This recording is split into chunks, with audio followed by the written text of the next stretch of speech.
that way because these people, we cannot underrate them. At the same time, we cannot overrate them. I keep telling people that they are like a shoe.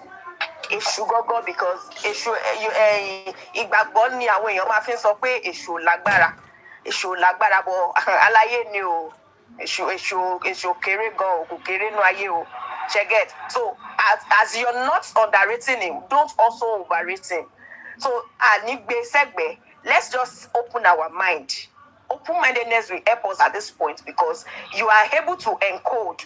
So it's easy for you to encode. Kó de jẹ́ kó stop sọpọlọ ẹ dandan kọ́ ni kò fèsì dandan kọ́ ni kò sọ̀rọ̀ ṣẹgẹt gọọmenti kílẹ̀ tó tún gbé gọọmenti wọ ó sì gbé it is not just save it somewhere let it be ní kọ́nà ọpọlọ ẹ kó máa rò somehow someday somewhere a sì máa rí òótọ́ ọ̀rọ̀ yìí dáadáa ṣùgbọ́n until then má fi síbì kan because one voice will give birth to many voices bá ṣe ń bá lọ yìí. Then Jakeni. So please, political is kiniko. Yes, let's just don't let us say possible we don't have to overrate or underrate them because these people are bad. They can do anything. And like Mr. Yomi said, politics is a game of, in fact, dirty go do anything lo.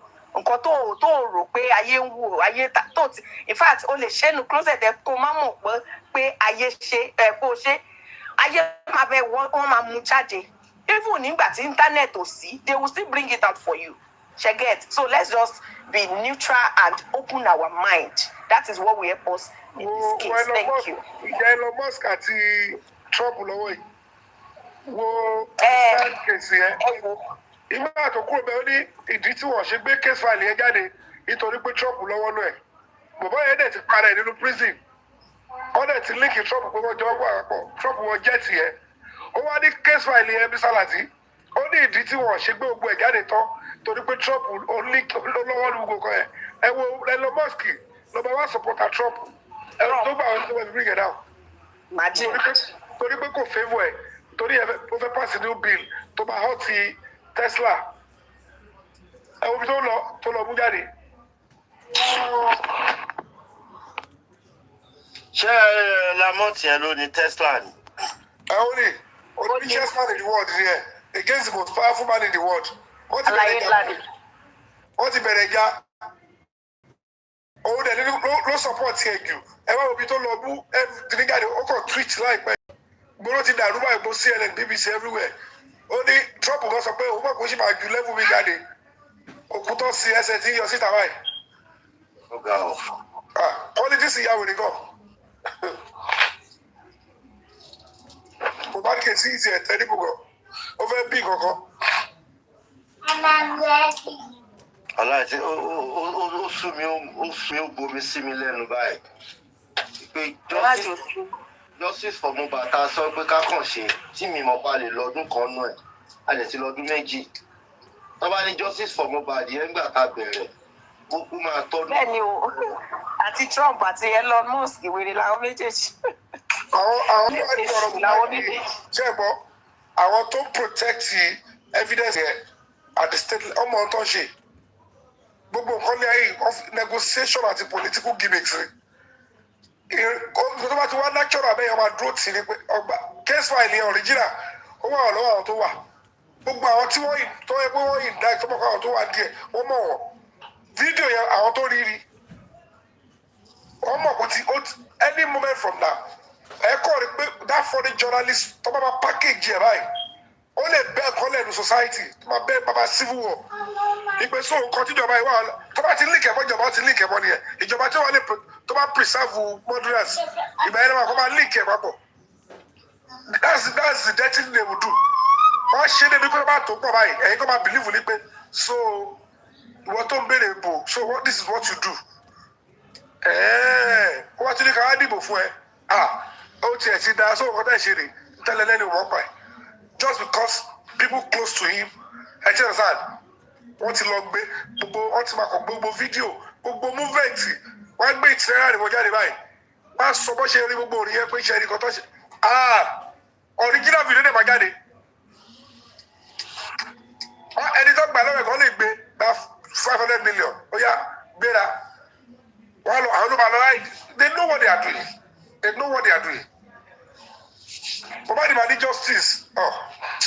àwòrán bọ̀ ọkọ̀ mi kà skọ́ọ̀sì lára wọn.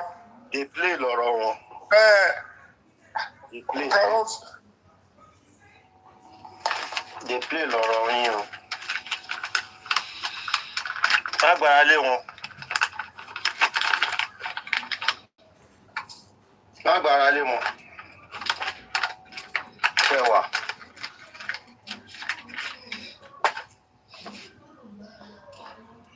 Báríkádé Sàlàfọ́dún. Ráṣe gbára lé wọn ọ̀dàlẹ̀ tí wọ́n ráṣe gbé ilé wọn o. Wọ́n bá gbára lé wọn kí ni kí wọ́n gbé lé wọn. Ṣọlá ẹgbẹ́ ẹ̀rí má gbára lé wọn bó ṣe dúró. Wọ́n bá gbé lé wọn kí wọ́n fẹ́ gbé lé yàn. Omi má gbára lé wọn. Àwọn alẹ́ ìjàdí láti owó alẹ́ ẹgbẹ́ ògbẹ́ lé wọn. Ẹgbẹ́ lé wọn kí wọ́n balẹ̀.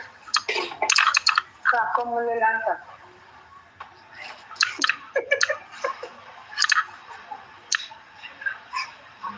Sàkọ́mọlé láǹtà. Ṣé wàá pa agbọ́n gbára lé wọn? Nǹkan tí wàá ń kọ́. Kí ló tẹ̀lé fún wọn ní ìkọ̀jú? Ọdún ti ṣe rẹ̀. Ọdún òṣèré àwọn èèyàn ló ṣe ọdún. Àwọn táwa ní àwa lẹ́yìn iṣẹ́ òun lẹ́yìn ìṣẹ́ òun àti tẹ́sí ṣe fàájì. Fàájì náà ní tẹ́sí. Ọlọ́ máa pa wá nípa ayé.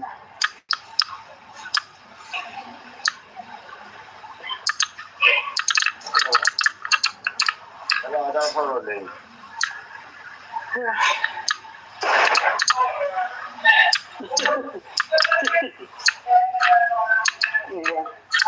Ẹ sọ̀rọ̀. Hello. Hello, Aláàjì. Yes. Aláàjì mo fẹ́ bíìlì kankan náà wọn. Ọmọ tá máa ń gbọ́ mi. Wọ́n ń gbọ́ yín. Ó ní sí kòjíkọ́jídé tí wọ́n pa lórí tí wọ́n fi ọ̀kadà sí ìbáàdì lọ́tọ̀ títì. Ṣé kò yẹ kí wọ́n fáìlì fún ibìbìnrin náà ni tó bá ní CCTV àti tó bá tẹ̀lé mú ìgbẹ́ jáde ní títì gangan? Àṣírí yẹn ti tú pé àṣírí gbogbo ibẹ̀ yẹn ti tú àti kọjá lẹ́wù yẹn.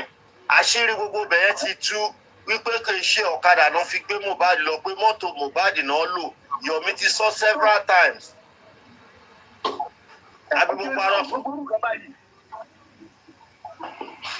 Gbogbo kìíní ẹ̀ ti wà lọ́wọ́ àwọn tó wà lọ́wọ́ ẹ̀. Ó yẹ yí. Kéèsì nípa kìíní yẹn ni. Ó gbogbo àwọn nǹkan báyìí gbogbo àwọn evidence yẹn kí wọ́n bóun sọ̀rọ̀ nípa rẹ̀ ní kọ́ọ̀tà sọ ní corona inquest àtọ̀. Gbogbo àwọn evidence yẹn wọ́n sọ̀rọ̀ rẹ̀ ní corona inquest. Ó dùn mí pé mi ò bá wọn bẹ̀rẹ̀ mú kiri corona yẹn because normally ṣe gbọ́dọ̀ mi even CCTV neighbor yẹn lẹ́yìn ìgbà tí mo tún mẹ́nu bà ẹ wo bó ṣe ṣe yàmàyàmà pẹ̀lú ẹ̀ wọ́n ṣe pé màá yẹn ò sọ tó wà bẹ́ẹ̀ fi mo ti sọ ṣe bá rí màá yẹn lẹ́yìn ìgbà tí mo wọ déwájú àwọn ọlọ́pàá pẹ̀lú lọ́yẹ̀ bó ṣe ń gbọ̀ tó ń ṣe gbọ́ngbọ̀n gidi báyìí tó ní ọkẹ́ tó bá ti rẹ́dí láti fún òun níbọn tòun ẹ tí ẹ sáà àgbà ọlọ́pàá pé kọ́ máa ṣọ ó ní kò tẹ́hun lọ́rùn sẹ́ kóhun wá fẹ́ bí òun lẹ̀ kò pọ̀ sí owó ìlú kọ̀ọ̀kan lẹ̀ nítorí òun lẹ̀ lòun ti múlẹ̀ yẹn ṣé nígbà tó fẹ́ gbé ẹ̀rí kan mú jáde ni àná abúlé àdìs wà ẹ́ńtì ló wà bẹ́ẹ̀ yìí tó tiẹ̀ gbogbo kan tó caption ní ọ̀sẹ̀ kejì níjọ́ tẹ wà bẹ́ẹ̀ àárí kọ̀ọ̀kan bẹ́ẹ̀ olóhùn kò wò sí ọ̀tọ̀ lè ṣe sí nítorí òun ti lé múlẹ̀ lòun lẹ̀ òun ti òbí kọ́tọ̀dà òun ti òbí ẹ̀ nìyẹn. So all these things is quite important. And the sọ̀rọ̀ pa Zomo yẹn ẹni bó ṣe try láti dákẹ́ tó sọ̀rọ̀ and at the end of the day ẹ lọ kọ́lẹ̀ pé mo sọ léde bàbá máa rí ó máa yìí wò pé kí ló yẹ tó wù tiẹ̀ lọ jáde defend Zomo yẹn he knows what he was doing. Ibi tí ẹ̀rù máa ti bá ọgbọ́n yẹn wà nílẹ̀. Orúkọ bọ̀bọ̀ ti bọ̀ ó ti gbọ́ orin tí Bella Swan ṣe ṣe tí wọ́n ń sọ lọ́wọ́ yìí. Wọ́n yẹ wọ́n ti bọ̀ tó fi yàtọ̀ sí tẹ́lẹ̀ ti sọ tẹ́lẹ̀ ni. Kò yẹ yín. Kò yàtọ̀ sí tí mo sọ tẹ́lẹ̀ yìí. Bó orúkọ táwọn àdáni yẹn tó ti gbogbo wọn jáde nìyẹn. Orúkọ àdáni yẹn tó fi padà sí lẹ́vù àtọ́ ṣe ń tábìlì káàkiri gbogbo ẹ̀. Torí wọ́n mọ̀ pé òbí tó wà ní ẹbí tẹ́lẹ̀ ti ká ẹ̀ sọ fún yín. Ìyá yẹn dìde sọ fún àwọn ọlọ́pàá pé nígbà tẹ́lẹ̀ ti rí fídíò yẹn ẹ̀ ṣe lọ mú Zomo yẹn kẹfì ìwé àti kiri lẹ̀ àtàdúrà lẹ̀. Ọlọ́pàá tá à ń sọ yẹn ó padà ṣe tí wọ́n gbẹ̀yìn wọ́n yọ kúrò mo lọ protest against ẹ̀ wọ́n yọ kúrò mo mọ ogun tí mo ti jà náà wọ́n yọ kúrò ó ṣe ṣeré o bàbá mi lóbi ṣeré oh they know what they are doing but you get justice àwọn tó ń lò wọ́n bọ̀ kọ́ tó ń ṣe ẹni tí tọ́ba lè fi kọ̀ yí gbogbo aráàlú sí ohun tí wọ́n bá fẹ́ àwọn tó dẹ̀ súnmọ́ ẹ̀ ló bá ṣe kàyẹ́ jù in politics. Ẹ kálẹ̀ gbogbo lè o. Ẹ kálẹ̀. Yeah. Mr. Yomi, I just want to because I know you've been around for long. You're a known actor, you know, and you're a known activist. Yeah, I just want to, like, can you just give me a little bit of your source for you to think this guy, in particular, of a son of a nobody, can get justice? Because the last time I checked, the Chief Justice was murdered. Up to today, I don't think any justice was served there. Funshaw Williams also, he was murdered. Up to today, I don't see any justice was served. If she was murdered, she got justice. Yeah, but she was murdered. Okay, mother of nobody, she got justice. Okay, fine. Simon Tadego was murdered. Son of nobody, he got justice. Okay, can I talk on that now? The reason why I believe those two got justice was because from day one, their case was not tampered. Their family cooperated. But this Mohbad case, it has been tampered. His family, they are not cooperating. You know, everything, and the people that are even trying to get justice now, they are blocking it. Like example, like you, are they not blocking you? The case that you, for example, now how can a case that was in Zone 2? Zone 2 is not a small police command in Lagos State, and then suddenly it disappeared back to Panti under your nose, and you two are surprised. So that means you should know that the case has been tampered. You know. You are correct, my brother. But only you know about it on Lasho and you go to Tole Kono. Share get to me. Yeah. I tell you for free. I want to be part of it. I want to share the thing. They are feeling ashamed, like, what are we doing? But the fact remains that they expected that by the time tomorrow was party, or I would not want to go to party. If it's want to defeat one, I resume at that party too. We let the follow up. And I faced them. If the case is they ensured that the right thing, I'm telling you, man, the right thing was done. They don't know whether I have tape on my body. So we haven't recorded anything. We better not say something that will statement to buy. Because the original case file, I need there. Somebody present me later, only present to me. But the original, they're going to backfire. Why you put a sit there? Only put delete the homicide evidence. And they said, Mr. Yomi, I never want to additional statement. And I wrote it.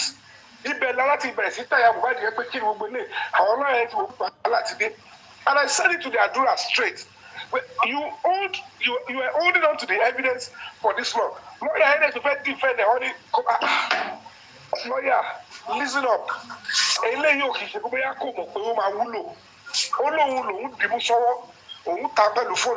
That means you were holding the video images of what took your brother's life.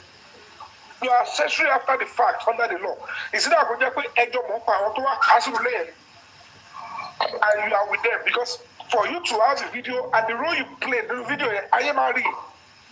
If you can be silent, protest. There was radio silence by all of them. All of them. So here that you are documented, we talk that part as here. That is to tell you that now external bodies are now aware. So whatever it is they are doing now is the only way. They told me in clear terms they were going to go and get Umi down and the Zomo. You can now unmute and talk. Thank you.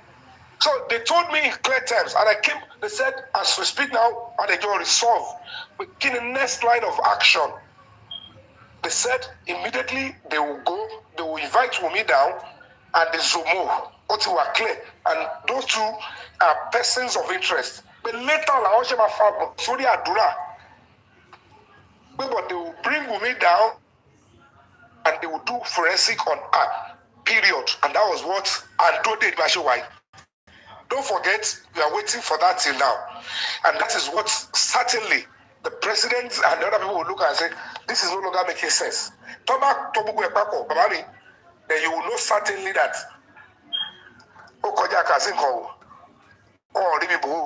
they are only trying to buy time. And I can tell you for free. Very soon you will believe me. I just believe that if the family were like you people were on the same line, you people would have gotten where you're going to. But with the fact that you come out, they will say you are lying, that is even frustrating, when everyone is not in the same lane, like thinking the same. Some people are thinking some people are scamming, some people. I know how you feel, my brother. The fact remains that script is not to call for a long time. And don't forget, it is certain. I might be part of Justice from the beginning, but fully to investigate and lead on the front line, I came in the middle when they've already perfected their script. So, for you to now say you want to change the course of that script, you must be willing to take so many batters, attack, and many things.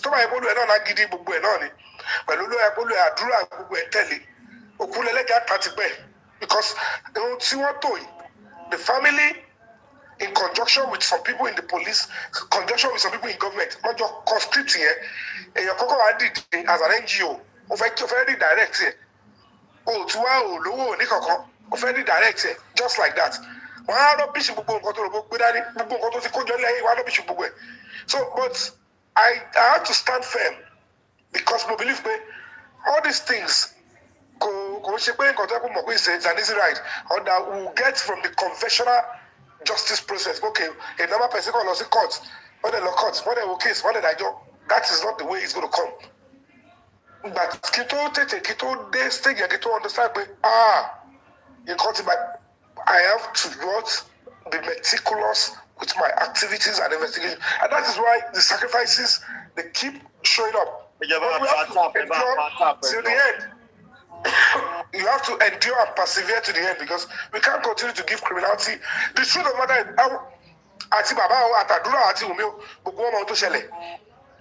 and one way or the other, you need to understand the fact that some of these people, we have to cut them some slack. Even the fact that probably they are in, they will not naturally be so exposed. But whoever took Mubarak's life, how they came in, and it was no shame to show boy. Time will tell. Time will tell.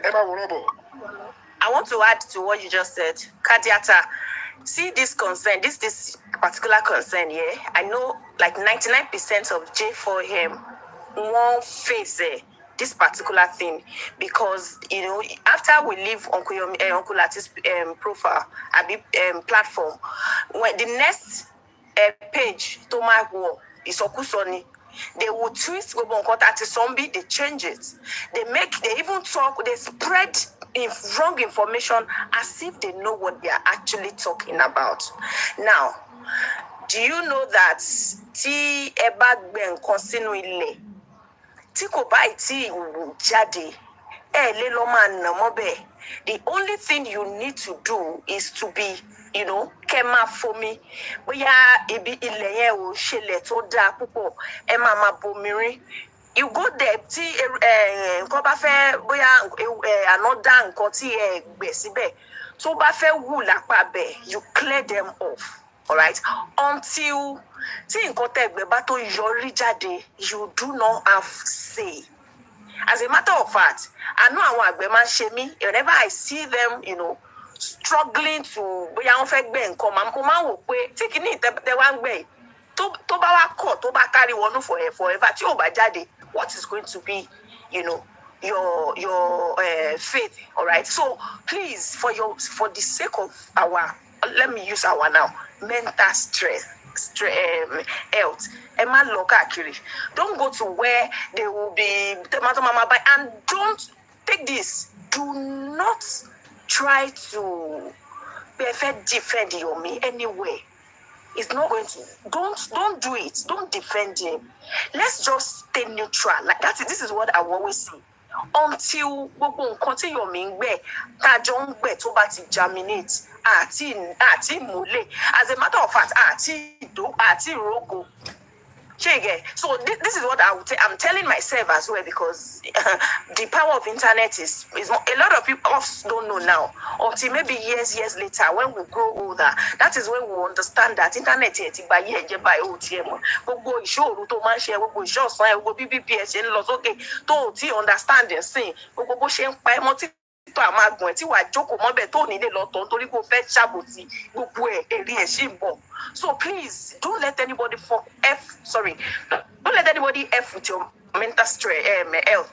Ibi tẹ́ bá ti mọ̀ pé kò dá fara yín, don't go there and do not defend him. Just stay neutral until tabatori nǹkan tó tà wá.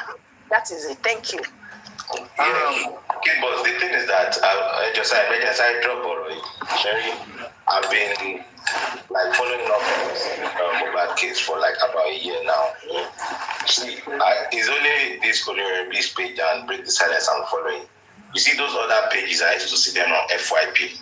Because why I don't join them is because it's either they are causing someone or they are trying to tackle someone that is doing the right thing. So I don't really care about those pages. This is the only page I follow, and I've been a silent watcher for over 1 year now, and this is my first time I'm coming up. But the reason why I just came up today was when he asked, Che Mubaji might get justice by. So that's why I came up. Like, that's true self. The old Chief Justice was murdered, they didn't get justice. So, and this one has been tampered already, and it's getting tiring, you know. So that's why I came up to actually, Mr. Yomi, do you have any time duration for the public? Not only you tiring for. I receive a lot of message, like 3 of my fans send me a message, and they make the same complaint you are complaining about, that they don't think this justice for Mohbad is this, is that, is this, you know what I'm saying? Like, yeah. So it's not only you that you are complaining. Many people are complaining, and there's nothing we can do. That's why I'm fed up as well. Ask that question, to Justice Shima Wayesha. So that is it. But Kadita, if you accept, there is positivity. There is no way we will get to know that Baba will come and say 11th and not 12th again. There are so many things that actually got revealed along the line. There are so many things even Wumi had come out to say during a media tour that normally, if they go by the original script, she's not even ready to come out and say anything. There is no way you guys will know anything about Zumo. I can tell you for free. If there was no proper effort, Temafi Pari Corona, Tolok Mafi charge you, anything to this Zumo. So at the end of the day, even the Damala himself, how many of you could even recollect the idea at hospital? And he will be facing the consequence of his action. So many things are there. That is the way the case should have been from beginning. But because everybody, the mistake the public made was, this is the first time high profile celebrity, and when they're going to stand up, everybody killed behind the family. The same people that we are meant to be investigating. Because either side it's Wabawa, at our side Wumio, at our side the Adura Yabobado, at our side the Baba, they knew what happened before they went to go and bury Mohbad. Kilonja Mohbad took a Kasara. Kilonja Kasara. So the point is, at the end of the day, by the public about the day, and the day Pelu Inoko, And what to say to get key investigate. There is no public lawyer, there is no NGO to face a mule. Nígbà tí Ìyábọ̀ máa dìde pẹ̀lú yín tó máa dìde pẹ̀lú kéèsì ẹ̀ ó ń gbé Pinky Foundation tí ó ṣe gbóńjà fún justice ó fi ń lead the justice for Mohbad àwọn bíi tẹ̀sí kọ́ bẹ̀rẹ̀ pẹ̀lú wrong foot rẹ̀. How can a Pinky Foundation that is gathering girls for whatever they are doing kó jẹ́ pé ó wá dùn ló ń jà fún justice ṣé ẹ rò pé justice iṣẹ́ ẹ̀rọ kékeré kọ̀? So the old wrong move started and the script was going the way it should go, but luckily nkoko dúró ti bàbá lọ́kàn pé lábẹ́ bó tilẹ̀ ń kórí I want justice for my son because he is still of the opinion that whatever it is I am not part of those that killed this boy and I want justice for him. Whether it is not selective, or she hold their fort títí the public came back to their senses and said, Koyekadu said the yearly of the family member. Because conflict of interest, eventually. Teba wade nule, Teba want justice for Mohbad. Tony came out question Baba. Came out Soku Baba Shesegbe. Tonu story police station le. Interview to Baba Tisha, about doctors report, police reports. Won't change your body law. So, what do you know? Baba report to pay one money. Meanwhile, the Baba had already issued a video. But what to Ibo because they have to look for ways to make it look like this is the way they are going. So to redirect members of the public, no. Until we get to the old place, till real evidence, real evidence that you get it, because the 3 seconds video was not part of the script that they covered up before. They have to start using the state machinery to cover up the 3 seconds video. Or let's say the commissioner of police. Also, they are not interested in the extension of a video. And the whole commissioner they stood I more engaged by the commissioner of police Meji. They are playing the same card. Only came in lost command. He want a video. She is so sure in told the let's more come here. He wrote the video one the command. Because still about the video one command they told the show free. The video is in command. They asked the family to come and see. I want the command here to be protest law show Then the question is, Wumi, how did you know the video was there? For you to say that they asked Yomi to come and see. And it's your Langa flow. As soon face Yamubadi, Tony Adura should not say anything. Shame recording Adura was Adura not part of those people that was brought in to say, come and speak at the Corona inquest? So when they now sent the same thing to me, Shame in Wokoshatini. Shame in Wono Andula Drani, and when you wrote to Palati Bere, one year before me, Loniki de Gabami, Kola Gifonu Adura. In that way, the Gabami, we only Diabigo, they look for Damala to say, come and take the fall. Buki Tomba also, Buki just say, she was in their camp. You understand? So all these things are becoming new setting. And it is not going to look well on any government. Then your life and my life has no meaning. It's unsafe. It is horrible. If a government cannot deliver justice for anybody, then that government has failed. And when people start coming to tell you, hey, I got to Lati, I like certainly. Our question about later. Oh, yeah, to see how somebody deliver justice in Mohbad's case, it will heal the country in a long way. I want you to believe Nigerian society is getting better and safer. I want to repose confidence on that. Any government that is failing to gain public appeal and confidence is not a government. I give the government. Àwọn alágbọ́dọ̀ ṣe dandan nǹkan tó dẹ̀ ń ṣe pẹ̀lú position ẹ̀ ń ṣe odi lẹ́ ń ṣe bí kẹ́ máa cover àwọn murderers báwo ni ìjọba ṣe máa wà tó jẹ́ pé ẹ̀ lẹ́fẹ̀ẹ́ máa bẹ̀rù fún ẹ ti kú ẹ̀ ọ̀tí sí gbogbo wa ni àti kú ọ̀tí sí wa ni and that is what we are saying that at the end of the day ẹ lọ kọ́ náà tí mo sọ yìí wọ́n tún wà fẹ́ fi kí ní ẹ̀rọ ṣe kà fúnra wọn ni because they realize that irinṣẹ́ lélẹ́yìí o. This is a serious material. And when we push this kind of a thing during election, the person will deliver justice. Don't let you documentary where you are covering up murderers and denying a popular person justice. talent tó bá lọ dìbò fún ìjọba yẹn. So if they are not doing that, they will do the right thing because gbogbo tó wà ní case yẹn gbogbo original case file ló wà lọ́wọ́. Everybody involved wà lọ́wọ́. Mr. Yomi, like, do you have a time duration or idea where you think the justice is going to come? Like, do you think it's still going to come this year, by the end of this year? My brother, Please let's part. I don't want to put a timeline because if you are dealing with people on social media, they will be using that against you. Especially, they would rather prefer to frustrate that timeline. So That's true. That's true. That's true. People don't expect a crowd because normally crowd is what to join. Crowd is what to join. Not the social media on this case. The real people that want justice for Mohbad are outside. We're going to one single lead to create a reaction on it. See video ló tó pa Mohbad yẹn tó bá jáde. Role tí gbogbo wọn play. Bí àwọn òṣèṣe nu lẹ́jọ́ yẹn, bí àbúrò àti ṣe, bí gbogbo wọn ṣe ṣe. Tí ẹ̀ bá ṣọ́ra, ó lè dá nǹkan burúkú lẹ̀ pé wọ́n lè bẹ̀rẹ̀ sí attack all formations. Pẹ̀lú ọkọ́lẹ̀ mo ṣe sọ yìí.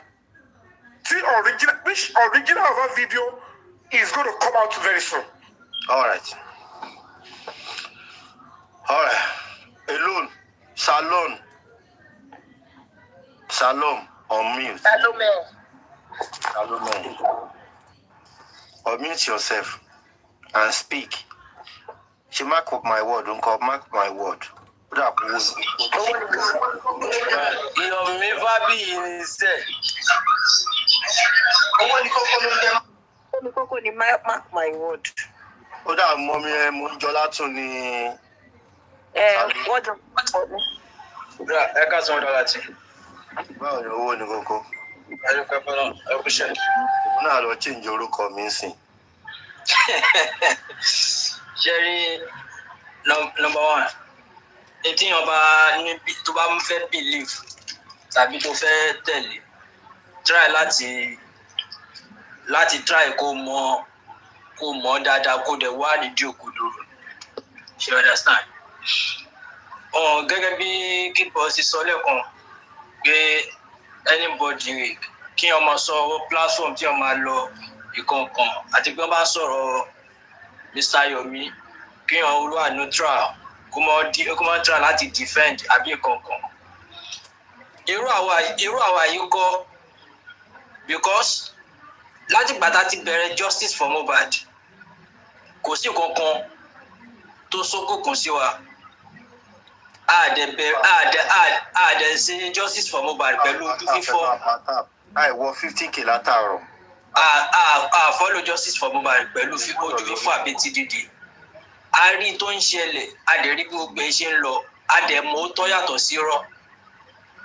Kò sí platform tí màá wà tó máa ti sọ̀rọ̀ Yomi pé kíní inú òdodo tí mo mọ̀ màá ṣáìdì ẹ̀ pa because torí pé kí ni èmi mọ̀ dájú pé lẹ́nu ìgbà tí Mr. Yomi join wa lórí social media láti bá a ṣe justice for Mohbad àti social media ni o àti beyond social media ni o in tí Mr. Yomi ń ṣe nobody tó ti ever ṣe kódà àwọn family ọmọ tó jẹ́ family Mohbad. Now kí wá ṣe pé ní mo hate family Mohbad àbí kankan bọ̀ fún family kan láti jáde síta pé òun wá justice tó yẹ pé ní ẹni tó dẹ̀ tó ń bá wá justice yìí gbogbo ọ̀nà tí ń rìn pé kí justice lè fi yọrí a tún wá rí páwọn ilé náà tó ń block ẹ̀. That's my problem with them.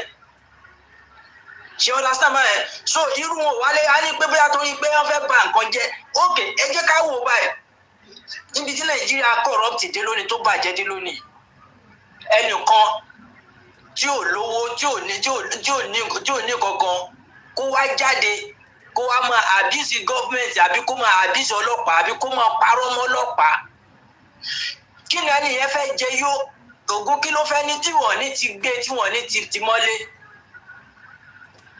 kí làwọn èèyàn ti sọ ń di justice for Mohbad tán ti ń petition wọn tán ti ń lock wọn up tán ti ń sọ wọn sátìmọ́lé ẹ wá wá àtìgbà tí Yomi ti ń ṣe Yomi sọ pé nǹkan báyìí mo ṣe fọ́lọ́pàá nǹkan báyìí lèmi àtọlọ́pàá sọ nǹkan báyìí lájọ ìgbésẹ̀ báyìí la gbé ká ní gbogbo ẹ̀ ní irọ́ ni ká ní gbogbo eléyìí tí Yomi ń sọ yìí ká ní irọ́ ló fi ń pamọ́ ọlọ́pàá ni àbí àwọn tó ń sọ pé gbogbo nǹkan tó ń ṣe ká ní kò bá ṣe lóòótọ́ irọ́ ló ń pa ṣé fi èyí pé ní Yomi máa lè free àwọn ọlọ́pàá ní òní ti gbé sá.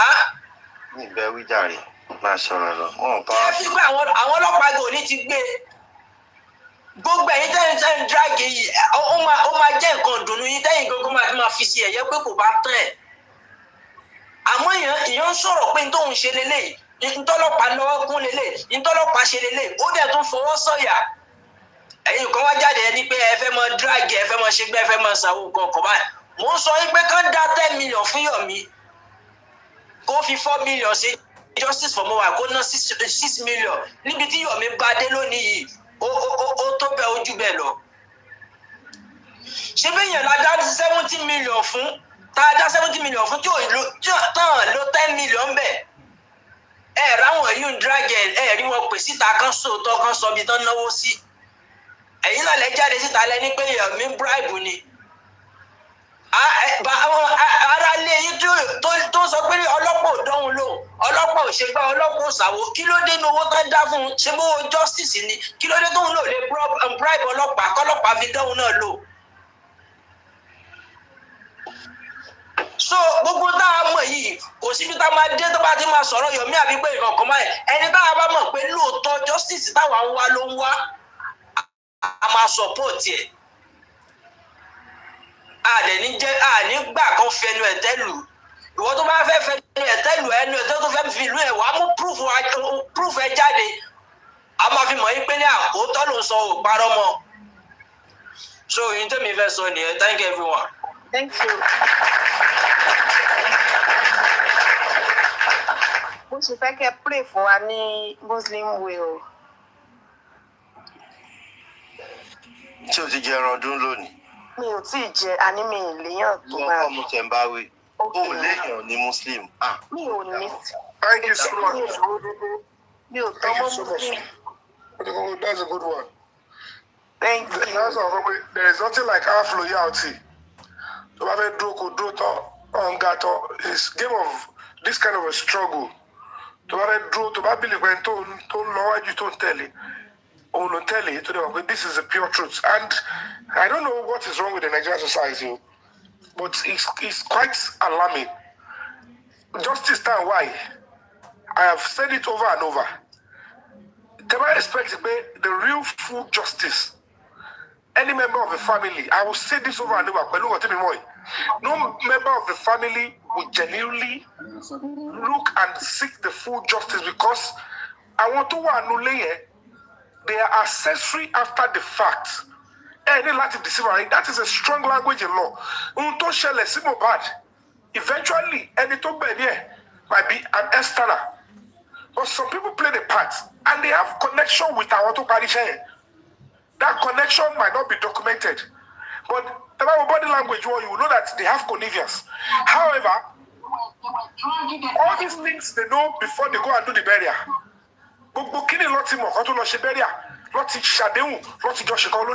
So if external body is not coming up, the real way to can fight justice for Mohbad. I want to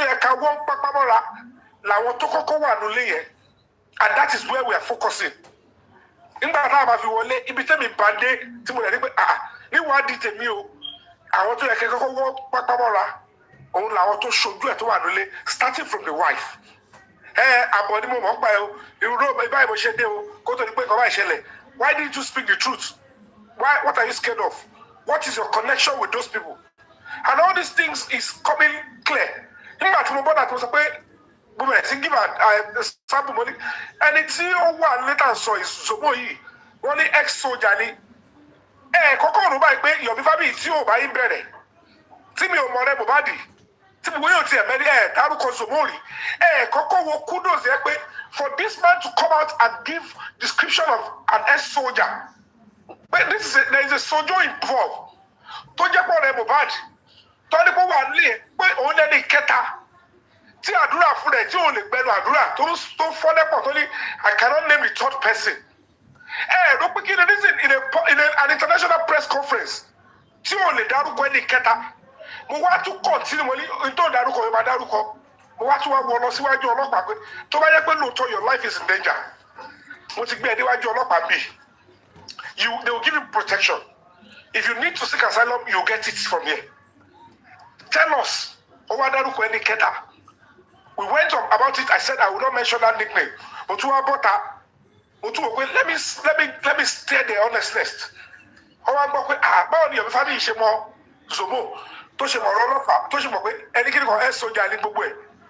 At the end of the day, you do know that is a serious work. Any other let the sugar tell you. Never bring down.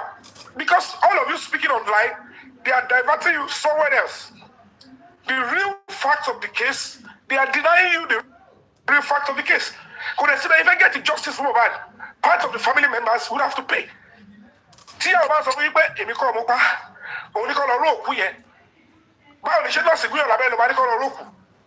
Let's speak the truth to ourselves. To buy good nurse, she mistake. And if you not and at the end of the day, nurse here won't for you so you. Following. Thank you for following. And now Bruni Triple, thank you for following. And make sense. Almost 2 years. Almost 2 years. Baba no church and the nurse so you were calculative about it. So possible. What sense is in that one? And for justice like your joy and Lord yellow way. But nurse nurse was in detention for how many days? While police was investigating her. So about that she told you. Telephone report for Lopa, but there's a way no see Egbele Mobadi. The very report the case Mobadi. Telephone of a Jesu. She the half a Josu, okay, one new nurse go out Gulabella Shibako. About Munos Yele and Yoju. So clearly, I pay a week after, all of our dancing, who are arresting us here, and one of you and us. What is going on? Who is deceiving who? So, and that is the direction we are facing because our only case file is what are the laws and NGO. And what we are looking is look at the propensity. And when you look at all the propensity and you look and say, this is what we want to do, this is what we do. To seek justice. To fight for who is voiceless.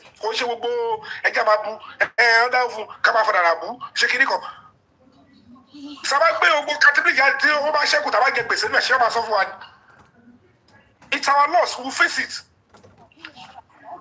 So whether we all like it or not, the real justice for Mohbad will come if eventually we are able to do the right thing. Fine, new evidence is very important. New evidence, guy, they work by money, but oh my God, but sadly, they want to hijack the new evidence and use it wrongly against an innocent individuals. So while I'm seeking justice for Mohbad, we'll also be looking at to ensure that they don't use it the wrong way. Because some people say, the best thing is to use the evidence to give Mohbad justice. But and that is what we're going to accept. We will not accept that. Mohbad should get justice as quickly as possible.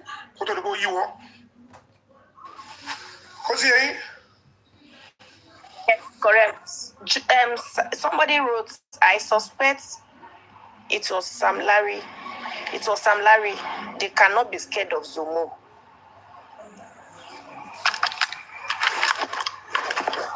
I don't know. I know this. We all know what they are trying to cover. And they all know why they are saying they will come after Adura. They all know, the wife know why she said they should go and Roku. She knows why she said, Esha, come and take your trophy. All those things are real stuff that, whether they are like it or not, you go and do it. I know why they are coming after my own life too. I know what they're trying to do, but like I tell you guys, there is radar on all of these people. There is extreme radar. But until the government are willing to pursue it by themselves, any attempt by this NGO to pursue it, they will still find a way. But and no foreign government will trample on it because our column are trying case here. So it is still important for the local authority, which is a sovereign state, to do the needful. But they time to okay, let's now evidence time election. And that is the real thing. Another person wrote that, how are you sure Tinubu is not involved in the cover-up? That is why I'm crying out. I am saying, one more look on it. I understand that there is a voice note to what to Wale. The president or somebody and I know for a fact that is not true. But Toba to pictures, I want to involve almost even a mad person will believe both on.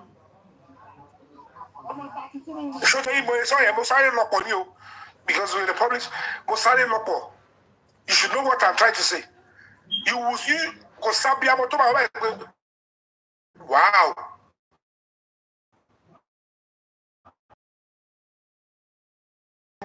The president doesn't know about it. To say it. But the fact remains that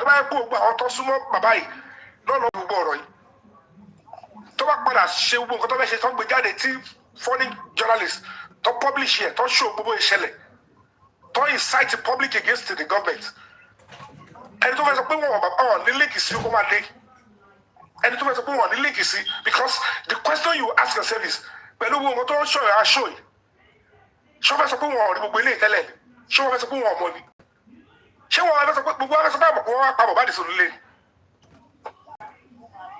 do you understand? Everybody knows. Shadru have support woman to share any. Oh, soon me.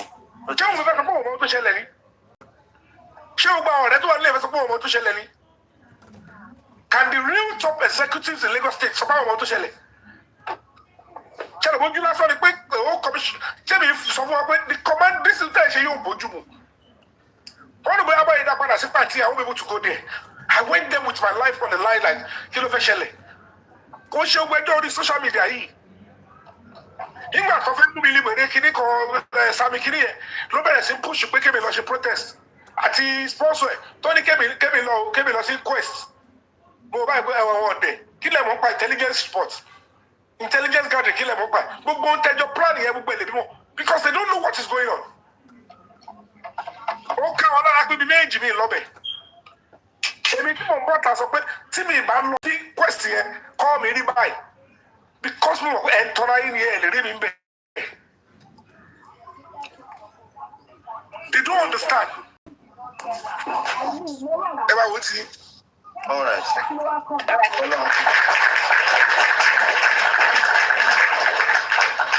Kunda Rumbiko, Loda Kunda Rumbiko. You know what I'm saying?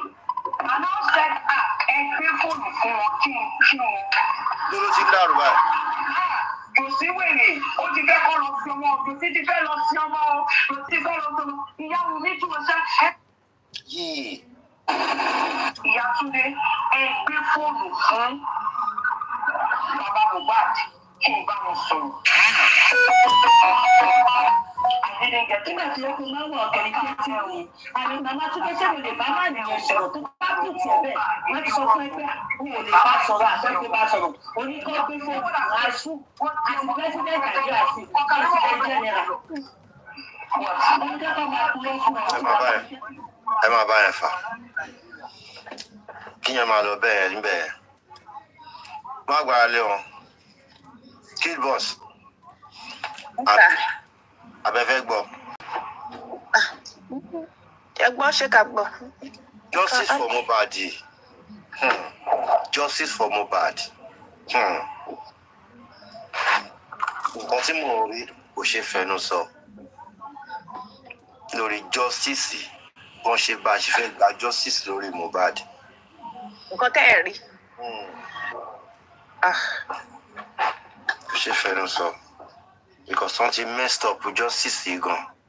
Mo ń wo ibi tó fẹ́ bá yọ báwo ló ṣe fẹ́ yọ ọ̀nà ló máa bá yọ níbo ló máa gbà yọ kí ló fẹ́ fún wa ní justice yẹn mò ń bira mi tí n bá ṣe show tí n bá dá wà nù yàrá mi mo máa ń rò wípé okay àti jà báyìí àti jà báyìí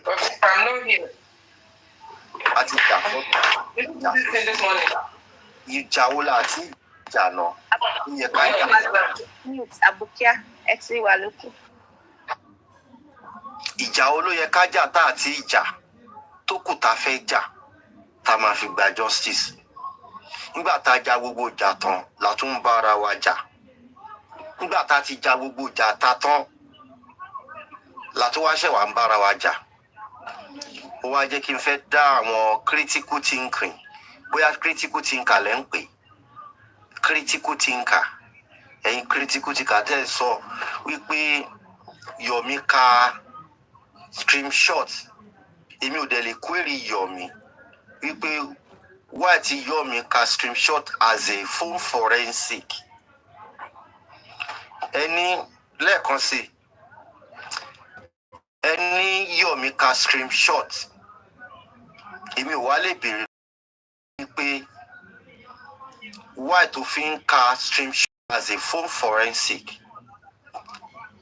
link ti ẹ̀ nìyẹn ìwé ẹ̀yin wá náà kàwé ẹni ẹ lọ́pọlọ ẹ̀yin gan fúnra ara yín bàbá Mohbad ṣẹ́yìn gan tó béèrè lọ́wọ́ bàbá Mohbad ipe kí báwo ló ṣe ná owó kí bàbá Mohbad wá ṣe àkáǹtì bí wọ́n ṣe ná owó kán wá ṣe fún wa ǹjẹ́ yìí náà tó béèrè ó ṣáà nídìí tẹ́yìn náà ò fi fẹ́ béèrè tẹ́ fi dákẹ́ bẹ́ẹ̀ ṣe náà kàwé accept pé kàwé kúṣẹ́ bẹ́ẹ̀ ṣe náà kàwé yẹn ǹjẹ́ yìí náà tó béèrè lọ́wọ́ bàbá Mohbad ipe bàbá Mohbad ẹ wá àwọn people tá ti ẹ̀ ń bú tá à ń bá jà yìí wọ́n ń béèrè question kan báwo lọ̀rọ̀ owó ṣe jẹ́ ẹ̀yin náà báwo lẹ ṣe ná owó kẹ́ ẹ béèrè ẹ̀yin kò béèrè náà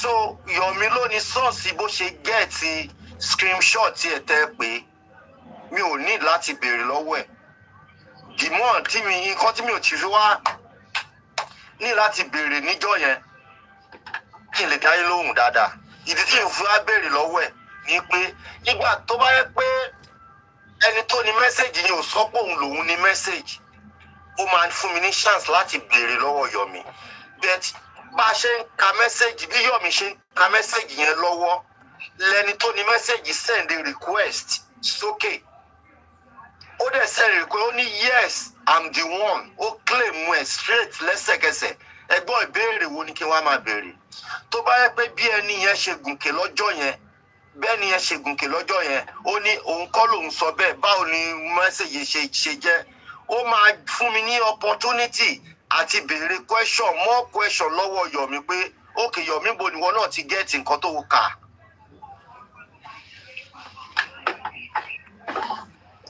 àwa là ń bá Yomi wípé kó ṣọ́ra pẹ̀lú àwọn tó ń bá rìn ẹ wo orú bó ṣe finú hàn Sami Jojo yìí tó ti wù tí Sami Jojo ti wọnú Yomi lọ tó wá rí nǹkan kékeré tó rò pé òun ti ní tán tó wá rí nǹkan kékeré tó fẹ́ bàjà mi ò lè béèrè lọ́wọ́ Yomi nítorí pé ẹni tó ní mẹ́sẹ̀gì ńjọ́ yẹn lẹ́sẹ̀kẹsẹ̀ lẹ́ni yẹn kẹ́ ẹ lè mọ̀ pé mo lọ́pọlọ lẹ́sẹ̀kẹsẹ̀ àti Ishaq àbí kí náà pé best caller yẹn orí ẹ̀ ti dàrú orí best caller ti dàrú because mi ò mọ̀ rí best caller lọ́dọ̀ títí ni ẹ máa celebrate ẹ̀ orí ẹ̀ dàrú because mi ò mọ̀ nǹkan tó fẹ́ gbà lọ́wọ́ mi ẹni tí mi ò mọ̀ rí tí mi lè sọ story ẹ̀ wà á dẹ̀ máa sọ story àwọn èèyàn bẹ́ẹ̀ pé wọ́n ló dá wọn wà á nù ń ṣe analysis lórí wọn ṣé no be juju be that so ṣe ti rí i pé tó bá pé ń jọ yẹn Aries sọ ó attack Yomi wípé òun kọ́ lòun ní message irọ́ ló pamọ́ mi ó máa fún mi ní room mọ́ láti béèrè because tí n bá lọ ń tọpinpin ó máa dà pé mò ń wádìí òfin tó ẹni tó ní mẹ́sẹ̀gì ti claim ẹ̀ ẹ gbọ́ ṣé mo jẹ̀bi àbí mi ìjàre ṣé mo lọ́pọlọ àbí mi lọ́pọlọ torí ẹ rò pé bóyá ẹ kàwé yẹn ti ẹ̀yin ẹ̀ẹ́dẹ̀ lọ́pọlọ bìkọ́ ẹ̀yin tẹ́ ẹ lè béèrè lọ́wọ́ bàbá Mohbad ìbéèrè táwa ń béèrè lọ́wọ́ bàbá Mohbad ẹ̀yin ò tó béèrè yẹn làá fi dọ̀tá tí yín ẹ̀ tó béèrè question yẹn. Olúrẹ̀mí ṣé mo lè sáré sọ sọ́rọ̀ yẹn. all right alákọ̀ọ́kọ́ náà ẹ̀yin tí ẹ jẹ̀bi ẹlẹ́ẹ̀kejì bẹ̀ it is common sense kò ṣe ṣáàtì supreme nìkan ni mo kà jáde tẹ́ bá padà lọ wo kinní yẹn nígbà tó play fún Baba Rhino ló realize pé mo tiẹ̀ ti kọ́kọ́ ka ṣáàtì King White yẹn àti Fabiyi Sọlá ẹ jọ ẹni tó bá lò tọ́nu rẹ̀ tó wá justice fún Mohbad torí róòlù tí King White yẹn ń play anywhere bóyá mo forí dólẹ̀ ni o bóyá mo fi ọrùn kọ́lẹ̀ ni o bóyá mo bọ́fẹ́ ni o tíyàn wá fẹ́ wá nǹkan lára ibi tí ìyẹn ń tọ́jú àṣírí sí dájúdájú ẹni tó bá lóun wá justice tó wá ní inú wa ń bí òun pé ọ̀nà owó ni mo gbé gbà kémi ṣe àbá sọ fún òun ẹ ti tètè put one in the place ẹlẹ́ẹ̀kejì bẹ̀ èmi àti yín tòótọ́ whatever the case may be ẹni tó yẹ kó kọ́kọ́ pariwo síta nígbà tá a ka ti tẹ́mi yẹn kò dé láì pé conversation yẹn ò real èmi ń tẹ̀mí naturally what I was expecting I need to be honest with you ní kí ni Wùmí yẹn àbírú Fabiyi Sọlá yẹn kọ́ wá engage mi pé kò ṣẹlẹ̀ kọ́ gbégbé sílẹ̀ legally so that I can be able to establish a case with them. Tẹ̀tí ọ̀dọ̀ sáà kọ́mọ̀ sọ. ẹ bá pa tap ẹjọ ẹ bá pa tap ẹjọ tẹ́ bá fún wa ń gift ẹ ṣáà bá pa tap ẹjọ.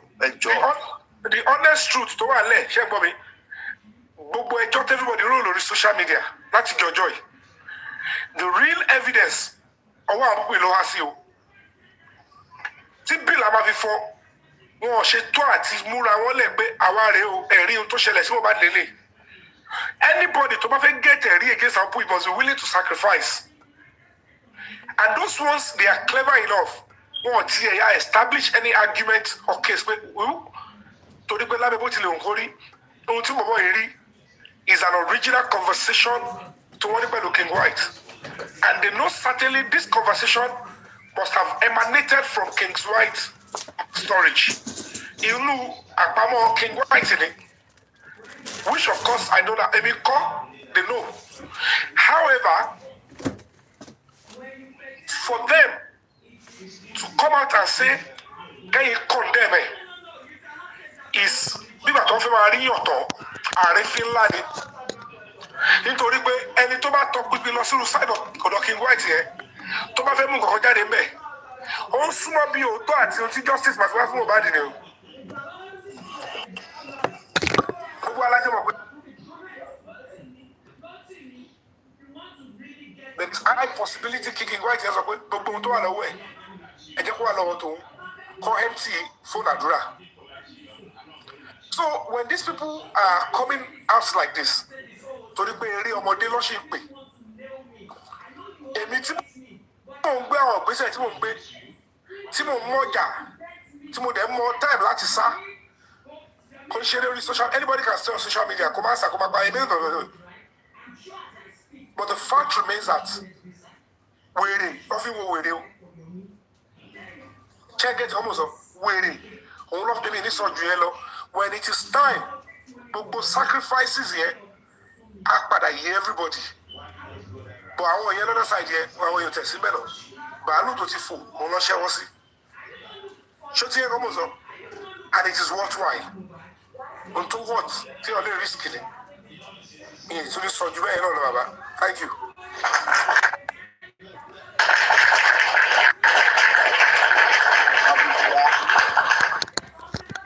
Abukia, tell your mute. Kiba Abukia. Abukia.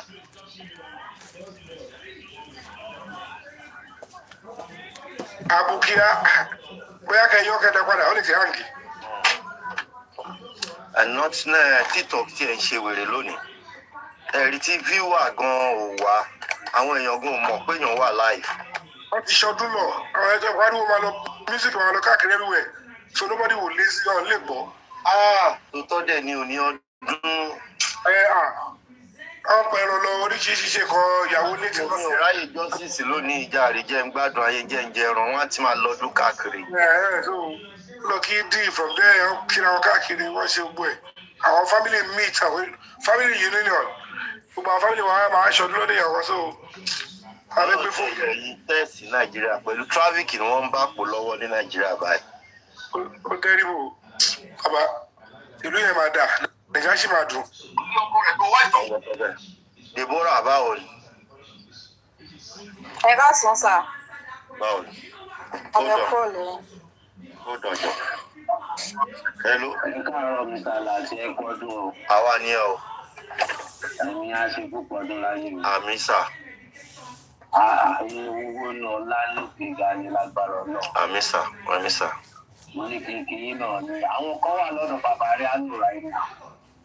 tí wọ́n ń béèrè question kankan lọ́wọ́ kárí wọ́n ní nípa nǹkan tó ṣẹlẹ̀ nípa tí ó bá so wọ́n á béèrè lọ́wọ́ pé nígbà tí ọ̀dọ̀ 11 yẹn àti 12 yẹn pé olúwa tí wà lamẹ́ríkà kó wà ní pé wọ́n á ní kó sí passport wọ́n á parọ́ kan fún wọn sí pé military passport lòun ní mo fẹ́ kẹ́ béèrè lọ kọ́ lẹ́yìn kan lọ síbẹ̀ kọ́ béèrè lọ kárí wọn ó ṣòbíṣọ uniform tó ti wà ní uniform ìgbàlódé ọ̀hún pa láti jọ yìí. kí ló jẹ́ military passport.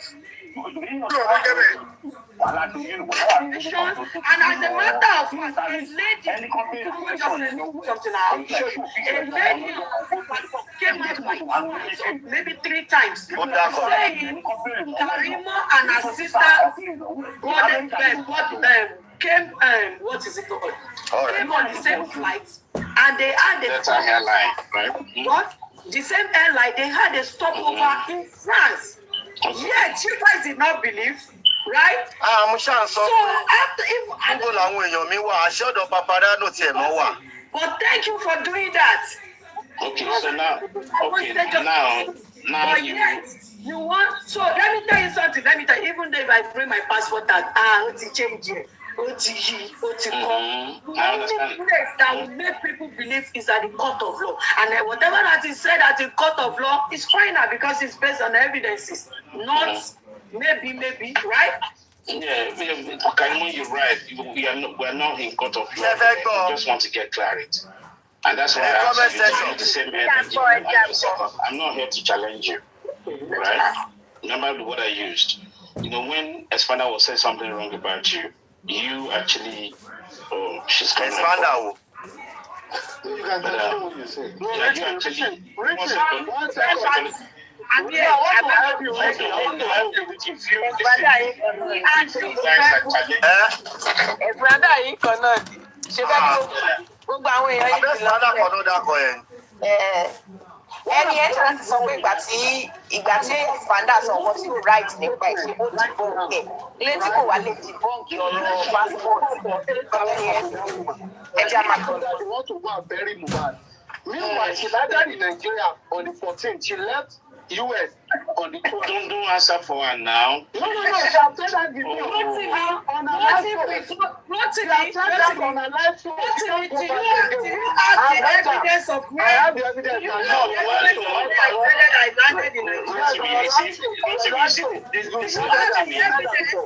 I do have the evidence. Now, wait. What if we now get to the court of law? I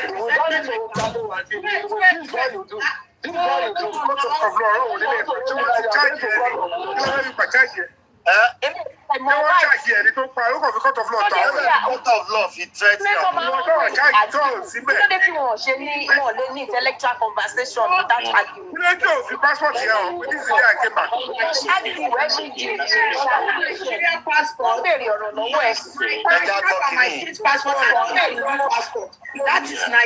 That is for Nigeria passport. I don't have a passport. A valid US visa will be on your green passport and with your green card. Yeah, passport. I got all that, right? So I'm not going to present just mine. I'm not asking you. Listen, I'm going to present 7 passports, 7 different passports and 1 green card. Congratulations. Karimo, kudos to you. You work hard for it. Listen, I'm not going to coach you. I'm not going to coach you.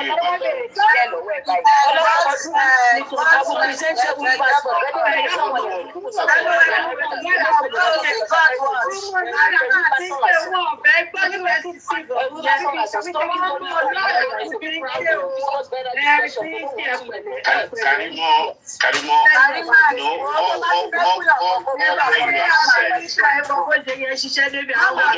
all what you have said, Karimo,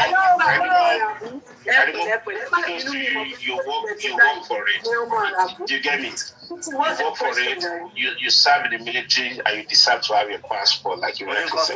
That's not an issue. How are you? But the question is, there was a little bit unclear, right? Okay. Remember I said to you, I was looking for clarity, nothing more. I asked you guys this question between 11th. Do you know when I said 11th in America time, it's different from 11th in Nigerian time. Based on 6 hours different, right? 5-6 hours different. So It depends on the state.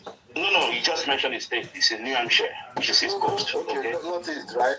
It's East Coast, basically. East Coast, yeah. Yeah. So, and we all know that if you fly from East Coast, unless you have a stopover somewhere, it's about. We're not talking about the flight, we're talking about time, right? So 6 hours different. Even direct flight, Mr. I'm looking at the timing. I'm not looking at the direct flight cannot fly from New Hampshire, from where she said she's coming from. Let me quickly say something, Karimo, just a minute. See, I like to bring a sense of reasoning here. See, there are two questions that pop in my head when why we have to take it easy here, right? First things first. And I'm going to say it, most of you cannot follow me if you like, I don't care. But just listen. We can't adopt this method of always trying to attack all the time. It's not nice. I'm saying it, and Asuko is saying it. Let me just finish. Hold on, is it going? Do you mean attacking Karimo? Yes. The way we're coming at her, it's not nice. Forget about it. I'm not doing that because I'm her fan or whatever. No, I'm just being people. If you are here since you have been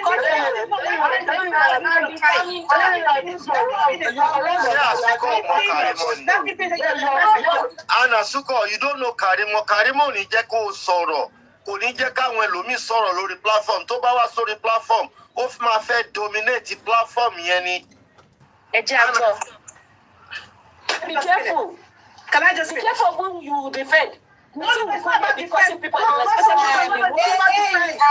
Let me finish. You understand?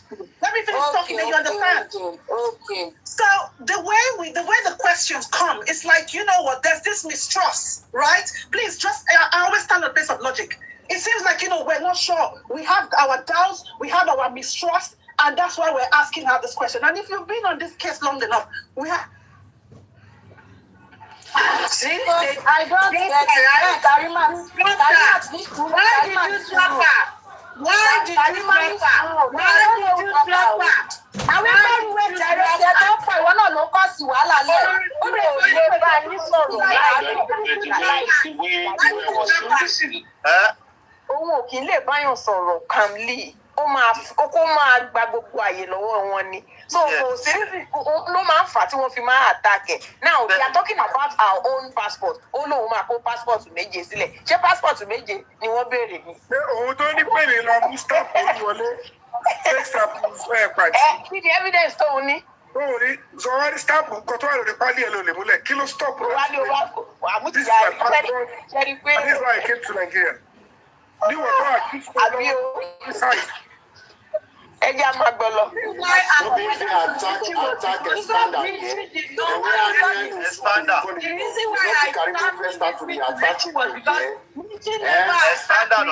And he was asking his question. Please don't drop anybody for any reason. Don't drop anybody. I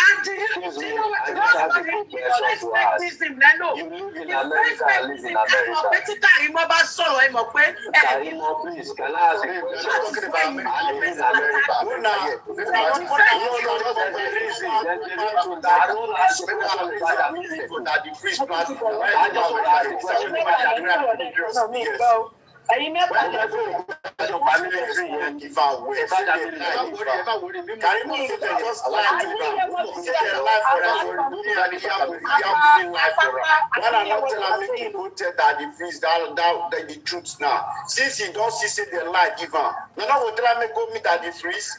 Now you go come to say they lie give am. Not be Daddy Freeze for give us narrative. We attack people. You will wait. Why you call your people and bring this man that come and make it talking?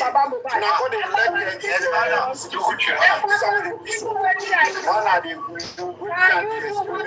Espada wa ṣé espada wa bẹ́ẹ̀ ni wọ́n ẹ̀tọ́ fi ń sọ̀rọ̀ espada bẹ́ẹ̀ espada ẹ̀ bọ́ bí. Expanda ga ẹ bọ́ sí i.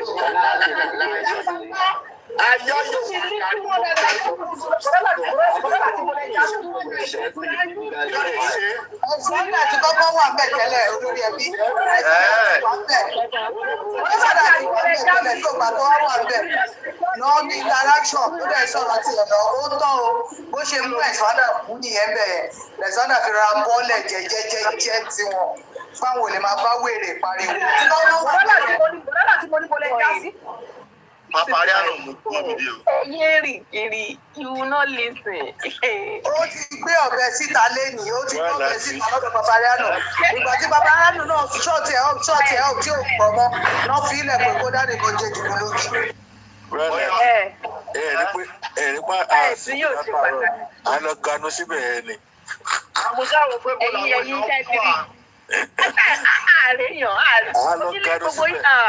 No, Jerry, mo ti kọ́kọ́ dé sí mo ti rí pé ibi wà peaceful aṣọ ọdún bíi mo á lọ síbi tán ti ṣe ọdún tán tí wọ́n ti gbà àgbò fún Karimo. Mr. Yomi Karimo ní ó mà nífẹ̀ẹ́ yín gan ó ní kán dáwọ́ fún yín pé ẹ ní US passport lọ́wọ́ pé kẹ́ wá sí US kẹ́ wá sùn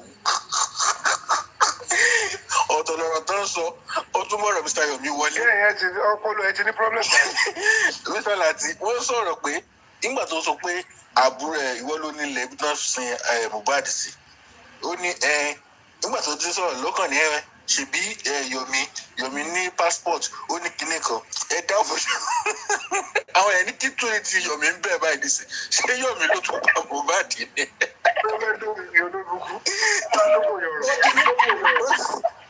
Ìrẹ́gẹ̀ yẹn wọ́n ṣàrẹ́ rẹ̀ ó ní ẹ dáwọ́ fún Yomi kó wá bá mi ní kinní I have a US citizen passport I have a military passport àwọn ẹni ìwọ nìkan lọ́wọ́ kó máa ní ìwọ ní ìyá mi. Military passport jáde military passport mi o. Ó tó sún mi ó tó ní military passport lòun tún lò báyìí nísìnyí. Ó sọ military máa wò. Ó ní military passport lòun lò nísìnyí gbóhùn. Àwọn tí ó kọ́ ní green card lásán wà ní American Army. Ẹbí wà ìgbàlẹ́bí wà lọ́kọ̀ ẹ̀ all the time even when if you know. Jẹ́jẹ́ expand around information ọ̀jẹ̀ jẹ́ ọ̀tọ̀ sọ̀rọ̀ 3 seconds video ní Karimo dé ló da gbogbo platform Papari rẹ̀ ya pa kámẹ́rà ló gbọ́bẹ̀ jáde tí expand yàrá bọ́ọ̀lẹ̀ yàrá kúrò tí wọ́n pé eléyìí ti yá wèrè. Mo ṣàwò pé kí ló dé tí wọ́n ń dákọ̀ expander ń bẹ́ mi ìdẹ̀rí wọn lórí platform. Ẹ mọ̀ general talk everybody kàn rán sọ pé báwo la ṣe dé bíi báyẹn ọmọ mi zu flex oríṣiríṣi kọ́ bẹ́ẹ̀ ọmọ Karimo yẹn lásán ọkọ ẹ̀ try no. Má ti sùn yẹn náà kò sọ option. Kò sẹ́ni tí ò tí gbé ṣe pé bẹ́ẹ̀ kò sí. Nǹkan tó máa ń sinmi lọ́rọ̀ ẹ̀ nìyẹn lórí panelist ẹ bá gbà lálejò báyìí. Wọ́n ẹni lónìí kò ní fẹ́ jẹ́ kẹ́lómi sọ̀rọ̀ máa attack anybody tó bá sọ̀rọ̀ báyìí. Ẹjọ́ ó máa attack wọn ni. Nǹkan tí ó fẹ́ nǹkan tí mo ṣe lè dànù lórí platform mi gbà yẹn. ọ̀rọ̀ lédì yẹn ó ti kò ní oorun at least àwọn tó wà lamẹ́ríkà ní àtàgbà tí mo sọ. Oríṣiríṣi kan tó ṣe níjẹrin mọ́jú jẹta. There's inconsistency in that. Kofini does military as a separate passport. Ta ló ní show yẹn náà? Ẹ̀wọ̀n oríṣiríṣi ṣó ló máa èmi ó ti blọ́ọ̀kì mi mo tí mo yẹ tó bá mi blọ́ọ̀kì. Báwo lẹ ṣe wá lọ wò? Ó kẹ́ ẹ tún lọ fi àkáǹtì. Wo èmi á wo Karimo nígbà tí ìjọba gbé mi ṣépè. Màá lọ fi àkáǹtì mi wò Karimo. Kí n má níṣẹ́ gan màmá sùn ní ilé. Kí n má níṣẹ́ rárá. Màá lọ máa wò. The only time mo lè rí Karimo ìṣẹ́jà pé ọkọ̀ tí ó lórí ẹbí. Ọ̀ kó wà lórí panel kan. The day she left America and her telephone conversation not tally. bad. ní rírú ẹ̀ mọ́ o. àfi sùúrù lọ́rọ̀ àbúrò yín yẹn. kí ló pa èèyàn àti ẹ̀pọ̀ báyìí wọ̀ lọ. èmi àti ẹ̀rọ ní ìkókó èmi mo ń bọ̀ mo kàn ṣàbọ̀ sọ́dọ̀ bàbá rẹ̀ náà mo rí tó ń sọ nǹkan kan mo wá typing ó wá send a request mo wá ó ń sọ̀rọ̀ nípa Zomo àti Jojo pẹ̀lú orin tí ṣé bẹ́lá àbí kí náà ń pè ní tó ṣe nǹkan ti bẹ̀rẹ̀ múdà ṣòkò sóò ó wá ní pé kí n wá sókè mọ̀tẹ́ lọ sókè ọ̀rọ̀ yẹn láwọn discuss la analyse látọ̀dọ̀ CCTV nǹkan kan bẹ́ẹ̀ yẹn bàtà dọ̀rọ̀ 3 seconds video ni wọ́n ní even Karima sọ pé ṣé òun Wùmí ṣé òun ẹ̀kọ́ ni mò ń gbọ́ yẹn ṣé o mọ̀ pé òun ẹ̀ ni mò ń gbọ́ yẹn pípọ́ dẹ̀ sọ pé ilẹ̀ lẹ́yìn o ilẹ̀ ilé Mohbad ni mi sọ jù yẹn lọ wo ègòkè wá nìyẹn expander àwọn yẹn bá nínú kó jẹ́ kí n sọ̀rọ̀ tán àṣọ tiẹ̀ kò bá gbà ló bá ṣàtàmọ́ra àwọn ariwo yẹn ṣàpọ̀ èmi ò dẹ́ ń jẹun tó yí jọ gèdè lọ́gbà tá ariwo dẹ̀ ti pọ̀ mo dẹ̀ rárá sọ̀kalẹ̀ kúrò ń bẹ̀ fún wọn mo dẹ̀ kúrò ń bẹ̀ àtìgbà yẹn ní platform yẹn ò ti gbádùn dé sí yìí jẹ́ kọ́ rí mú mi. ewúrẹ́ jẹlẹ́jẹlẹ́. kò jẹ́ kọ́ rí mú mi for 1 second. àgùntàn dẹ́mọ̀dẹ́mọ̀. tọ́wọ́ sọ pé ẹ̀wọ̀n kìlú mọ́. láìyé sọ́ra ẹ̀ dá rárá jẹ́. ọ̀pọ̀ làwọn tó ń fọgá máa gbóná ní láti ìgbà yẹn lọ́kọ̀ ìtúlójú ni ò ti ráyè mọ́. àti bẹ́ẹ̀ náà ti gbádùn mẹ́ ó kàn one problem to another one problem to another. ọlọ́run kò bá dùn ó. wọ́n ṣàánú ẹ̀. wọ́n tún gbé ọ̀bẹ síta mẹ́ta ni. àlọ́ ẹyẹ lọ. wọ́n ló tún kọ́ bẹ́ẹ̀ síta tì í lọ́rùn. anyway ṣe ẹni tí kú ó gbọ́bẹ síta ó fi ń ṣépè ní ó gbọ́bẹ síta ó fi ń gbé ó ń ṣépè burúkú.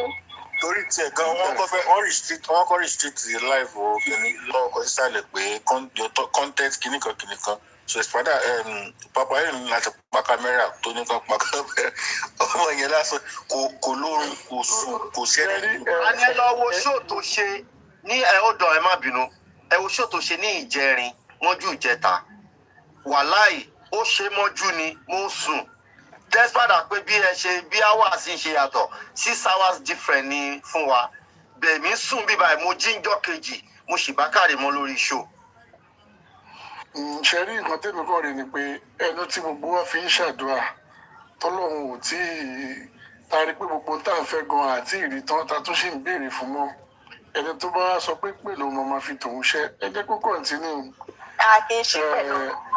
àwọn èèyàn ní wọ́n ní wàyámkúrú náà wàyámkúrú lọ́wọ́ láwọ̀ háìrìlì màkìrí tí èṣù bá ń pète tọ́lọ́run náà ń pète tí ó ti dájú pé téṣù lè borí tọ́lọ́run ọba so níwọ̀n bá gbà. ọmọ yóò ní rẹ sọ̀rọ̀ máa lò.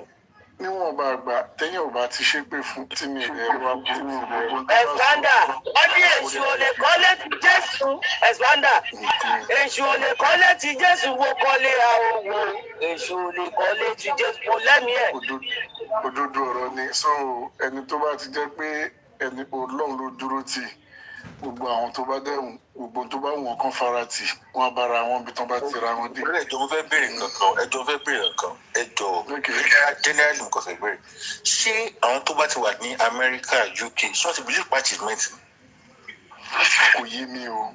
because àìmọye àwọn tó wà Naija àìmọye àwọn tó wà níbi àwọn bẹ́tà Amẹ́ríkà. Believe one, they look down on us, don't want Nigeria. When you see some of our skin, it's even better than they are in abroad. Skin, I don't want.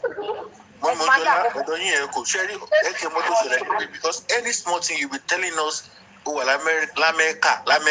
lamẹ́ríkà passport so ma mẹ́rin visa bá tẹ́lẹ̀ mi ní tẹ́kùn òfin brag àwọn kan tẹ́kùn wọn jáde wọn wọlé at any fucking time. Ewe expander mo wá fẹ́ béèrè ṣé wàá rò pé wọ́n worth energy wa. iṣẹ́ tẹ̀rọ yẹn kò worth at all honestly. This is the point. She This is my doesn't. point. She will bring you. She will bring you. Entity that know when you put her. Tí o jẹ́ kí n sọ̀rọ̀, tí o jẹ́ kí anybody sọ̀rọ̀, mo kàn ra kúrò bẹ́ẹ̀ because irú àwọn yẹn ẹ̀ lè argue pẹ̀lú wọn, ẹ̀ lè waste of time. Last. Total waste. You can't defend anything at that point. Wọ́n ti já bọ́lẹ̀. Nobody talk about that.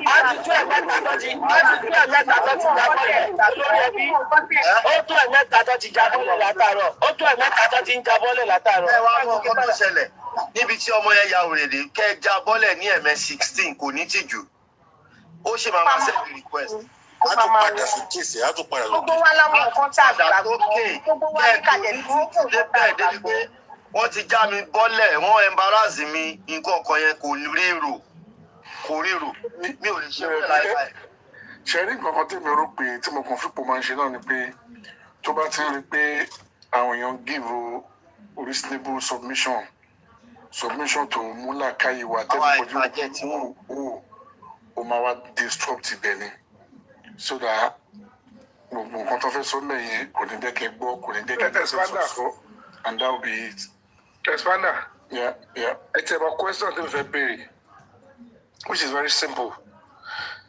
Date wo ni Karimo sọ pé òun wá sí Nàìjíríà and has anybody ask her pé ṣé ká sọ pé coincidence ni pé wíwálé ẹ wá bọ́ sígbà tí ọkọ àbúrò ẹ kú ọ̀yọ́ àdìpọ̀ ó nítorí ẹ̀ lòun ṣe wá ló lọ gba lónù ó gba lónù ra tíkẹ́ẹ̀tì.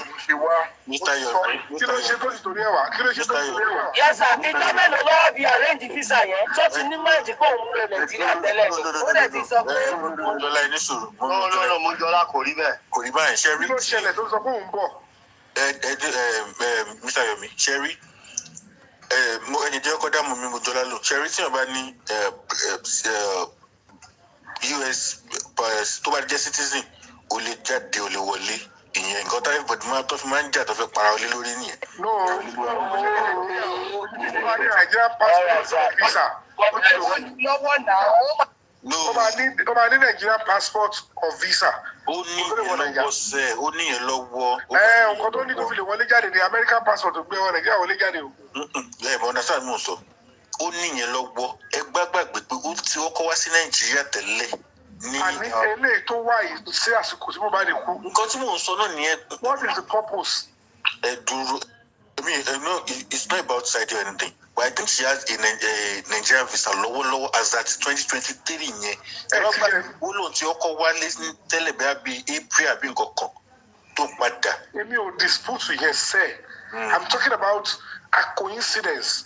Because she was part of the àmẹ́wà tó ṣe protest here tó ṣe possession from over. Torí ẹ máa Yomi ó ti sọ tẹ́lẹ̀tẹ́lẹ̀ ó ní torí ẹ̀ bóun ṣe. Ṣé ẹ wà l'Amẹ́ríkà pẹ̀lú ẹ̀ náà? Ṣé ẹ wà l'Amẹ́ríkà ń gbà ẹ̀ kí stress yẹn máa pọ̀ jù fún àbúrò wọn.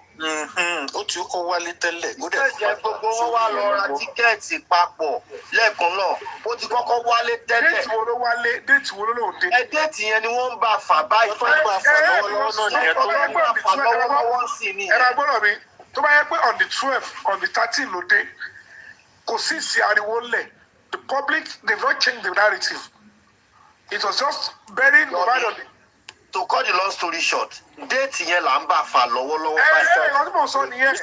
Mr. Yomi ṣé ẹ̀gbọ́n tí mo sọ tẹ́lẹ̀ mo ní ó sọ pé kán dáwó fún yín pípẹ́ ní UK visa lọ́wọ́ pé kẹ́ wá petition òun lòun tó lè fi sílẹ̀ ṣé bẹ́ẹ̀ pọ̀ nǹkan tí mo sọ pé orúkọ yín ló tún mú sẹ́nu. Kò ṣe pé mi ò ní bá débẹ̀ òye yìí máa ṣẹlẹ̀ ìyá bàbá àdìtò ní kọ́kọ́ owó àwọn mo ti sọ fún wọn jọ ẹ pé ọmọ àṣìkò gbogbo yín ń tọ́ bá mọ́ padà débẹ̀ wọ́n eré lọ pé ẹ lọ kọ́lẹ̀ bu ọlọ́sìn máa padà kó irú òun tó sọ pé mo ṣe wá sí Amẹ́ríkà yẹn kò ná mi lẹ́nìtì but ó máa ní ìpele sí ìpele ní step by step mi ò ṣe wàhálà ó máa tó bá débẹ̀ láìpẹ́ yìí ẹ máa wò rọ̀bọ̀. Olóòfin sọ pé wèrè lọ́mọ yẹn ó ti ní ṣèbí Yomi ní visa lọ́wọ́. Bó bá ṣẹlẹ̀ lọ́la tí bá ní reason láti lọ lọ́la fún àbẹ̀lẹ̀ l'Amẹ́ríkà lọ́la tí máa bá kó ṣùgbọ́n kò tí ì dé stage yẹn so ó ń kọjú ni ó mọ ohun tó máa ṣẹlẹ̀ ẹ máa wò ó ti ó jọ yé gbogbo wa bí tó rọrọ̀ máa lọ yìí forensic yẹn ìyẹn tó ti dálẹ̀ sí wọn lára. Ó mọ̀ ṣáà ti lọ sí Amẹ́ríkà rè. Ṣé mi? Amẹ́ríkà ni ikú Mohbad ká bí mọ́. Amẹ́ríkà ni Yomi wà tí ó fi wá lẹ́yìn díẹ̀. Ikú Mohbad Amẹ́ríkà mo ṣe world tour ńgbà yẹn ni mo ṣe fò láti Canada wọ Amẹ́ríkà ni mo gbọ́ pé Mohbad kú lábẹ̀rẹ̀ sí fáyà ńgbà yẹn láfi bẹ̀rẹ̀ justice for Mohbad lábẹ̀rẹ̀ sí fáyà mo wá gbé tíkẹ́ẹ̀tì mi sílẹ̀ mo post tíkẹ́ẹ̀tì mo táàgì túnú fashion Sanwó-Olú gbogbo yẹn wípé mo padà àbọ̀ wá Nàìjíríà pé protest lè máa le ju ẹ́sàs lọ ni wọ́n fi bẹ̀rẹ̀ gbọ́kọ́ lọ wú òkú yẹn làwọn Ìyábọ̀ Òjó fi àìjáàkì ni mo ṣe padà sẹ́yìn gbókè àwọn yẹn ti ṣe lọ kémi dúró.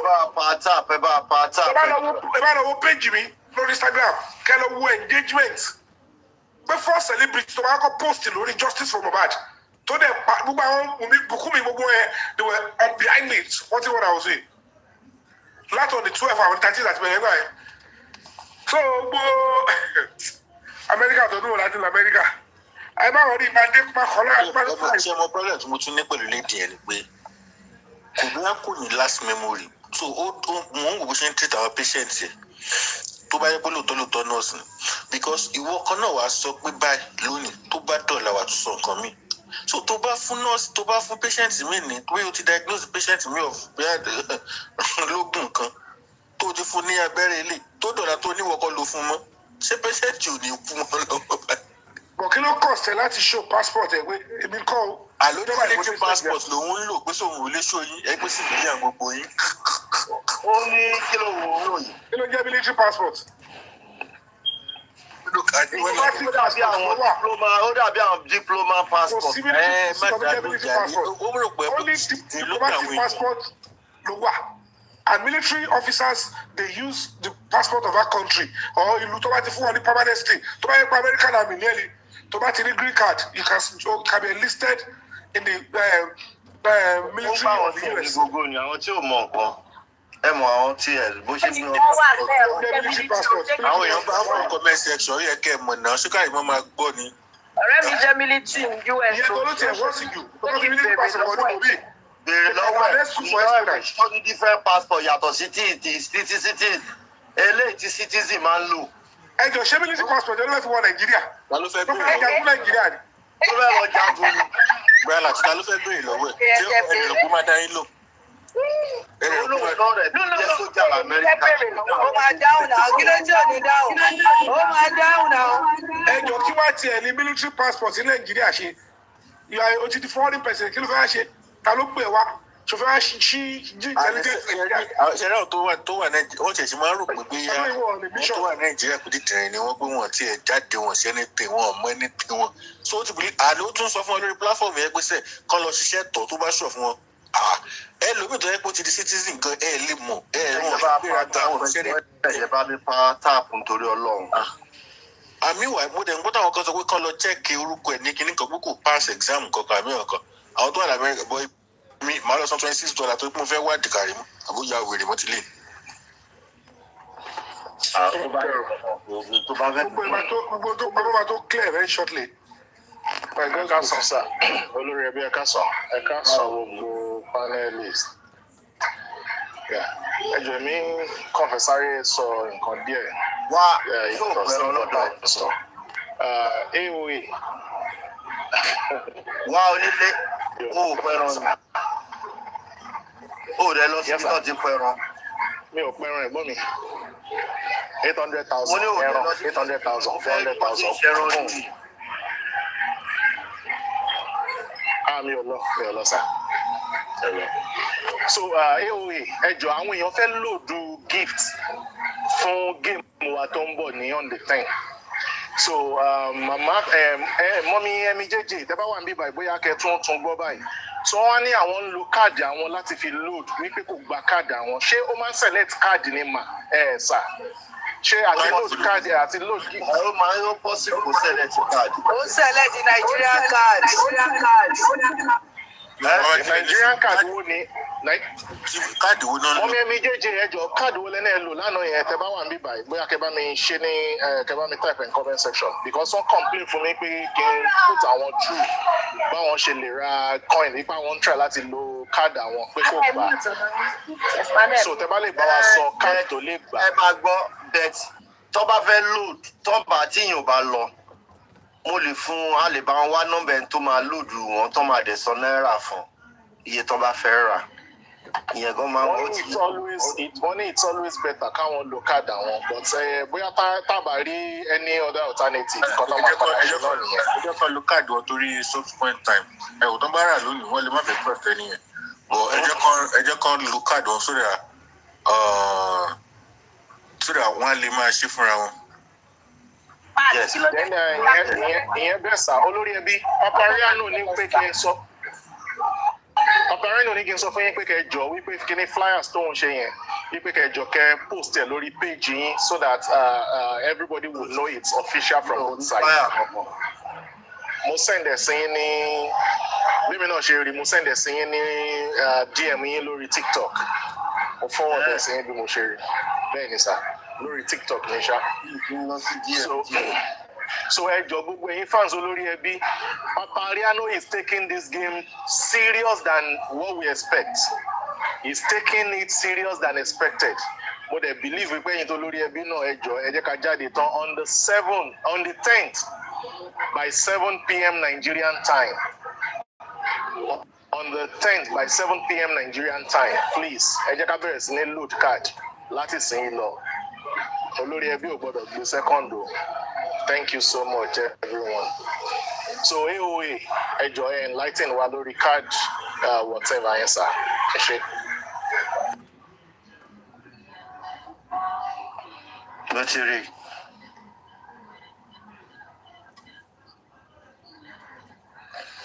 Ọ̀yá ẹ sọ ẹ ṣé ìwé máa sọ̀rọ̀ ẹ lọ.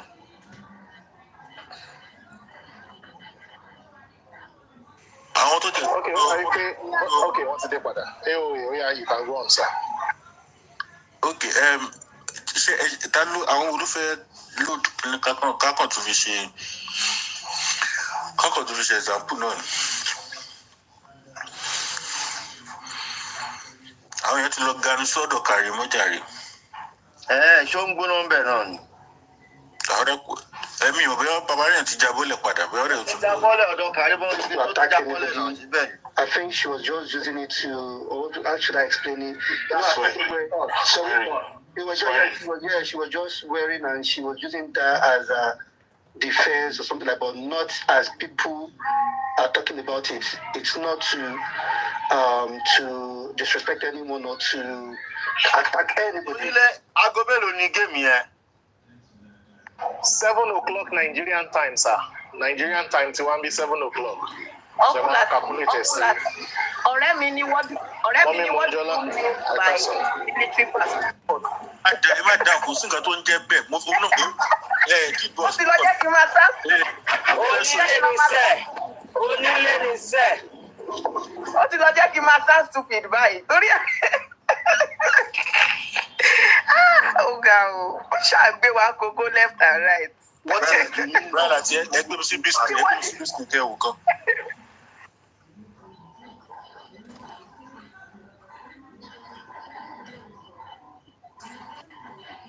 Now, everybody lè rí nǹkan tí mo tọ́kọ síbẹ̀. Yes. United States, there is no separate document officially called a military passport. However, there are specific... Hold on. Okay. Hold on, please. Yeah, start Dada. Oya Chebere. Okay. Only in the United States, there is no separate document officially called a military passport. However, there are specific type of passport and travel documents used by military personnel and government officials when travel abroad for official purposes. This include official passport. 2. Diplomatic passport. Àbí ṣé mi dábọ̀ ẹ̀bí báyìí. Àwọn tourist ló ń lò yẹn. So kí ló ti kárí mọ́ fẹ́ báyé TikTok jẹ́ pẹ̀lú rọ́ọ̀fù. Ọ̀rẹ́ mi ò ní o, àti the military personnel obìnrin. Ẹ wo TikTok yìí ti sùn. Èèyàn kan àkọ̀dédé jí àkọ̀dédé máa spread the rọ́ọ̀fù. Yẹ́ra díẹ̀ kí ló jẹlẹ̀? Ó ga gan ni wọ́n ti gbé wa gòkè. Mo la fẹ́ níbo lọ náà. Tí wọ́n ṣì ń ka nǹkan ní àbò tí. Èmi kò burú. Mommy be renewed. Ó ti sú mi. Now, number 2, diplomatic passport. It's so good.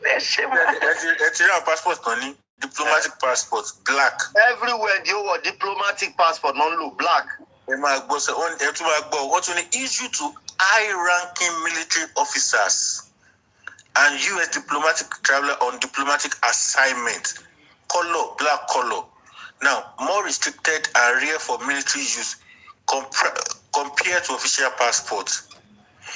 Now, next one, on a regular tourist passport, blue, issued to all U.S. citizens, including military personnel for personal travel, vacation, visiting families, etc. Now, special note for military members.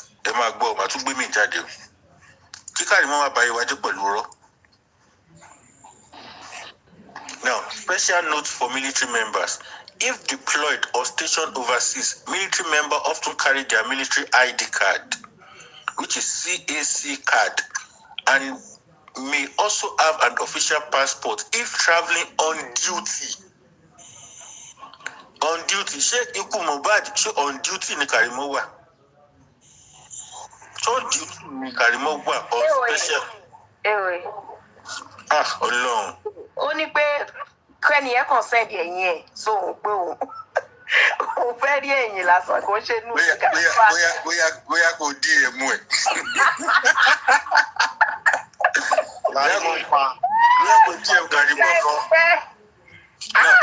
In summary, there is no passport labeled military passport in the US. Rírọ́ tó pamọ́ àwọn tó kù lọ́dọ̀ ẹ̀ táwọn tó ti sàwọn yẹn gan di wèrè ni. Táwọn yẹn gan ti wèrè lọ́wọ́ ni. Yes sir, ilé wọn ni rọ́bà, àtọmọ àti ẹ̀rí Wùmí ni. Wùmí dé station 5, ó gbọ́ ọ̀rọ̀ kankan ò dẹ̀ jọra. Wọ́n bí wọn mọ́ irọ́ ni. Irọ́ ni omi ẹ̀jẹ̀ wọn. Irọ́ la bí family. Ní ìrírú ẹ̀rí láyé mi. Nǹkan báyìí o. Say rubbish with guts. There is no passport labeled military passport. My son have it, my kid can have it. But military members use official passport for government-related travels. Exactly. They may still need a regular passport for any personal international travel. So, nígbà tí Mohbad kú, Mohbad jẹ́ citizen, US citizen in terms of ikú ẹ̀ America ni. Ó fẹ́ lọ gba òkú ẹ̀ lọ́wọ́ sí Amẹ́ríkà.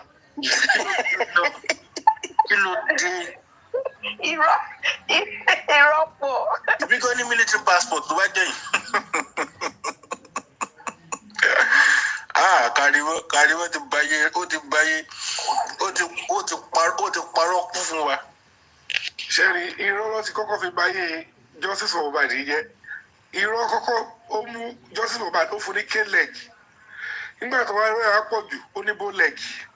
So ẹ máa láti surgery fún Justice for Mohbad.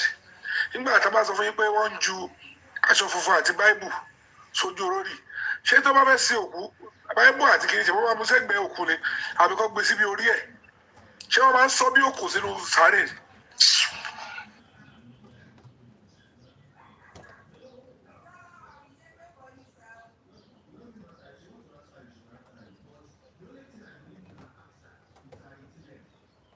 Okay, kò sí wàhálà. Ẹ ṣàbá ní US military passport. Òun kan náà ní nurse, òun kan náà ní military, òun kan náà ní kí ló tún pé rẹ̀ náà. Tó ní tóun bá fẹ́ lọ bá Trump jọ òun bẹ́ẹ̀. Mo kàn wò báyìí pé US military passport gbogbo ló fẹ́ lò kọjá ní immigration lùtà ni.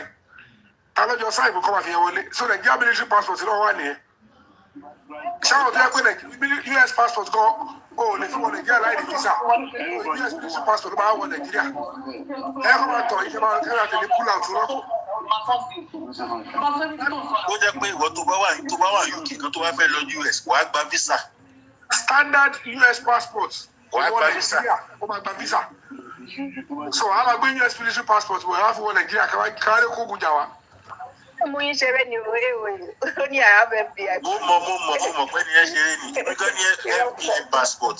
Because Karimo nìkan ní meanwhile wọ́n sọ ṣẹ́rí ó tún lójú àwọn passport tó yẹ pé if tó bá fẹ́ lọ àwọn tó jẹ́ president gan wọ́n ń lo diplomatic passport wọn ló máa mú dání. mo tún wá lo diplomatic náà wá sí ní nationality passport wá ní ti personal ti ẹ̀ gan. ẹ wo ọ̀rọ̀ gẹ́ẹ̀ ti sún mi jàre ó dẹ̀ máa pa òyìn sí abẹ́ wọn dẹ̀ máa pa òyìn. ó dàbí pé mi náà ní vigilante international passport. àmọ̀tẹ́kùn gbọ́. ẹ lọ fi wọ Eritrea Mauritius olórí ẹbí ẹ jẹ́ ká tiẹ̀ lo passport gbogbo wa olórí ẹbí passport ẹ ká lórí ẹbí passport bọ́lá lè fi wọ̀. òótọ́ dẹ̀ ni o. a máa fi wọ IJFK music production. ẹ lè fi wọ Afghanistan. òkú Mohbad ló máa ń tẹ military passport. ẹ rí i pé ojú Mohbad rí tó. ó kọjá bẹ́ẹ̀ o wọ́n sì máa ń tẹ military passport sílẹ̀ kó fẹ́ jagun nìyẹn. nígbà táwọn kan kúrò tán ní ẹ ó fẹ́ máa wọn lamẹ́ríkà bó kàn máa ń rẹ́rìn pé family member go tí èdè wọn kó wọlé débi ara àta. wọ́n wá péyàn lórí online. ó wà pé online ó wà tọ́yẹ́ tó bá fẹ́ ṣe normal visitor visa gan fún ọ̀rẹ́ ẹ̀gán lásán gan. ó ta wọn nílé. olórí ẹbí wọ ẹgbọ́n ń bọ̀ la lè fi pátákó pa international passport wọ̀. ẹ lè fi wọ Korea. ṣé pátákó pa. ẹ máa fi wọ rockland film ẹ lè fi wọ family house àwọn kid boss torí bẹ́ẹ̀ láti fẹ́lẹ̀ búyàwó. onílé ẹ lè fi wọ Ìkòròdú ó jẹ́ Ìkòròdú. pátákó pa passport we allow everybody following me to kid boss house to enter. if not ọ̀rẹ́ jẹ́ búyàwó kúrò tó gbé ẹ lọ apply àwọn family wa bèrè ní. pátákó pa la fẹ́ fi wọlé. pátákó pa passport. Where is your pátákó PP lọ́wọ́ mi? Where is your PP? Pátákó passport PPP. Present it. Military passport lòun lò mi ò gbọ́ rí. Military passport fẹ́ fi wá sí ìlú ìyàtọ̀ ti bí ẹ. Ìlú ẹ̀rọ. láti pé yọ lọ sójú ogun ìlú kejì. Yẹ bó tẹ̀ yẹ ṣe ṣe gbọ́. O bọ̀ ìlú tó ti bí ẹ ìlú ẹ̀kọ́ ló tún bọ̀ o. O sọ pé o lo Nigeria passport wọlé.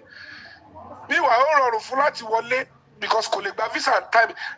Military Nigeria passport ló yí sí láti fi wọlé sí Nàìjíríà kí ló wá ń parọ́ military passport fún olóòtú wọn Nàìjíríà lè pè ó ti máa ṣe passport nìyẹn òun ló fi wọlé lẹgbẹ kárí kẹkọọ ní stamp káṣí dídẹ túpẹ kọkọ máa ṣáàtì wọn ṣe àmọ́ gbé àpapọ̀ láìpẹ́.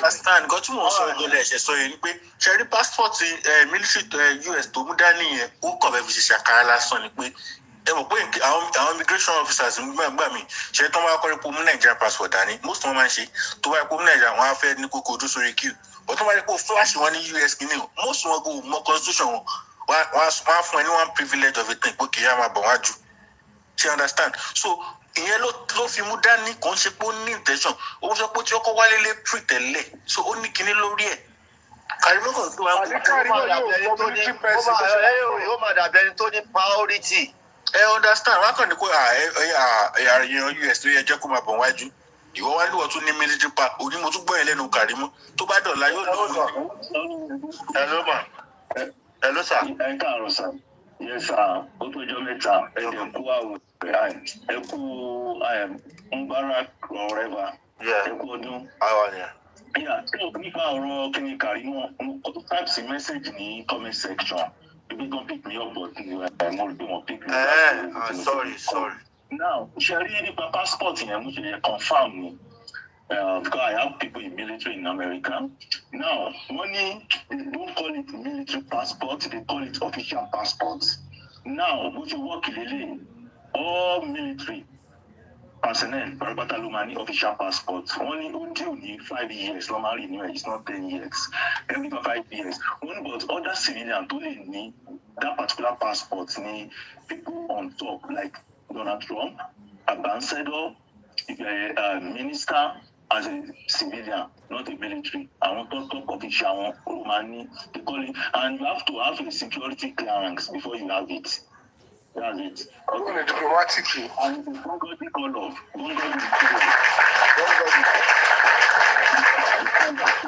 So, we must send the, so I'm going to send the Kenyan to me now. the color, the passport color, and I send it. òun náà ní diplomatic yìí. ẹ ṣe. diplomatic làwọn pè Nàìjíríà ọ̀tọ̀ orúkọ táwọn pè lọ́wọ́.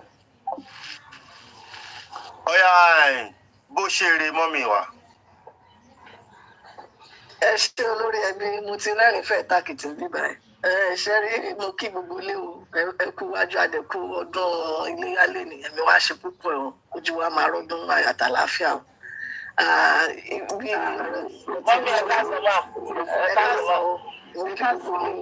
káàsán ẹ ṣe àdúpẹ́ ni pé ṣe rí àwa tá a wà nídàálẹ̀ àti ẹ̀yin tẹ́ wà nílé àárígbà àdájú ra wa lọ orí ọ̀fẹ́ òun lárí gbà ẹlòmíì tó wà ń bí ohun tó bólúkálùkù dé ìdálẹ̀ òun lolúkálùkù lè contribute ló lè attribute sí achievement and lọ́kàn tèmi èmi ò feel pé right pé nítorí pé mo wà nílùú kan outside of Nigeria that I look down on other people ṣe rí àwọn tó bá jẹ́ pé mi mọ̀ bí inferiority complex òun lèmi lè ka irú bẹ́ẹ̀ yẹn sí for people that are living abroad to look down on other people. Now ohun tí mo lè sọ ni pé àwọn tó bá ń ṣe irú ẹ̀ maybe for personal reasons that is best known to them but on a normal basis how can because you are in UK, you are in US or Germany you now relegate other people in Nigeria? And ṣẹ́rí àwọn tó ń sọ̀rọ̀ ẹ̀mí ò kì í ṣẹ̀bi wọn bí ò ṣẹ̀bi Nigerian government wa because tẹ bá wo gbogbo àwọn tó ti wá sí ìdálẹ̀ nígbà tí ìlú tiẹ̀ ṣì dá maybe in the 60s tó jẹ́ pé wọ́n ti wà ní bíbá wọn in the 50s wọ́n wá láti either further their education and most of them either they are on scholarship or ibiṣẹ́ ló rán wọn wá.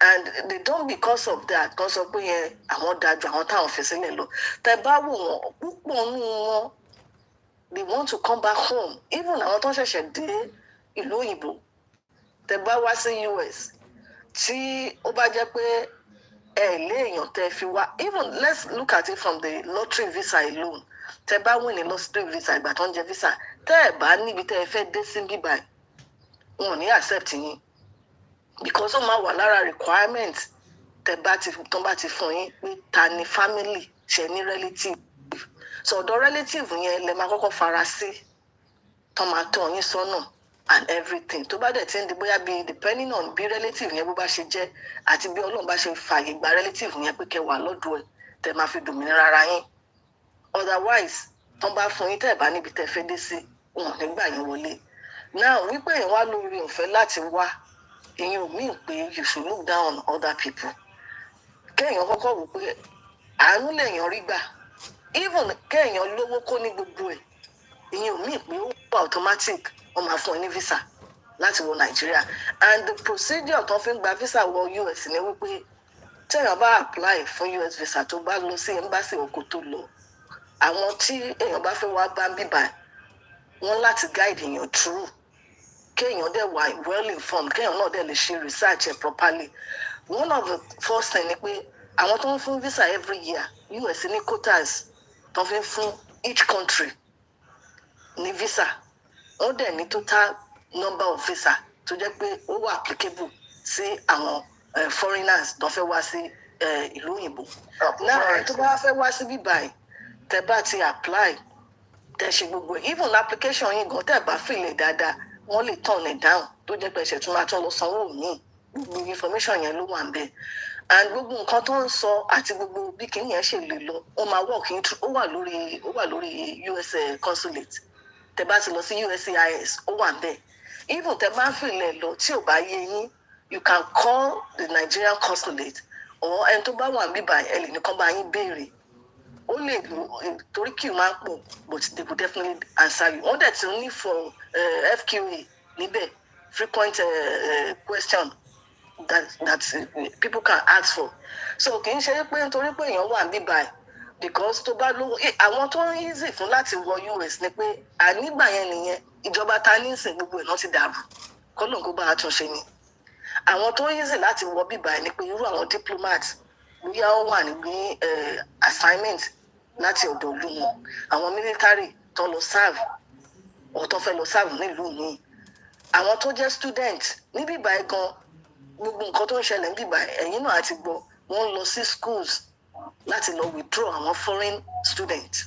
ní school wọn depending on maybe criteria tí àwọn ICE àwọn immigration tó gbé wọn káàkiri fún deportation so tẹ́yàn bá fẹ́ wá síbí báyìí tó bá apply you have to go to certain process you have to have some information ẹni tó bá fẹ́ wá bíbáyìí tó bá jẹ́ student tó bá apply tó bá lọ sí embassy wọn á bí ẹ léèrè pé báwo ló ṣe get information yẹn wọn á sọ fún wọn bóyá wọn ló search fún lórí internet or bóyá o ní relative kan pé ló wà bíbáyìí and àwọn nǹkan tó kàn máa fẹ́ wò ni pé ok kí ni nǹkan tó interest ẹ then kí ni financial status ẹ láti sọ pé tó bá wá o lè fẹ́ǹdì fún rẹ o lè sanwó school yẹn tó bá dẹ̀ máa wá gbogbo owó school yẹn wọ́n láti rí nínú àkáǹtì ẹ̀ pé o ní ability láti san láti yá and àwọn owó school yẹn tẹ́lẹ̀tẹ́lẹ̀ kó tó di pé kínní even àwọn bóyá àwọn technical college àbáwọn little school tí ó jẹ́ pé àti ẹ̀fí bẹ́ẹ̀ gbórúkọ wọn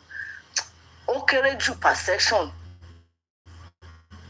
bóyá ìmí àfẹ́ gba bóyá bíi 5,000 now gbogbo owó tó máa fi lọ sí school bóyá pé school yẹn ọdún kan àbọ̀dún méjì ni gbogbo ẹ̀ wọ́n máa rí inú àkáǹtì ẹ̀ so tẹ́lẹ̀ bá fẹ́ wọ bíbá àwọn tó easy fún jù láti wá sí US ni àwọn tó bá jẹ́ student tó bá fẹ́ wá kàwé ṣẹ̀wárà àwọn tó tún wá easy tó tún jẹ́ pé tó ń ṣe pé tó bá fẹ́ wá ṣe PhD America ń fẹ́ gbò tó bá wà bíbá tó bá ló fẹ́ ṣe PhD wọ́n lè má gba kọ́bọ̀ lọ́wọ́ ẹ̀ go and find out so and the fact pé tí wọ́n fẹ́ ṣe student yẹn tó bá fún ẹ láadmission ìyẹn ò ní ìpè tó bá because school láti kọ́kọ́ fún ẹ láadmission school adé sọ fún ẹ pé iye báyìí ni wọ́n school tó bá lówó yẹn lọ́wọ́ now tí school bá wá fún ẹ láadmission ó ní service àwọn paper kan máa fún ẹ tó máa fún ẹ. tí school bá wá fún ẹ láadmission ó ní service àwọn paper kan máa fún ẹ. so àwọn kinní tó bá gbé dé embassy tó gbé dé consulate embassy pé o lọ apply for visa kì í ṣe pé bẹ́ẹ̀ náà ló ṣe máa wà automatic ó máa ní àwọn nǹkan táwọn náà máa wò pé okay yes school tó fẹ́ wá kà láyé America wọ́n ti fún ẹ ní admission ó dẹ̀ ti mú lọ sọ́dọ̀ wọn àwọn náà ní prerogative of power láti sọ pé àwọn máa gbà ẹ́ wọlé àbáwọn ò ní gbà ẹ́ wọlé ẹni tí ò bá wá fẹ́ wá wípé as a student bí òkè bóyá mo fẹ́ wá ṣe holiday lásán let's just take that as an example wọ́n máa wò pé kí ni link yẹ pẹ̀lú ìlú tó fẹ́ fi sílẹ̀ kí ni reason tó fi fẹ́ wá holiday ló fẹ́ wá ṣe o okay I want to come for a vacation wọ́n á fẹ́ wo attachment especially àwọn tó bá jẹ́ youth tọ́jú ọmọdé wọ́n á wò pé tó bá wá síbí báyìí ó ṣe ṣe kó má fẹ́ padà based on experiences táwọn èèyàn ti ní wọ́n dẹ̀ ti mọ especially àwa Nigerians wọ́n ti mọ gbogbo agbárí tà ń lò so àwọn náà ti wise up tó bá dẹ̀ tún wá lọ sọ́dọ̀ wọn wọ́n á ní okay kí ni àrídájú pé o fẹ́ wá síbí tó bá fún wọn o lè sọ pé okay o lè wá vacation o níbi iṣẹ́ wọ́n á wo account ẹ̀ èlò ló ní l'account and all that so àwọn nǹkan tó bá rí yẹn àti àwọn question tó ń bí ẹ́ tó bá fi answer wọn and they want you to be honest. If you don't know, you tell them you don't know. It's not a crime. But ọ̀pọ̀lọpọ̀ nù wa tàbá fẹ́ wá ẹlòmíì lè wò pé àjẹ́ sáré lọ máa rówó kí n ní káwọn tó wà nílùú òyìnbó bóyá kán bá mi àbí kí n lọ yáwó kí n fi. Àwọn people wọn mọ̀ bọ́ ṣe ń find out information wọn. Even ẹni tó ní family bíbá ẹ̀ tó bá fẹ́ sọ pé káwọn èèyàn wà. The fact pé èèyàn ní family kì í ṣe pé automatic. Wọ́n máa wò pé kí ni nǹkan kí àbí ìwọ gangan ṣó wà independent ṣó wà responsible on your own. Àwọn tó jẹ́ tọkọ-tìyàwó gan àbí tó jẹ́ pé ó ti marry and all that tó lọ́mọ tó bá fẹ́ wá bí wọ́n á ní òkè kí ni nǹkan tẹ fẹ́ fi sílẹ̀ tẹ fẹ́ fi wá síbi tẹ bá ní mo nílé mo ní property pé a kàn fẹ́ wá fún vacation ni ọ̀ bóyá irú àwọn tó bá tó fẹ́ wá ṣèyàwó gbogbo ẹ̀ náà máa lò wọ́n dẹ̀ ń wọ nǹkan kan tó bá lo stamp yín pé kẹwòlù fún 6 months I'm talking from experience now wọ́n á bí ń lè rí pé how long lẹ fẹ́ lò normally nǹkan tó máa expect ni pé ó pọ̀ jù ẹ gbọ́dọ̀ lójú 4 weeks lọ tẹ́bá máa lò ju 4 weeks yìí lọ despite pé wọ́n fún yín ní 6 months entry pé ẹ lè fi wà ní US ẹ ń láti jẹ́ kán mọ̀ ẹ̀yin ti sọ pé 4 weeks lẹ fẹ́ lò tẹ́bá wá débi tẹ́bá ní oṣù mẹ́fà náà kúkú fún mi tẹ́bá lò jù bẹ́ẹ̀ yẹn lọ ìgbà míì tẹ́bá padà lọlé tẹ́bá fẹ́ padà wá even though visa yín ṣe valid wọ́n lè má jẹ́ kẹ́ wọlé tẹ́bá wà ń bíbá ẹ̀ tó bá ní pé ẹ ní course láti extend 4 weeks yẹn ẹ ń láti lọ sí USIS kẹ́ pè wọ́n bóyá bí tẹ́ dé sí àbí tẹ bá ní guidance pé okay kẹ́kọ̀ọ́ pé 4 weeks mo ní mo fẹ́ lò but for certain reason bóyá onítọ̀hún sick or reason beyond their control wọn ò lè padà long time yẹn tẹ bá ti sọ fún wọn all well and dandy. mo ní experience tó jẹ́ pé mo ní ẹnìkan tó jẹ́ pé wọ́n ń wá onítọ̀hún gbà tó dé bóyá àwọn Dubai àbí Turkey ló gbà wọlé láti Turkey ẹni tán ti fún ní visa pé kó wọ tó ti dé Turkey tán wá sọ pé tó bá ti dé Turkey bóyá kó má lò ju bóyá ọ̀sẹ̀ méjì àbí nǹkan ìyẹn bá bú sẹ́kùn ìyẹn dẹ̀ wà nù and it's not as if pé bóyá ìyẹn fẹ́ wá bímọ sí bíbá but circumstances pé okay doctor's advice pé kó lọ rest and all that so ìgbà tí wọ́n wọ bíbá and láti take wọn through that process we call the USCIS apply fún extension because onítọ̀hún ti wà àyà onítọ̀hún ti ń já pé báwo wọ́n ṣe fẹ́ ṣe an opportunity pé kóun fi relax then pé kóun fi ṣe one of two things kóun tó padà lọ ìgbà tá a apply tí wọ́n ní pé tẹ bá ti apply tí ẹ ti gba fọ́ọ̀mù yẹn tẹ ti apply tó dẹ̀ ti gba fọ́ọ̀mù yẹn tó ti dé USCIS kò sí nǹkan wọn ò lè gbé yín but tẹ́ ẹ bá apply tẹ lọ sọ pé torí pé oṣù mẹ́fà náà lù fún mi lórí passport mi mo lè stay longer than that ó lè dìtà yín nígbà míì tẹ bá fẹ́ wá pé ẹ kàn máa wò pé mo ṣì ní visa mi ṣì valid wọn jẹ́ kí n wọlé because ohun tẹ́yàn bá sọ òun ni àwọn tó wà níbẹ̀ àwọn immigration náà máa ń tẹ̀lé so ìgbà tó ní tọ̀hún tó ti di àwọn even family tẹ̀ ń sọ pé àkó máa padà lọ mo ní rárá ẹ má jẹ́ kán padà lọ ẹ jẹ́ kó dúró tán bá dúró kíní fọ́ọ̀mù tá a ṣe àti gba lọ́ọ̀yà àti submit fọ́ọ̀mù yẹn so àwọn ti receive fọ́ọ̀mù wọ́n dẹ̀ ti acknowledge fún wa pé wọ́n ti receive fọ́ọ̀mù yẹn ẹni kí ló ṣẹlẹ̀ wọ́n fún onítọ̀hún yẹn ní 1 year extra láti stay ibi tí ọ̀rọ̀ Amẹ́ríkà ibi tí ọ̀rọ̀ tí wọ́n ṣe tẹ́ bá ti sọ̀rọ̀ lẹ́yìn ọgbà mọ̀ once you ask wọ́n máa put in your through but pé àìbéèrè yẹn fẹ́ máa play on their intelligence yẹn ignorance is not an excuse in law so òun ni then there are different visa òun náà ti gbé sí different passport mẹ́ta ni ìkànnì dẹnukú méjì eléyìí àwọn diplomat ló ń lò bí ẹni tó dẹ̀ kọ́ olórí ẹbí ṣe sọ tẹ́ ẹ bá máa lo as a diplomat lọ sí ti fi travel bí mo ṣe jẹ́ Nàìjíríà nsìn tí n bá tún fẹ́ lo tí n bá ṣiṣẹ́ pẹ̀lú ìjọba òun láti renounce pé àmì Nàìjíríà you cannot take wọn nígbà pé torí kò jọmọ Nàìjíríà wọn á ní ṣe ready láti forgo pé bí i Nàìjíríà tó bá nígbà tó bá fẹ́ lọ you have to be claiming that you are a US citizen tó bá bá wọn ṣiṣẹ́ tán o lè tún wá revert padà but as long as you are working with the government you cannot operate as a true US citizenship. ẹni tó bá ní green card ò lè ṣiṣẹ́ pẹ̀lú government lọ́dọ̀ yìí. ṣe mọ̀ ó ní àwọn bóyá pẹ̀lú agency but pé tó bá fẹ́ ṣiṣẹ́ pẹ̀lú federal government òun láti wọ́n tiẹ̀ ti máa kọ́ síbẹ̀ pé even àwọn iṣẹ́ kan wà tó jẹ́ pé fáwọn veteran ni àwọn iṣẹ́ kan wà tó jẹ́ pé fáwọn citizen ni àwọn iṣẹ́ kan wà tó jẹ́ pé bóyá o ti ṣiṣẹ́ pẹ̀lú ìjọba o kúrò wọ́n tún fẹ́ reapply lọ́bẹ̀ òun ni but as a green card holder o lè ṣiṣẹ́ pẹ̀lú ìjọba you have to be a citizen you have to wọ́n ti máa tẹ́ bá lọ sí website wọ́n pe website ní USA job tẹ́ bá ti click on it wọ́n ti máa fi gbogbo àwọn kinní yẹn síbẹ̀ tó bá jẹ́ US citizen ẹ ti republic tó bá jẹ́ veteran gbogbo ìná ti state síbẹ̀ so gbogbo nǹkan téèyàn bá qualify fún òun ló máa ṣe ó dẹ̀ ní tẹ́ bá fẹ́ gbàjọba ṣiṣẹ́ ní US ó ní wọ́n ṣe ń ṣe resume wọn bẹ́ẹ̀ ṣe máa apply fún resume wọn ló máa fi síbẹ̀ tí ò bá yé èèyàn wọ́n ti máa fi nọ́mbà síbẹ̀ wọ́n ti máa fi àdírẹ́sì síbẹ̀. bẹ́ẹ̀ ni sà. jẹ́ káàdìmọ́ irú pálí ni káàdìmọ́ náà ń lò. láíláí. ṣé káàdìmọ́ lè lò lóru pálí. láíláí àwọn top US military fún àwọn tó wà bíi NATO bíi Canada bíi Mexico àwọn yẹn àwọn NATO countries àwọn ni wọ́n fún kì í ṣe pé just like that kì í ṣe pé just like that kì í ṣe pé anybody ló ń gba military you have to be maybe military assignment. bó ṣe rí yes sir. ẹ kí n support ọ̀rọ̀ yín bẹ́ẹ̀. yes sir. gbọ́dọ̀ láti mo ti wá sórí platform yín rí mo ti sọ̀rọ̀ passport tó lè wà lọ́wọ́ Karimo she's just ex-national guide. We have active, we have reserve, we have national guide. ẹgbẹ́ sí big screen kọ́ lè rí nǹkan tí mo gbé sẹ́yìn. Àwọn active yẹn ṣó ti yín àwọn active yẹn ló máa ń lọ sójú ogun ló máa lọ ń jà ló máa ń gbébọn tó ti yín àwọn reserve àwọn yẹn kàn máa wà ní US ni tó bá wá need the support ló máa kó wọn tó ti yín ṣé ti rírun Kàrímọ́ ìgbà tó wà military even military yẹn pàápàá bó ṣe ń sọ mi ò rò bó parí because military is a contract 4 years ni ẹ máa sign ẹ ní tẹ bá ti lò 4 years yín tán tẹ bá fẹ́ wá continue ẹ máa rí bíi pé èèyàn fẹ́ gbaṣẹ́ míì ni reapply fún ṣó ti yẹ yín báyẹn so orú òun ní ìsìn pẹ̀lú èmi pẹ̀lú ẹ̀ àti bàmọ́ mọ́mí Lighton mọ́mí Àdùfẹ́ whatever àtijọ́ sọ̀rọ̀ lórí platform yín rìn bí ta engage ara tó ń bè lọ́wọ́ mi lọ́jọ́ pé ṣé mo ṣe iṣẹ́ ológun rí ni bọ́n nǹkan tí mo ń try láti sọ ni pé òun national guide dàbí ẹmọ boy scout máa ń lo wọ̀tá máa ń ṣe Nàìjíríà gbà yẹn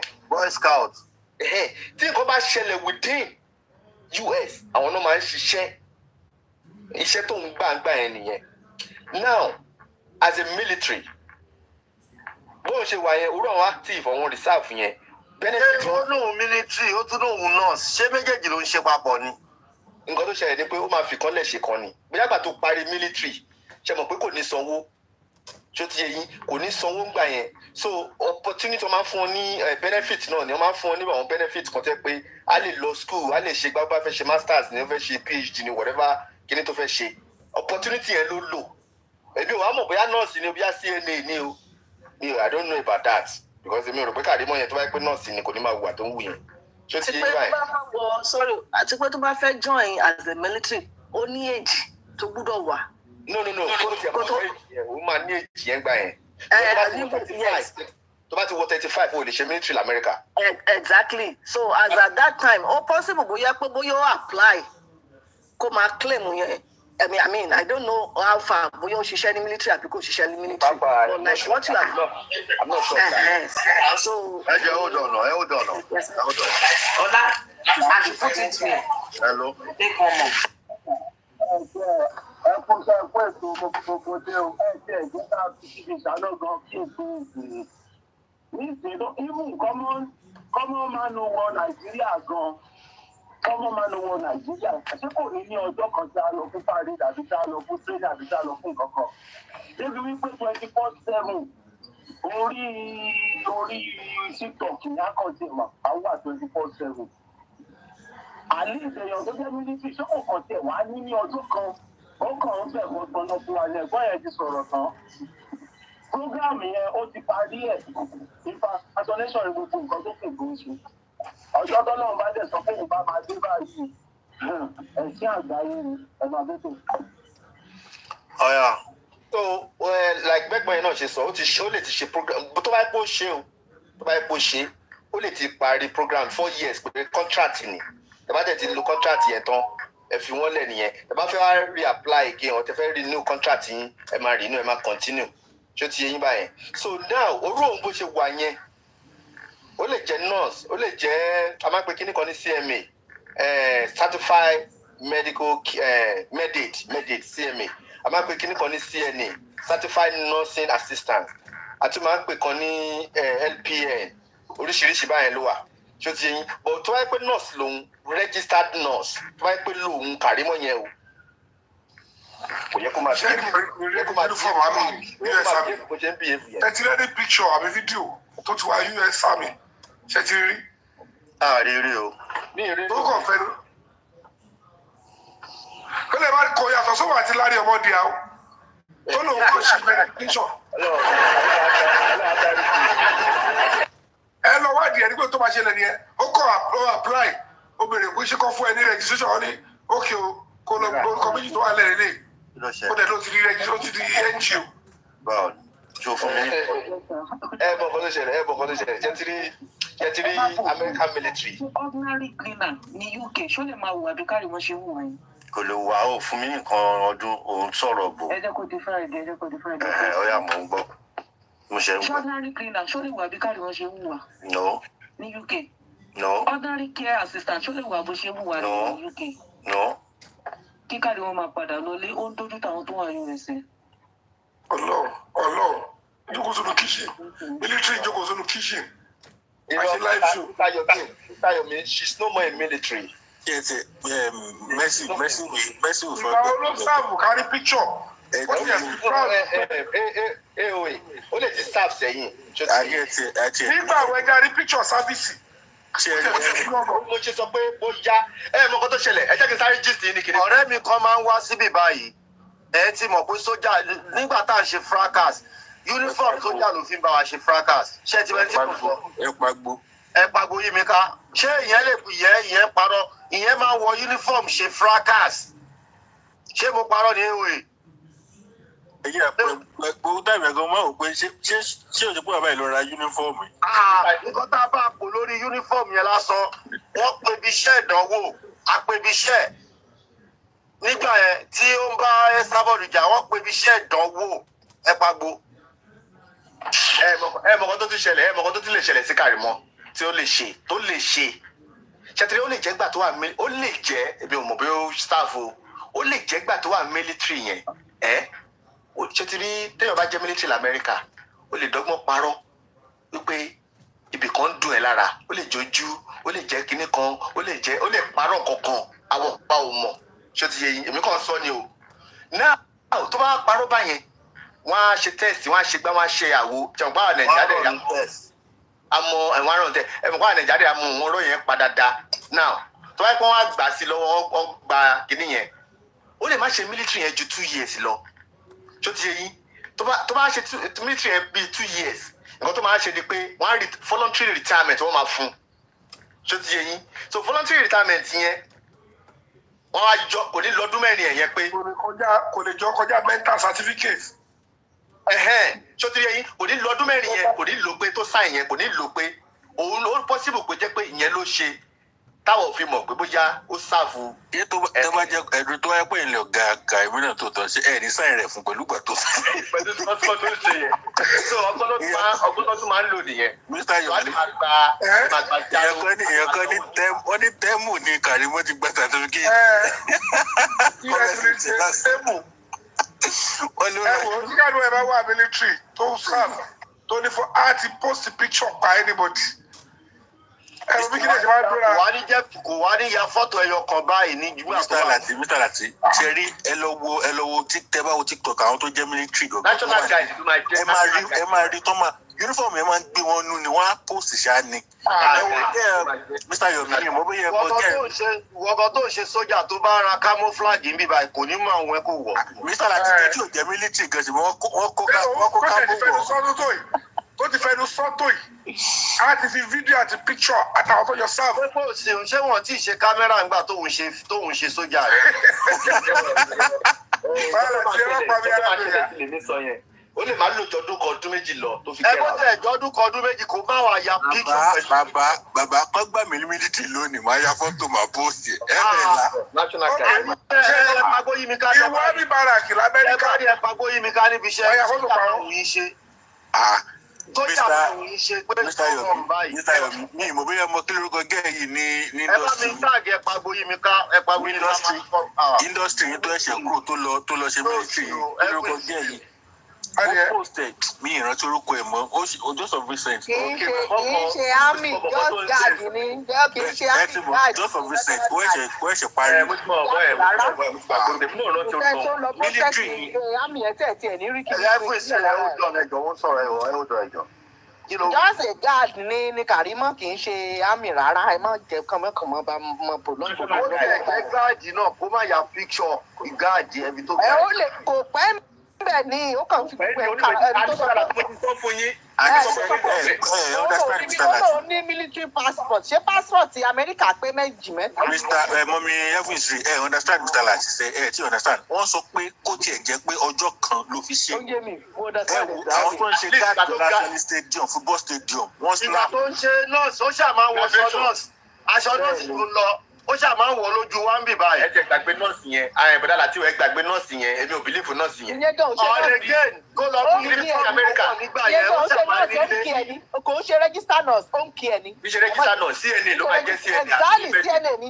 CNN ò jẹ́ CNN lamẹ́ríkà CNN lamẹ́ríkà kọ́lẹ́jì ló ti lọ. kí ló tí wọ́n rí yúnífọ̀mù sójà.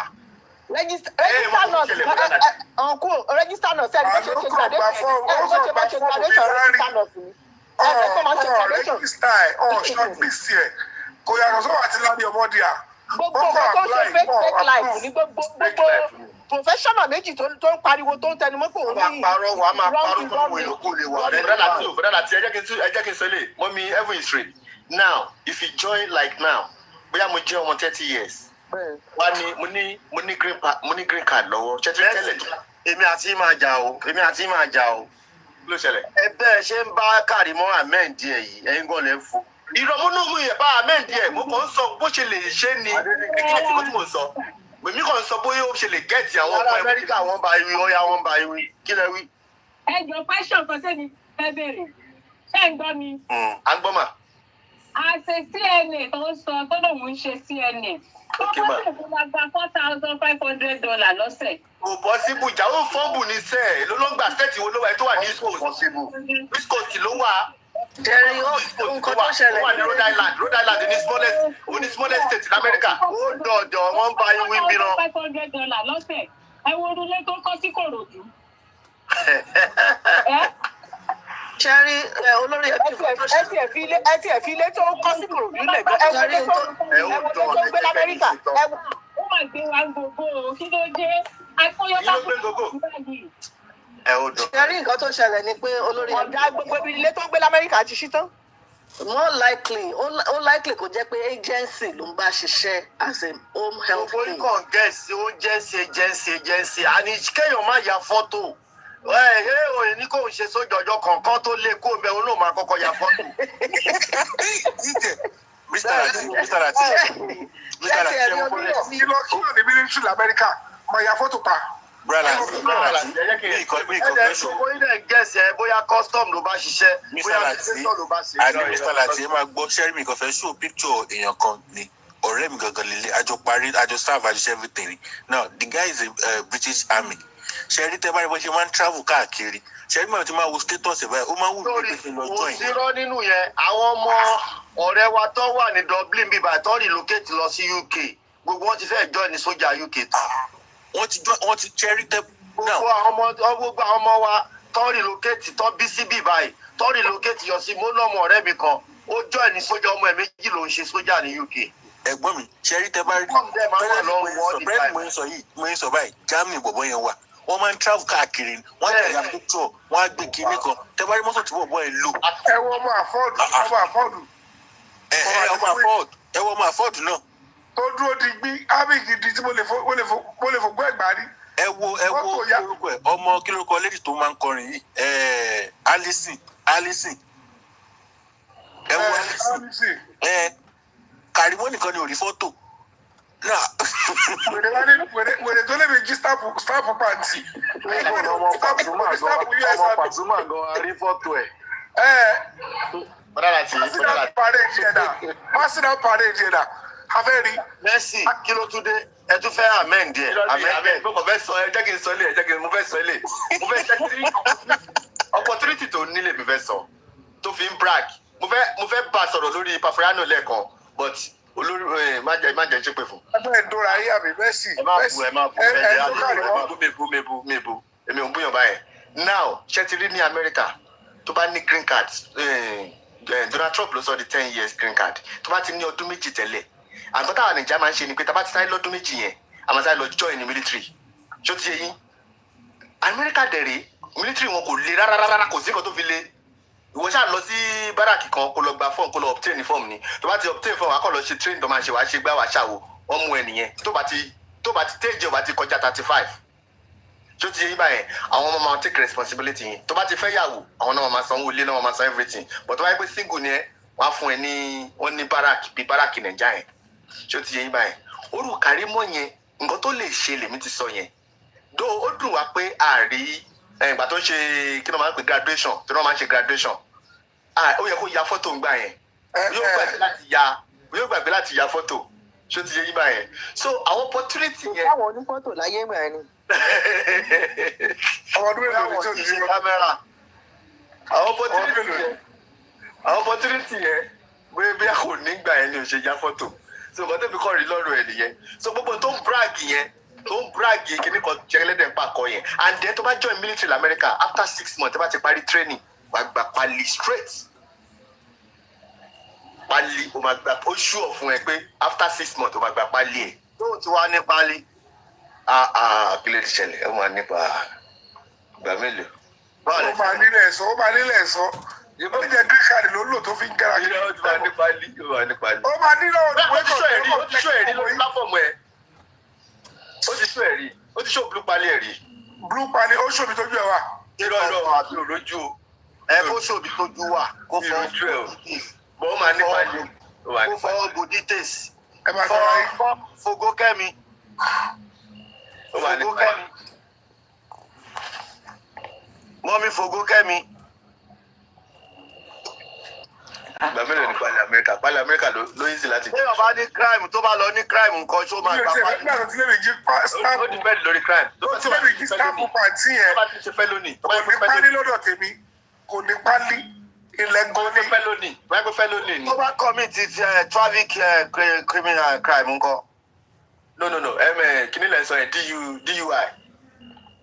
ẹ̀sùn wọn sì máa fún pálí náà kò wá fẹ́ tì. àwọn fẹ́ẹ́ pọ̀ kọjá DUI tó lè ṣe wọ́n pààyàn kan tó pààyàn kan wọ́n pààyàn ló bá ń drive kan ìṣòro kó jẹ́ DUI. no téèyàn bá lọ commit traffic crime bóyá o ti tíkẹ́ẹ̀tì nǹkan. ìyẹn normal thing ìyẹn ìyẹn bọ̀dọ̀ láti. ẹ ṣé kò affect nationalization ni mo mi. kò affect nationalization ẹ. no kò affect ẹ but ó máa wà lórí record ẹ ó máa affect insurance ẹ ó máa affect insurance ẹ tó bá ti ń san bóyá bíi $100 ní every month fún insurance lórí mọ́tò àti lórí ilé record yẹn tó bá gbààyàn ó máa send the signal because everything ó wà interwoven ó ní social security ó ní everything so tó bá ti any crime tó bá commit ó ń lọ sórí record ẹ tó bá fi mọ́tò ẹ̀ gbààyàn tó bá jẹ́ pé òun ló jẹ̀bi tó bá ṣe investigation tó bá after the investigation ó máa affect insurance tó máa san either yearly or annually. wọ́n tẹ́lẹ̀ ọba ti gba pálí tó ṣe fẹ́ apply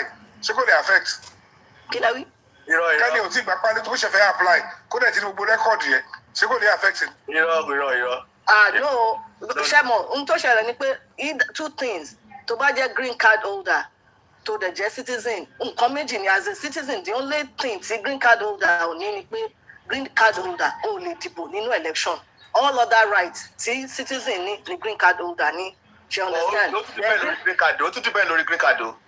then green card holder ó ní limit ó kàn lè jáde out of US kó lọ forever tó bá padà wá òun láti ní time tó máa lò bí pé èèyàn wà bí ìṣe ó lọ sí nàìjíríà ó kàn lè sọ pé ó fẹ́ dúró sí nàìjíríà for so long citizen àwọn kíní tiwọn benefit wọn ó jù yẹn lọ so even ṣẹ́rí nǹkan tẹ́mi kàn fẹ́ mú jáde ni pé regardless of ibi tó ti ń ṣiṣẹ́ I mean there are ethics ní profession tó olúkálùkù ń ṣe anybody tó bá ń ṣiṣẹ́ even kó máa ṣiṣẹ́ fúnra ẹ̀ àwọn nǹkan kan wà tó ń pè ní ọmọlúwàbí tó bá dẹ̀ tún bí èèyàn láti túnra èèyàn bí ni it's absurd that as a person especially ìwọ tó ń fẹ́ máa claim pé bóyá o superior ju àwọn tó wà nàìjíríà lọ you have to display that morality ni pé okay o bóyá àwọn exposure tó ti ní nílùú òyìnbó wọ́n ṣe ń ṣe nǹkan o tó feel pé bóyá èèyàn ló fi fẹ́ máa claim pé ó dáa jù wọ́n lọ you have to display it but when you are not doing that how are you showing pé ó dáa jù àwọn tó wà lọ is it only because you are here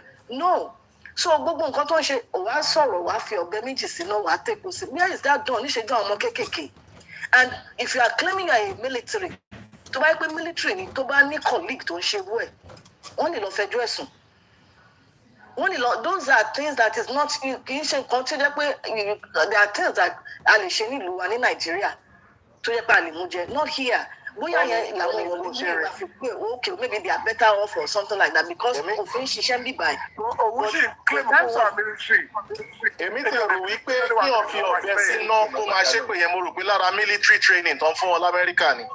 àbà kò sẹ́ even ṣẹ́rí àwọn gbọ̀ngàn ni òfin ṣiṣẹ́ lórí ẹ̀ jù issue kan ṣẹlẹ̀ tí wọ́n ṣò lórí ọ̀dọ̀ wa ní last week àwọn ọlọ́pàá yẹn wọ́n lọ bóyá mo sọ lánàá lórí bíbá wọ́n lé bọ̀bọ̀ náà lọ ó ti commit àwọn offences kan tẹ́lẹ̀ so ó dà pé wọ́n tún wá lọ sọ pé yóò lọ jalè ní store kan or something like that ṣe mọ̀ pé nígbà tí wọ́n lé lọ wọn ò rí mú wọ́n tún call fún backup àwọn ọlọ́pàá yẹn pọ̀ lẹ́yìn so ní ìmọ̀ nǹkan tó prompt àwọn ọlọ́pàá yẹn one of the policemen tó ń lé wọ́n wá shoot mọ́tò tó ń wà mọ́tò yẹn wá pierce wọnú ẹgbẹ́ drivers kìíní ó wá gba owó ẹ̀ ìgbà tán máa mú jáde ó wá dúró torí kò sí bó ṣe fẹ́ drive mọ́ wọn wá gbé jáde ẹ̀jẹ̀ ti bo ní gbogbo ara wọ́n tún wọ́n á fẹ́ ránkọ̀ pẹ̀lú wá ní àpé sọ́ọ́rí pé òun ti fẹ̀ṣẹ̀ ṣiṣẹ́ kí ni mo fẹ́ mú jáde ni pé àwọn ọlọ́pàá tí wọ́n shoot despite the fact pé bọ̀bọ́ yìí commit crime ni or offence wọ́n relieve wọn of their duty because bọ̀bọ́ yẹn it does not go present ara rẹ̀ as being harmful to them wọn ò rí any ammunition kankan ní ara rẹ̀ kò dé attack wọn kó bí ó fẹ́ shoot wọn so gbà tán dé court kọ́kọ́ relieve àwọn ọlọ́pàá yẹn on the ground wípé kò ní any harmful object kankan lọ́wọ́ wọ́n believe wípé wọ́n ṣe ń pursue yẹn òun náà bá máa pursue ẹ̀ until tó bá yẹ pé bóyá ó yín ojú sẹ́yìn fún wọn tán bá rí i pé ó ń present ara ẹ̀ as being dangerous to them even àwọn márùn kan tún wà tán ni wọ́n tún ṣe investigate despite that pé nǹkan tó ń ṣe in their line of duty ó possible kéèyàn fẹ́ attack wọn ìyẹn ni àwọn ọlọ́pàá mostly náà máa fi ń shoot tó bá ti pé you are harmed náà máa fi ní raise up your hand but bọ́ọ̀ yẹn ò park wọ́n dẹ̀ ń lé lọ but ìgbà tán lé lọ we don't know what prompted them but ìgbà tán dé court judgement tó give ni pé àwọn ọlọ́pàá yẹn wọ́n kọ́ fún wọn ní administrative leave náà kán tó continue kínní ohun tí wọ́n sọ fún wa ni pé the fact that pé ẹ wà nípò agbára ìyẹn ò míì pé kẹ́ ṣe agbára lò ìyẹn ò míì pé ẹ̀yin gan náà mọ̀ lè prosecute yín under the law these are people tó ń try láti dáàbò bo aráàlú tó ń try láti ṣe nǹkan tó tọ́ but in doing their carrying out their responsibility àwọn gan tún tẹ ojú òfin mọ́lẹ̀ and they face it so kì í ṣe ìlú wa nìkan lèèyàn ti máa ṣe nǹkan kó máa mú jẹ tó bá lò wá military how can you be in the military and be kó máa exhibit gbogbo irú behaviour. mo mà láìkí state yín yẹn. all right ẹ hold on Mr. Olówóyọ Mr. Olówóyọ. ẹ máa káàsán. ẹ káàsán. ẹ káàsán sá mo kí gbogbo ilé àìṣègùn ẹ̀yin kan tí mo kàn fẹ́ sáré sọ ni pé ẹ̀yin ẹ má máa jẹ́ ká fún jàgbàdá sí sá ọmọ yẹn ò sí ní mínísírì kò sí ní mínísírì ẹ má jẹ́ ká explain ẹ̀ ní ìwé tó máa lọ sọ fún un lọ. mo ẹ àwọn òkúta mínísírì ẹ kò ní nǹkan tó ní ṣe pẹ̀lú justice.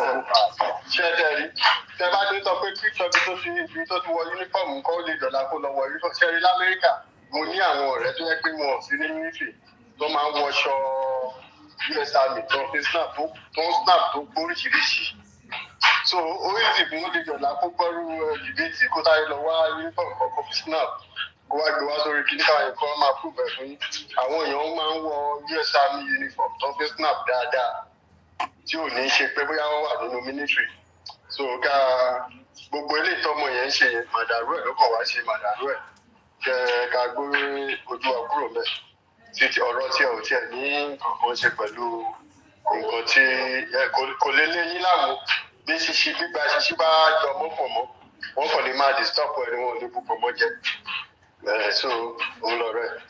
ṣe àwọn náà fẹ́ rí single photo ni a fẹ́ rí group photo. wàhálà yín pọ̀ yóò wàhálà too much. Mr. Adébáyọ̀ ẹni mi is serious kò ń ṣe pé mi is serious ẹ mọ̀ wípé Karimo will keep saying wípé any small thing he will keep saying wípé òun military personnel kẹ́dẹ̀ tó rí kẹ́tó fọ̀ á ti lọ kọ́bẹ̀ jáde ó dẹ̀ bí mo bó ṣe ń sọ yẹn mi wá rò pé bóyá lára training tó ń gbà ní military tó wà ní US bóyá lára ẹ̀ ni so tí ó bá wá ṣe lára ẹ̀yin tẹ̀ wà lamẹ́ríkà lẹ́ máa bá a pò wípé gbogbo àwọn nǹkan tó ń ṣe yẹn ó ń dojú tì yín kó stop ẹ̀ ọ̀bẹ fúnra rẹ̀ ló ọbẹ̀ department. bóyá mi wá mọ̀. ọ̀rọ̀ wa àti lárí ọmọdé ọ̀rọ̀ wọ́n wọ̀. awúráwọ̀ ìyẹn máa fún ní listening yẹn ni ẹ mọ̀ kó o dẹ̀ rí ó láìkẹ́ tó máa fún ní listening yẹn tó máa gbọ́dọ̀ sóun lẹ́nu láti control ẹ̀ nìyẹn. máa fún ní listening yẹn ni. òkú gbẹ gẹrẹjẹ burúkú.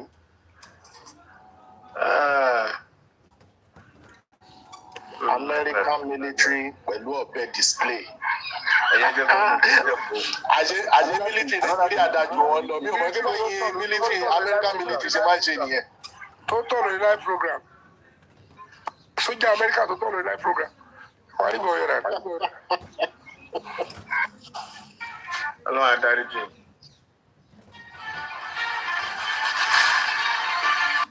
tọ́ ẹ̀yà Amẹ́ríkà pálí ni mo display nìyí yìí o. Ṣàlàyé wo ni wọ́n fẹ́ ṣe nu pálí ọwọ́ títẹ̀ pálí bíi mẹ́rin wọ́n ní mẹ́ta ló wà mẹ́gbò ni wọ́n ti rí pálí kẹrin kọ́lọ̀ kẹrin tó fi pé 5. nínú ṣẹ́tírí kìíní tó ń ṣe eléyìí ó lè jẹ́ àwọn wọ́lẹ̀tì yẹn ó lè jẹ́ àwọn kìíní wọ́lẹ̀tì. Yeah, okay, passport wallet. Yeah, ti get it. Blue pali non lo l'America. Yeah, but official passport lele now.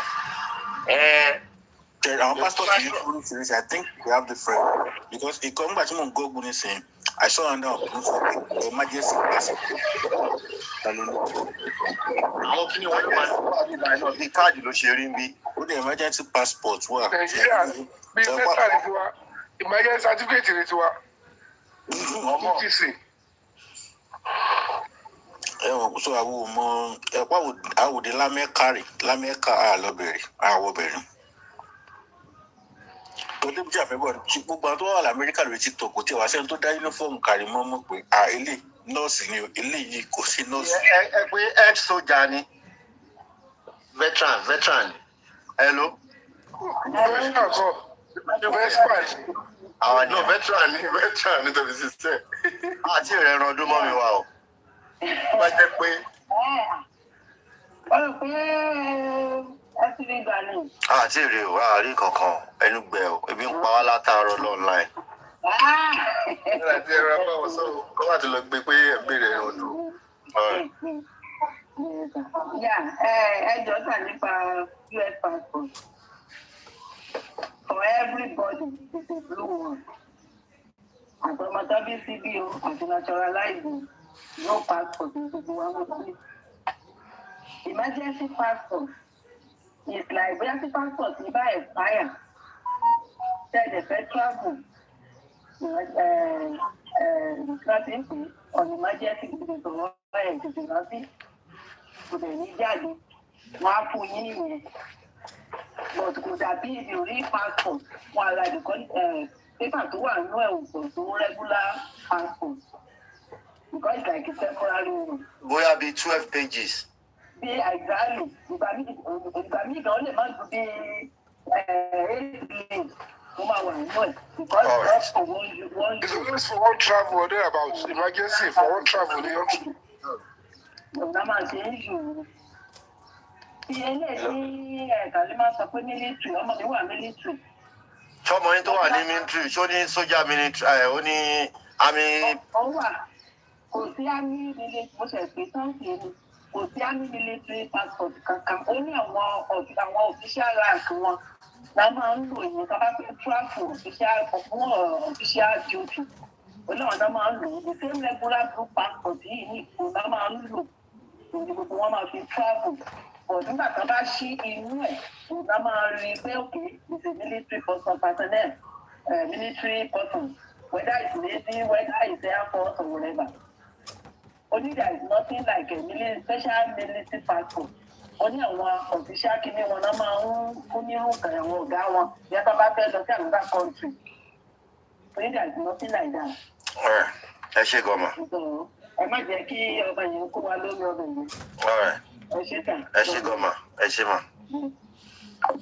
Òun lẹ ti gbọ́ yẹn o. A gbọ́ jù bẹ́ẹ̀ lọ. Oníwájú ti sọ tiẹ̀, lẹ́yìn ti sọ ti tiẹ̀. Gbogbo wa náà la right. Ẹ ti get. Wọ́n ti clarify báyìí. Tí Kàrímọ́ fẹ́ gbé wa ní gógó. Kọ́lé no special America. Ṣọ́mọ Àtíkù ni wọ́n ní àbọ̀ ọmọ Dangote. Ọmọ Elon Musk.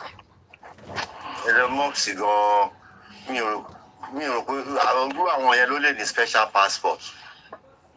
Àbí bẹ́ẹ̀ kọ́ Yomi. Ó rí ẹ̀rọ pàgọ́ tó ló ṣiṣẹ́ pẹ̀lú gọ́ọ̀mẹ̀ntì tó ṣẹlẹ̀ mí. Yes. Wàá fi kúrò sí wa tẹ́ndẹ̀ padà. Ó máa withdraw. Ó ṣe gbogbo gọ́ọ̀mẹ̀ntì official kan ló ní diplomatic kan. To watch that, try and digest it before you. All right, mo yọ sọ̀rọ̀ kí a tó máa lọ jọ. Ọmọ. Ṣé tó jẹ́ ọmọ yóò ní sọ̀rọ̀? Mo yọ. Àti ẹ̀ka sàn. Báwo ni?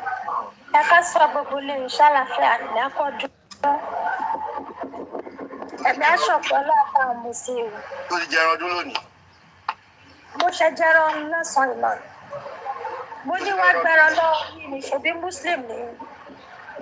ẹ pẹran. bẹ̀t mo ní wàá gba tọ̀dọ̀ yín torí mo mọ̀ pé muslim ni. torí wọ́n láwàní lónìí. kí lẹ sọ. torí láwàní lórí mi. orúkọ yìí nà láti sílẹ̀ iyọ̀ tí bàbá sílẹ̀.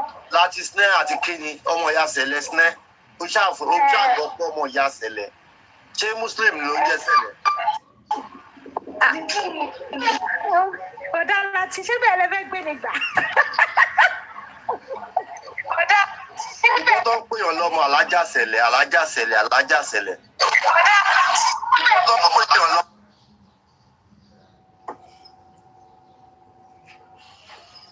kọ́ tó máa pèèyàn lọ́mọ alájà sẹ̀lẹ̀ ṣòro kò easy ni. ọmọ sọ̀rọ̀ ẹ jẹ́ kí wọ́n máa lọ. Yomi ẹ ṣáàtì ẹ bá wa mójútó ọ̀rọ̀ justice yìí kò ní sún kò ní rẹ̀ mí kò ní rẹ̀ lágbára Ọlọ́run o. o ṣáà ti ṣètò àti padà sékòó. wọ́n wá padà náà kúrò lè mọ́. Kóredé ń kọ́. wọ́n gbọ́dọ̀ gbàgbọ́ rí owó àbẹ̀ tó ń gbádùn. yóò ti bẹ̀rẹ̀ school. school kẹ̀ ti bẹ̀rẹ̀ school ọtí o. ṣé o fẹ́ jẹ́ kó dúró ni. n ti lè sọ o. ìwúlò kí lọ́mọ lẹ́ẹ̀bẹ̀ kó máa gbádùn ayé ẹ̀ kí wọ́n lọ máa dá fa wàhálà ẹ̀ lọ́rùn. irú náà ni possibility lára o. ọjọ́ ọmọlọ́mọ lẹ̀ síbẹ̀ jàre kó máa bá tiẹ̀ lọ. àwọn olùbọ̀. àdùn àti ẹ̀ lè rójúráyè tó ń lọ́mọlọ́mọ káàkiri mọ́ra lá ní Nàìjíríà tẹ́ pé when I move you move when I move you move you lẹ́jọ́ ń ṣe. kò sí wàhálà bá.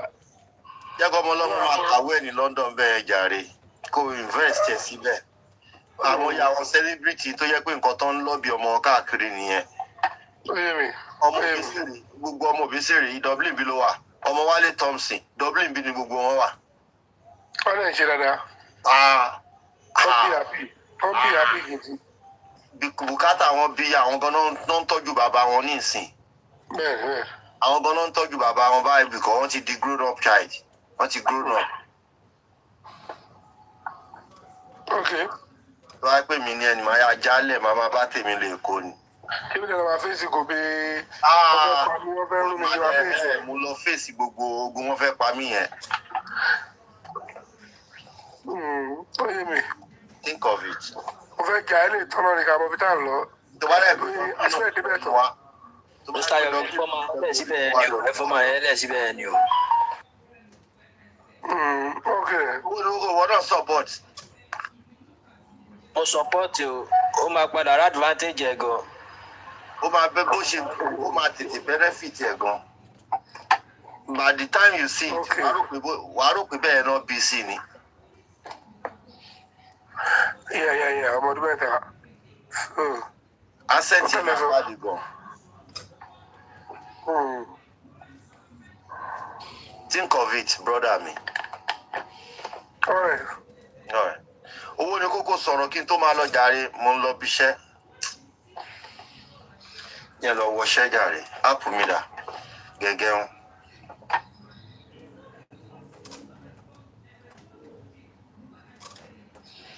iṣẹ́ tàwa ni o. ẹ̀wọ̀n kí tẹ́ bá tàn báyẹn wọ́n máa sáré fún yín níṣẹ́ báyẹn ni. lẹ́sẹ̀kẹsẹ̀. ó tẹ̀lé jẹ́ pẹ́lẹ́ yín báyẹn ẹ má ti tàn torí tẹ́ bá tún reject náà ẹ̀bùn kan máa rí pé ẹ̀ reject bí ẹ̀ lọ bí. bá ṣe tán sí mi ní dìde bíbá náà tí máa fi ríṣẹ́ tó máa fi gbé mi kóònù lé lẹ́sẹ̀kẹsẹ̀. mo ti ṣiṣẹ́ ẹ̀ rí. orí ìjókòó yìí báyìí ni. DoorDash gbogbo DoorDash yẹn mẹ́rin pé DoorDash wà ní Ireland àti UK. ìyá àmọ̀tá wo mọ nǹkan tó ń jẹ́ bẹ́ẹ̀ yẹn kí ló ń jẹ́ DoorDash. Amẹ́ríkà nìyẹn wà. àfi UPS ní kọ́lá ní tó jẹ́ ta America company bíbá ẹ̀. ṣùgbọ́n ìrẹ́ ní ìyẹn bíi pé wọ́n ti ọ̀dà lórí UPS. kí lẹ pé. ṣùgbọ́n Amẹ́ríkà ló ní UPS. no UPS Korea nìyẹn àbí òun nìyẹn sọ. Korea nìyẹn. Àmọ́ tó máa Korea kìíní ni bíi lẹ́tà kankan. Yes, all wà káàkiri all over the world. United Parcel Service, àbí ọ̀pọ̀lọpọ̀ UPS, United Parcel Service. Parcel kìíní yẹn service yà. Ó dà bí United Parcel Service, àbí ọ̀pọ̀ ni. United Parcel Service. Ní post office wọn nìyẹn ni àbí l'Amẹ́ríkà. Ẹni pé tóun ní post office l'Amẹ́ríkà. Irọ́ kìí ṣe òun. Ọ̀tọ̀ ní UPS. Ọ̀tọ̀ ní post office America gangan. Ó ti yé yín. UPS wà worldwide ní USPS èwo tún nìyẹn. USPS yẹn ní post office America. United States post office postal service. Ṣé ó ti yé yín? But UPS yàtọ̀, it's like DHL. All those Korean UPS of course à ń lò wọ́n bí dáadáa náà. Ọ̀nà ń bá wa gbẹ́rù. Ó bá ra nǹkan láti Amẹ́ríkà gan, àwọn náà máa gbé wá síbí. Àwọn ilé dàbí Royal Mail, USPS yẹn dàbí Royal Mail ní UK ni. Royal Mail, post office, Ampost lọ́dọ̀ tí wá ń bí báyìí. Àwa ti wá ní Ampost. Bọ́dá Lati. Yes, kẹ́. Ẹ jọ̀ọ́ sà, ẹ má bínú. Voice tó tí mo ṣe sí ìgbà pẹ́ jẹ́ kúkú sọ fún yín sìn. Tó mo rí pé ó dà pé ẹ bí sí gan. Ṣọ́ra sáà ni. Mo máa ti sọ kankan fún mi sìn. Mo kọ́ tí mo fẹ́ sọ náà, business mo fẹ́ sọ. Business wo? Ẹni mo ní ti èèyàn tó lé bí ó wà Nàìjíríà bí ọ̀dọ́ yìí lọ tó yẹ pé ó ní contact àwọn tó máa ń ta báàgì láti China tí mo lè máa import ẹ̀ wá sí Nàìjíríà bí báyìí. Tẹ́lẹ̀ mọ́ fún ojú ló kọ́. Mo fẹ́ bẹ̀rẹ̀ business torí ibi iṣẹ́ mi. Èlò ló ti nílẹ̀. Ọ̀sán iṣẹ́ mi so by July mo fẹ́ kúrò bẹ́ẹ̀. So mo fẹ́ wá one or two things máa ṣe so. Wọ́n ti kún ẹ̀ wọ́n contact ẹ̀ nìyẹn. Ẹni tó bá mọ̀ ni tó bá lọ mi mọ̀ yọ. Lówó wà lẹ̀ ni. Tó ti lówó lẹ̀ ni. Owó wà lẹ̀bẹ̀ tí bá máa kàn sọ́kọ́ tí mo fẹ́ lọ wá máa bá mi sẹ́lẹ̀ sí bíbá. Yes, bí vendor lẹ́nu. Ẹbí ọmọ ọdún jẹ́ bí mo pa ẹ̀ wá lọ kó fún ọ náà láì yọ̀yọ̀ ò lọ. Òun náà mo ṣe sọ fún yín pé tẹ bá mọ̀ wọ́n. Mi ò mọ̀yàn online o. Mi ò mọ̀yàn. Wá ní jọ̀rọ̀ business mi ò mọ̀yàn online. I don't want to talk. All right, sir. Bá lọ gbówó ẹ̀ sá lọ sí ìgbà ẹ̀rẹ́ máa lẹ́nìkan ló introduce yín. Àwọn láìkẹ̀rẹ̀ rẹ̀ wọn ò gbádùn rárá lọ́nláìn tá a wà yìí. Ó léwu àbúrò mi kan l'Amẹ́ríkà ìyọgbọ́n ó lọ ra irun lásán irun ni wọ́n fi gba ní 1 million. Ọ̀gbọ́n million ló gbà lọ́wọ́ ẹ̀rí lọ́nláìn. Mo ní kí ló dé tó sọ fún mi kó tó lọ rà. Ó ní òun ò mọ̀ pé òun pàdé ẹni ẹ lórí Instagram. Orí Instagram náà ti gba 1 million lọ́wọ́ ẹ̀. Contact me. Wọ́n ní kó contact me ìsàlẹ̀ mi ò mọ̀ pa ọ́. Mo yọ̀. Sá. Ẹnìkan ní contact me. Ẹni tí mi mọ̀ mi lè contact wọ̀ torí àná mo fi wá tú èèyàn tí mo mọ̀ pé lóòótọ́ ni. Tú èèyàn mo fẹ́ fi contact. Tí mo mọ̀ pé ni olóòótọ́ jẹ́ tí mo trust. That is all. Where he has been validated. Verify. Anyway, ẹ jẹ́ kí Yomi ẹ jẹ́ máa lọ kí lọ́wọ́ ṣẹ́yìn. Okay, oyo. Ọlọ́run fún wa lórí ẹbí. Gbogbo ilé ẹkú ọdún to all the Muslim brothers. Ẹkú ọdún ènìyàn. Ọdún ìyẹn gbogbo rẹ̀ ní wọ́n kà ló. Ọba níyàwó onílé bẹ́ẹ̀ jẹ́ fún wa ní nǹkan ọdún àbínú. Owó ní kókó, èmi rò pé ilẹ̀ máa kọ́kọ́ sẹ́ndì sí mi kí mi tó padà sẹ́ndì sí yín ni. Ẹ fún wa ní nǹkan ọdún o, ẹ fún wa ní nǹkan ọdún o. Àǹtí Mọ́yọ̀. Onílé iṣẹ́ máa wà lójú ìjọba. Àǹtí Mọ́yọ̀ ẹ ká sọ. Ẹ ká sọ sà. Ṣé máa wà lójú ìjọba lọ́la? Ojúde ọba. Ọlá Bọ́túnla. Ọlá Bọ́túnla. Mi ò lè ráyè wá. Ọ̀túnla ní kúrú bẹ̀rẹ̀. Ọ̀túnla. Ìjọ kẹta kọ́ ló ń ṣe ọ̀túnla. Ṣé Sunday ni? Ìjọ kẹta ọdún náà ń ṣe Gẹ̀ẹ́sì ọ̀la. Okay. Ọ láti lọ wọ bọ́ọ̀sì ilẹ̀ látọ̀la lọ, ó máa yọ̀yọ̀ òòlù wá lọ lọ́jọ́ sóòtẹ́. Onílé nǹkan dùn mí o. Ó retí o. Sísá Moyo ẹ wà káfọ̀ pẹ̀lú bísí. Owó ni kókó nǹkan ọdún mi o. Ọlọ́run á ràn yín lọ́wọ́ o. Ẹ jẹ́ ká jọ máa béèrè lọ́wọ́ ara wa. Wọ́n ní bó ṣeré ń bá wí yẹn o, wọ́n náà ń bá wí yẹn o. Tẹ̀rí advice mi. Advice mi máa gbà yín ni pé ẹ má rely lórí anybody. Number one, tẹ́ bá fẹ́ ṣe business ní Nàìjíríà, is either anytime láti monitor business yẹn fúnra ara yín. Bó pé ẹ wà ń bì kan, ẹ̀ ń kọ́ ẹrù lọ fún wọn. Number one, àfẹnjí ò báyìí tí ì dín pẹ̀lú wọn Nàìjíríà. Kì í ṣe pé kò sí olóòótọ́ o, but olóòótọ́ àwọn tó òpùrọ́ ló pọ̀ ju olóòótọ́ lọ. And wọ́n á máa fowó yín ṣe business ni wọ́n á máa ní pé àwọn ò tajà. Àbáwọn táwọn tà fún wọn tí ì sanwó fún yín. So advice tèmi ni pé nǹkan tẹ́ bá mọ̀ pé lè ṣe níbi tẹ́ bá wà, kẹ́ try, kẹ́ ṣe research yín, kẹ́ jókòó, nǹkan tẹ́ bá ní passion fún.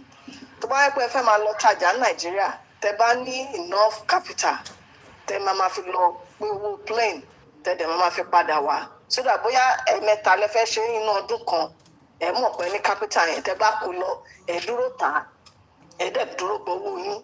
Bọ̀tí pé ẹ̀ ń send ẹ̀ sẹ́nìkan, kì í ṣe ibi tí situation Nàìjíríà wà ní. Nàìjíríà ló wà. Ó ṣe pé mo fẹ́ send ẹ̀.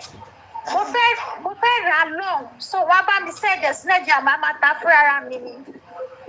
Ẹ fẹ́ rà ẹ̀. Pé tí bá rí contact wọn náà tó jẹ́ lóòótọ́. Wọ́n tà ṣáṣọ ló fẹ́ tà ṣáṣọ. A ní ladies bag. Màá kàn send fífún àwọn nǹkan tí mo fẹ́. So màá send owó wá bá mi send ẹ̀ sí Nàìjíríà, màá dẹ̀ máa ta fún ara mi. Ó ṣe pé bí a mú fẹ́ máa ta fún ara mi. Ìyẹn easy, tẹ́ bá ti jókòó, tẹ́ bá lè ṣe research wípé bóyá ó ṣe máa rà láti China. Ṣé wá bá mi send ẹ̀ wá? Ẹ máa send, ẹ máa rà fúnra yín. Ẹ dẹ̀ ní bóyá shipping company Nàìjíríà tẹ́ ti máa lọ gbà á. Máa rà láti China. Tẹ́ bá rà láti China, China máa béèrè pé ṣe ní shipping agency ní Nàìjíríà tó ti lè gbà á. So wọ́n bá yín send ẹ̀ sí shipping agency yẹn ọ̀dọ̀ ẹ̀ lẹ́yìn tí máa lọ gbà á. So tẹ́ ẹ̀ bá dẹ̀ ní ẹ lè lọ wá, wọ́n pọ̀ lọ́nà ìsọlọ̀. Mo lè send the address sí airport road yẹn. Wọ́n pọ̀ gan bẹ̀. Airport road. Ìkan jẹ́ shipping agency kan ń jẹ́ fish. Wọ́n wà very reliable. Fish náà ń jẹ́. So wọ́n ní contact ní China, wọ́n dẹ̀ ní Nàìjíríà. So ti yín wọ́n wà ní ìsọlọ̀ road. Mo lè send ẹ̀ sọ lórí ẹbí. So tẹ́ bá gba address wọn, kẹ́yìn náà kẹ́ lọ ṣe investigation fúnra yín, kẹ́ mọ ọ́fíìsì wọn, kẹ́ mọ àwọn tẹ́ máa bá sọ̀rọ̀. Thank you very much. Ẹ ṣé gan-an. Thank you very much. A ṣe kú ọdún ni o. Ọdún ni àyàfò fún wa o. Ẹ yẹ ká lọ gbọ́dún síta o. Ẹ jẹ́ á lọ jẹ. Nagode everybody. Yeah, thank you, Mercy. Ala ya kawo kasuwa. Allah kawo kudi. Sai gobe. Sai gobe ni o. Jẹ́ kí n lọ kára mọ́ sí kìí ṣe. Your energy costs you can.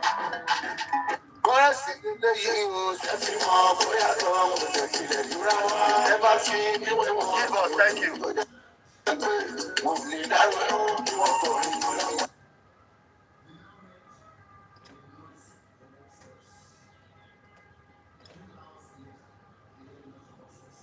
Now, when you put this together with what the driver said that when they came back from the show, he has slept in his car. Few hours later, 3 boys ran to his car. They knocked on the door of his car in an urgently, and he opened the door of the car and he asked them what they wanted. They said Mubadu, that they want to go buy medicine for Mubad. There is Mubad, they want to go to the pharmacy, should come pick them up. They established an emergency. For 3 people to run to somebody. This is somebody who brought you guys from the show. This man was the one who drove them from the show, right? Down home. Why didn't they stop at home? Why didn't they stop on the way to buy medicine for Mohbad? Why didn't they stop on the way to buy medicine for Mohbad? Why is it 2 hours after they have arrived home do they feel like it is time for them to take jeep to go buy medicine for Mohbad? What worsened? Something have to worsen. If the condition of Mohbad from the show till he got home did not need any medical attention, then why 2 hours after he had arrived home, why is there need for you guys to go to the pharmacy to go get him whatsoever? The driver said he complained to them. He said the car was not okay, which I think the driver is hiding something there. You are here for Mohbad, all right? You need to give service to Mohbad. As long as it's Mohbad, they said the boss that needed your service. They said it's not okay. The moment they mention Mohbad name, you want to take them there. The driver said no, he doesn't have much fuel. Driver, you don't have much fuel. How were you able to drive your car back to wherever you were coming from? Come on now, driver. Stop playing games. All right? There were 2 Prado Jeep. The first Prado Jeep that came had left. Did Mohbad rent this car from the driver or from the company? Why is an ordinary driver keeping the Prado Jeep there till the next morning? The other Jeep has gone. Why were you still there waiting till the next morning? What do you know that we don't know? That driver is part of a certain conspiracy that happened in that car, or whatever that happened. That's why the driver was still there. That particular Jeep. Because that was the exact one that carried Mohbad. What if Mohbad even died on the way on the top mainland bridge, and they rushed him inside? And that's why the driver is still there, to see that everything is clear before he leave the next day. What if? Okay, there's so many questions that surround even this driver. So the driver now said that he refused to give them his own car. So they went to start Mohbad's car. That they start the car and then they drove the car to the pharmacy, to whatever. Right? Now, they have driven the car to the pharmacy to get whatsoever. And then now, according to the driver, he had left the next day about 9 a.m. He was told to go report himself to the police. Why will anybody tell you to go report yourself to the police? Because the driver witnessed what happened. All right? The driver was part of what there's something he knows, that they were scared that this man, if they don't quickly hold him with the police. So police would have arrested that driver, and this man would have conspired together with all of the shenanigans. And that's why the driver was not free. Is the driver telling me he's not in Lagos? Didn't you see how popular Mohbad case went? Why did the driver not come out to speak? Where was he in hideout all this while? Anyway, that is what transpired here. I'll play the audio. If there's any question, let's hear from the guy directly. If there's any question after we hear from him, and then, because there are some few things that we may want to touch, after we hear from him, they will open the floor for questioning, please.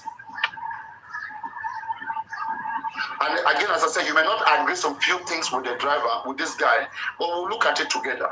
But for me, I think there's a lot of truth in it. Because again, I was saying Mohbad was not active on Monday. If truly that time 3 a.m. Mohbad died, that will make sense. The reason why Mohbad was not active on Monday. And Mohbad mother said to Wumi, "Did you sleep close to my son last night?" Wumi now asked the woman, "What did you hear that happened?" Look at that connotation. Look at those rhetorics. They are playing with words. You get? They are playing with words, all of them.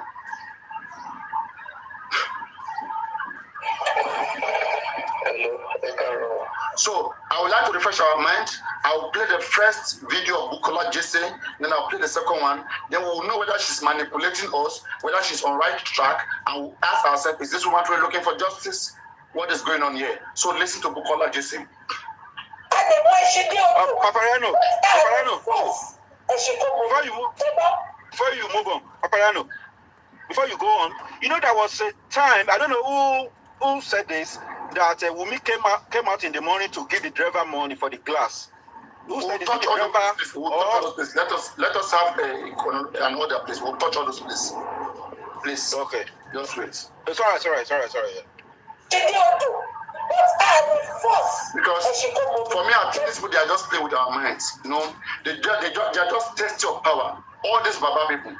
If this information is correct, how did they use it?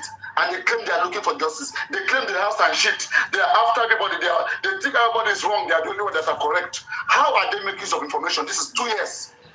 How are they be making use of information? All they know, conflict will sit there every day and insult people. Swear. Bukola Jesse will come, swear, fire people. But when they get information, how do they use it for goodness sake? Papa, wait now. You always say so. Wait. Let's hear it and then you will talk about it. Wait. I'll play the both of them. No stop. This one and then the other one. Please hear. And the way she did but I will force and she told me, almost everybody don't get there. Only 1 or 2 things, not the video. If I got to say that, yes, I want to say that machine. I'm saying that, see, I'm saying that, I'm saying that, but I'm not saying that. Money, Baba, she bought you to say this. If I see my brother, I'm suffering. On a Kiba dress, I want my dress. We didn't need. I'm going to the UK. Money, she bought me. If I tell what dress I want, money, she bought me, but she support 1 come with the daddy. Money, when she pick and choose. I want them to go see quest. Money share my better actually facts and figures. We will kill him and law.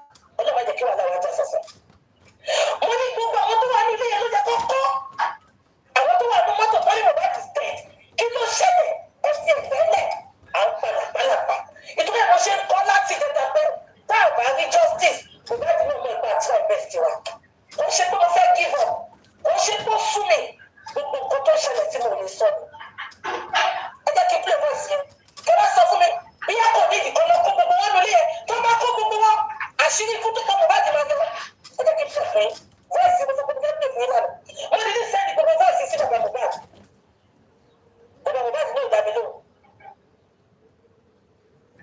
I don't know whether all those sexy, I want to show sexy me, you know, our Avengers, I want to brook our pornographies. So, I'm going to anything. Who are buy everything, just believe me, and will show, will do, fufu. Hello, Ekaro. We try not to know. Okay, team, that's to plan everything. But we shall to pass on Ladiano. We understand to not to answer. Because we're going to video and work. We go back to the new join to 50 pounds. We pay on Johnny Yara. Tí wọ́n ṣáà pariwo dìde kò tí wọ́n yí wọn táìmù yẹn gbọ̀n wọn ló wà lẹ́nu ọ̀nà wọn tí fídíò yẹn dẹ̀ àti ọdún méjèèjì ló wà lórí fóònù ẹ̀ èmi náà lè ṣàlàyé fún pé èmi máa kúrò Naija last week yẹn o because òun fẹ́ mú ìyàwó àtàwọn ọmọ ẹ̀ lọ sí Ẹ̀gbá lọ́dọ̀ àwọn parent ẹ̀ next thing tó dẹ̀ tún bá mi sọ ní gbogbo alẹ́ àná tèmi dẹ̀ bá sọ̀rọ̀ ó dẹ̀ lóun feel safe òun gan ní láti kúrò Naija náà kó drop anything. We don't understand it because we can never share our just corona because I just corona, but plant on it, I know more between info to link. Oh, river, but they will be where Tolomba Shaba Shisha to that area who don't need to go to Nigeria. We might get back saying, there might be no tomorrow. Mistakenly, we can contact me, I can just go to Corona, go to just be by he can get to contact him. There might be no issue. COG to my Shirin, Beauty Williams, which is about to my Shirin show. Okay, so one of the travelers to South Africa. Okay, so in the room cost to my friend to South Africa, check them out. But when it's all back, you believe me. I got an evidence okay. Any fellows any unique contact so long. Come on, that you Damola to support new video, people by the Shiku. Don't send the video 3 seconds. Okay. And another question. Share you one beg on going that can you share you one beg. Share you one beg. No, but you must sí bẹ́ẹ̀ gbà tí Mohbad tí Wùnmí pa Mohbad sínú ilé o sínú yàrá yẹn but sẹ́yìn wà níbẹ̀ ẹ wà nínú ilé ìjọ yẹn sẹ́yìn wà nínú ilé ẹ wà ní àwọn tó sọ pé 15 tó wà nínú ilé yẹn ṣe wà tó wà bẹ́ẹ̀. Bẹ́ẹ̀ ni mo wà nílé gbogbo aláwọ̀ nílé lálẹ́ ọjọ́ yẹn ní òru èmi spending oúnjẹ lifestyle gbogbo aláwọ̀ nílé ẹ̀yọ̀kọ̀ àwọn méjì nìkan tó sì ń bẹ̀ òun náà ni Darusha òru ọjọ́ yẹn ló ń kúrò nílé bá ṣe ń dé kó tẹ́ bá wọlé gan Darusha lọlé prime boy yẹn kò bá délé rárá tiẹ̀ so ìsàlẹ̀ tí àwa sùn sí pẹ̀lú àdúrà everybody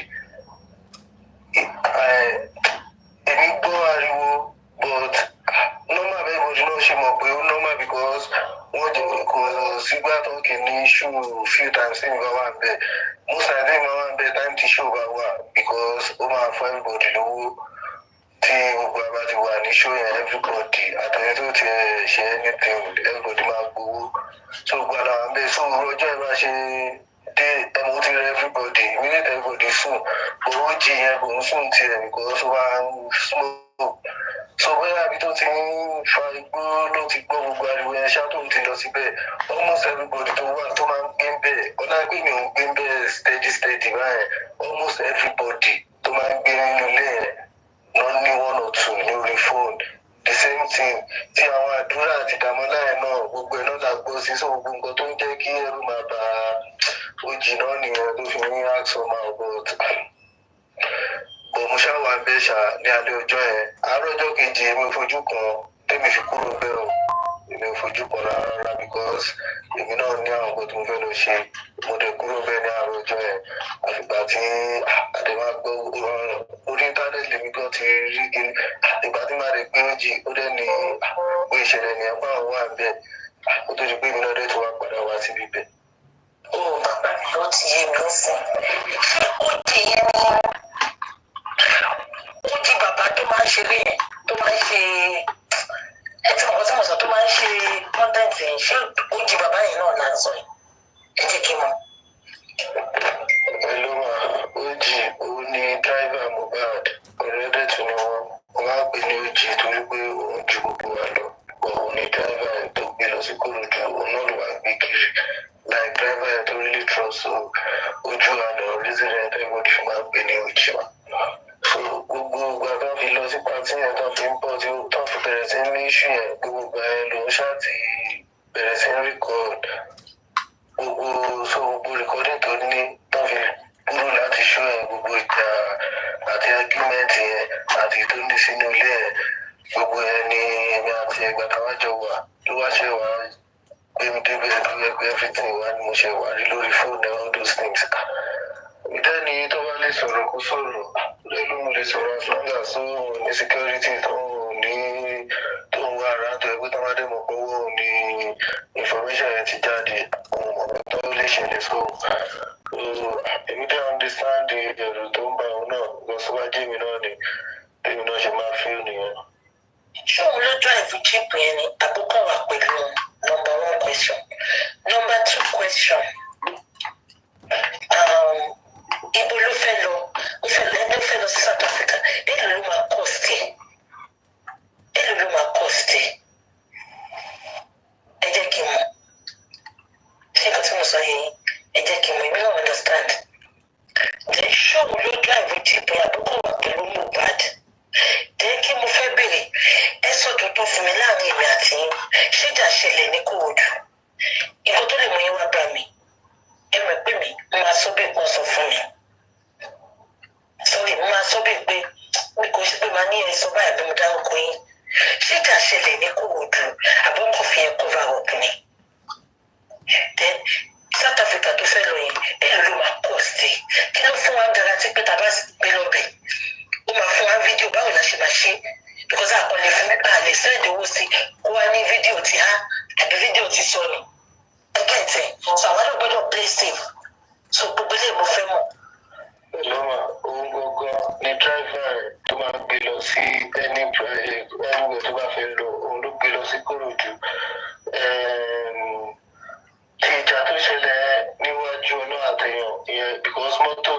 iwájú láwa wà mọ́tò tiwa àárín ló wà so pé ìjà ṣẹlẹ̀ ìjà ẹgbẹ́ kò ń ṣèjà bí argument ni bó ṣe sọ ẹgbẹ́ di big deal because prime boy kò lè parọ́ fún anybody tó bá yẹ kó rí lè jà ok prime boy àti move on close jù ní pé ọ̀rẹ́ tó ti mọ́ra wọn tipẹ́tipẹ́ so ìjà yẹn kò ń ṣe ìjà lọ títí tó bá yẹ pé jà ní ìṣe wọn máa pè wá gan táwa gan máa dúró tá máa bọ́lẹ̀ tá máa là wọn because most of the artists gan àwọn èèyàn kò ní fẹ́ kó dúró síbẹ̀ yẹn pé jù so ti jà yẹn ń ṣe big deal bó ó jí confirm ẹ̀ pé gbogbo bó ṣe ń jà ní mọ́tò òun mí gangan ni Cynthia ogogo ni àti kan àti mọ́jọ ní ṣùjù bó ṣe jà láti bẹ̀rẹ̀ títí tó fi dé ilé nìyẹn tó dẹ̀ sì dé sílé àwọn aṣáájú wọn dé sílé ìgbà táwọn dé náà ṣe wá sí géètì fáwọn táwọn wọlé bọ́tún sí kìlómítà wa ìgbà táwọn dé tí gbogbo wa wà nílé kò dẹ̀ pẹ́ ní everybody ṣáà lọ sùn ṣá because ó ti rẹ everybody kò ti pé wọ́n já kúròdú yẹn kò ń ṣe ìjà kan òun náà ṣe exonerate prime boy kan náà kò ń ṣe ìjà kan tó anybody lè pè níjà tó ṣe kankan báyìí bọ̀ pé kó máa sẹ́ẹ̀dì kìíní yẹn ó máa sẹ́ẹ̀dì gbogbo ẹ̀ ó ti ẹ̀bí kan ó ti sóhun gan gbogbo kìíní yẹn everybody ní ọkàn wọn bàjẹ́ títí pa àdúrà tó jábúrò ẹ̀ gan inú ẹ̀ ò dùn bọ̀ ọlọ́run nìkan ló mọ̀ kan tó promise àdúrà because gbogbo kìíní yẹn ṣẹlẹ̀ gbogbo àti kúrò ń bẹ̀ gbogbo tó promise àdúrà àwọn nìkan ló mọ̀ but ó jìṣà gbogbo nǹkan tó ní lọ́wọ́ lòun rẹ́dí láti send but safety tiẹ̀ gbọ̀ngàn ló kàn ló wà after actually ó ti gba visa sọ́wọ́ rẹ̀ dé because cable visa ni wọ́n lò kò dẹ̀ pẹ́ expire so òun náà mo sọ fún gan láàárọ̀ yìí pé bóyá kò gan kó báyìí sọ̀rọ̀ fúnra rẹ̀ because àti wà ní mídùúgbà mi kò ní sí ó dẹ̀ ní rárá ogún òkèèrè risk ẹni ti Nàìjíríà because òun náà ló trust bọ́n yẹn ṣe ogún kíní online kó o dẹ̀ risk life from Nigeria only because àwọn especially recording nu ti mọ́tò yẹn ó ní tó bá ẹsẹ̀ immediately gan ó ní kò possible kì í sí tí a máa mọ̀ àbáwọn tó bá gbọ́ kó máa mọ̀ pé bóyá látọ̀dọ̀ òun ni onígbọ̀n tó ń bá sí around ìṣẹ̀sìn ìtẹ̀wé tó bá pè wọn àbí tó bá mẹ́sẹ̀jì wọn máa sọ fún wọn pé irú level nìyẹn báwo ló ṣe máa bí wọn pé ṣé òun ṣèlú nǹkan báyìí because àwọn márùn-ún ló láwọn wà ní mọ́tò so anybody ni ó lè record or kó jẹ́ pé owó anybody ni recording ti lè jáde ó ṣáà because ticket gan sìn òun dẹ́ ó fẹ́ wá dúró ni àwọn àdọ́dẹ̀ lábàá lọ pàdé ẹ̀ tó bá dé ọ̀dọ̀ wa náà ló máa dé sí torí ẹlẹ́mi náà ti ṣáájú èdè sí ìgbà yìí so tíkẹ́ẹ̀tì ẹ̀ ìyẹn máa kọ́ ọ̀sẹ̀ bóyá bí $1 million òun kan tó ṣáà ní ti ṣá gbogbo àdéhùn àtẹjọ sọ̀rọ̀ lálẹ́ àná àtàárọ̀ ṣáà ló ní ju $1.5 million because tíkẹ́ẹ̀tì ó máa ra return no everything so gbogbo ẹ̀ ṣe jẹ́ nìyẹn.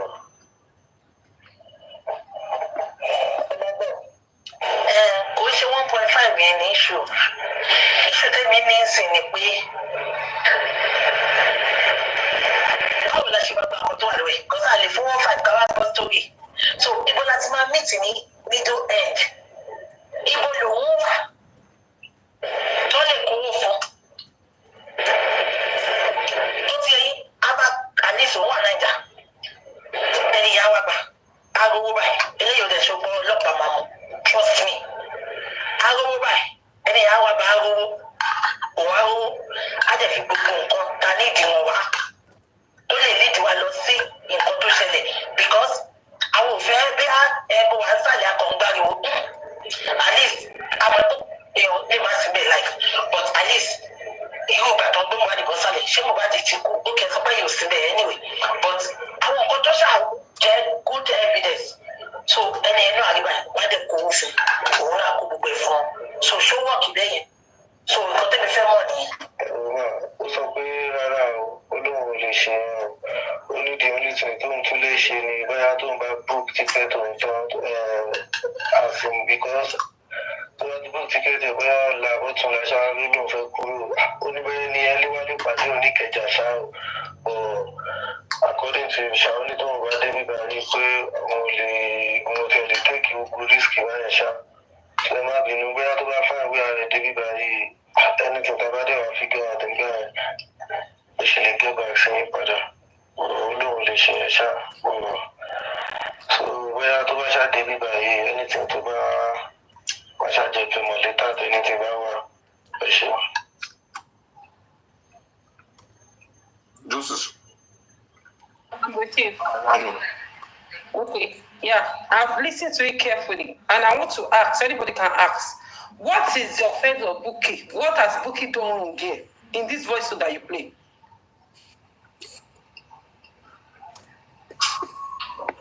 Is that what you want to ask? Yeah, I need to ask because you said Bukky shaking up. I want to really know what she has done wrong. You understand? The offense that she has committed, what she actually did wrong. Abraham, can I say something quick before Jesus enter the place? Good. There is something here. Right, that I found very intriguing and very cunning from Bukky Jesse. And that thing is this, right? These guys have evidence of what go. See of how we pushed Mohbad. You know, they didn't mention anything like that. They are just saying they have evidence. Just like gaslighting, Babayano. All this whole conversation, this is to me, and this is to me. I feel it is just same thing that happened with Yomi.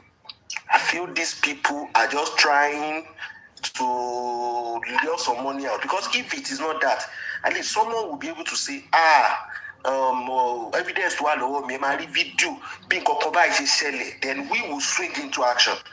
I rest my case when I need to pick a call. Yes. Yes, another one. You see, don't come here to defend any host. Let's talk about what people, but that's what we're supposed to talk about, not to defend any individual. No, please. I asked the question that was being answered. We don't know who is who. Don't defend any individual. Don't defend any individual. Let's focus. No. I am not defiant. I want to focus on Mohbad. But this was the question that was being asked. That okay, do I hear? Bukky did that. That was why I asked that. Okay, in this voice note, what has Bukky done wrong? Maybe I'm not getting it. So I don't want to come and talk about Bukky here. I don't want to come and talk. Bukky is not my problem. Bukky is not the one that came Mohbad. I don't know Bukky. Bukky has blocked me in on our platform. So, but that was the question he asked me. And he said Bukky, and immediately I got up, people were like, I'm going to defend Bukky. Hey, I should come and hear the phone. That was that matter that in these voice notes that we all listen to. If you want to talk and free our conscience, what has Bukky done wrong? Let me say something. Number one, if I want to say what did Bukky done wrong, are you telling me that the time that Bukky got this message from this guy, does Bukky come out that time to make us know? It was after, because immediately when Yomi's own happened, we know it transpired between Yomi and Karimo. It exposed, but Bukky did not come out to say this one now. Yeah, let me now answer that, my sister.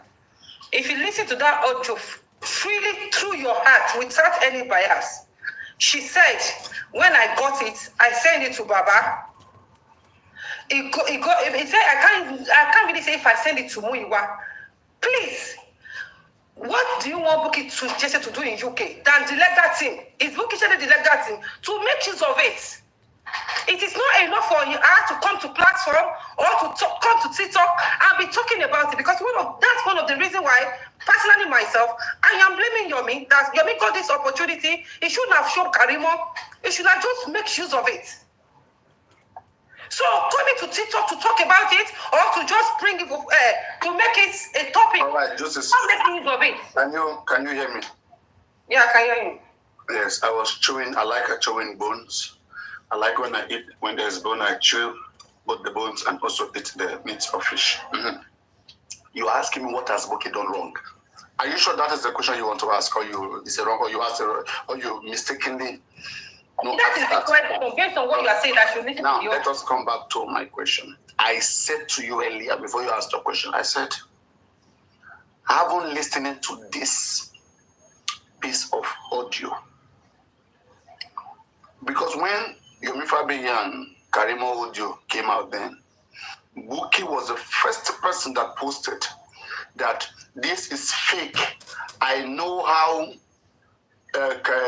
you, Karimo, and Yomi Fabiyi, I know how you guys connived together to steal the phone of Adura and then come out now and be lying.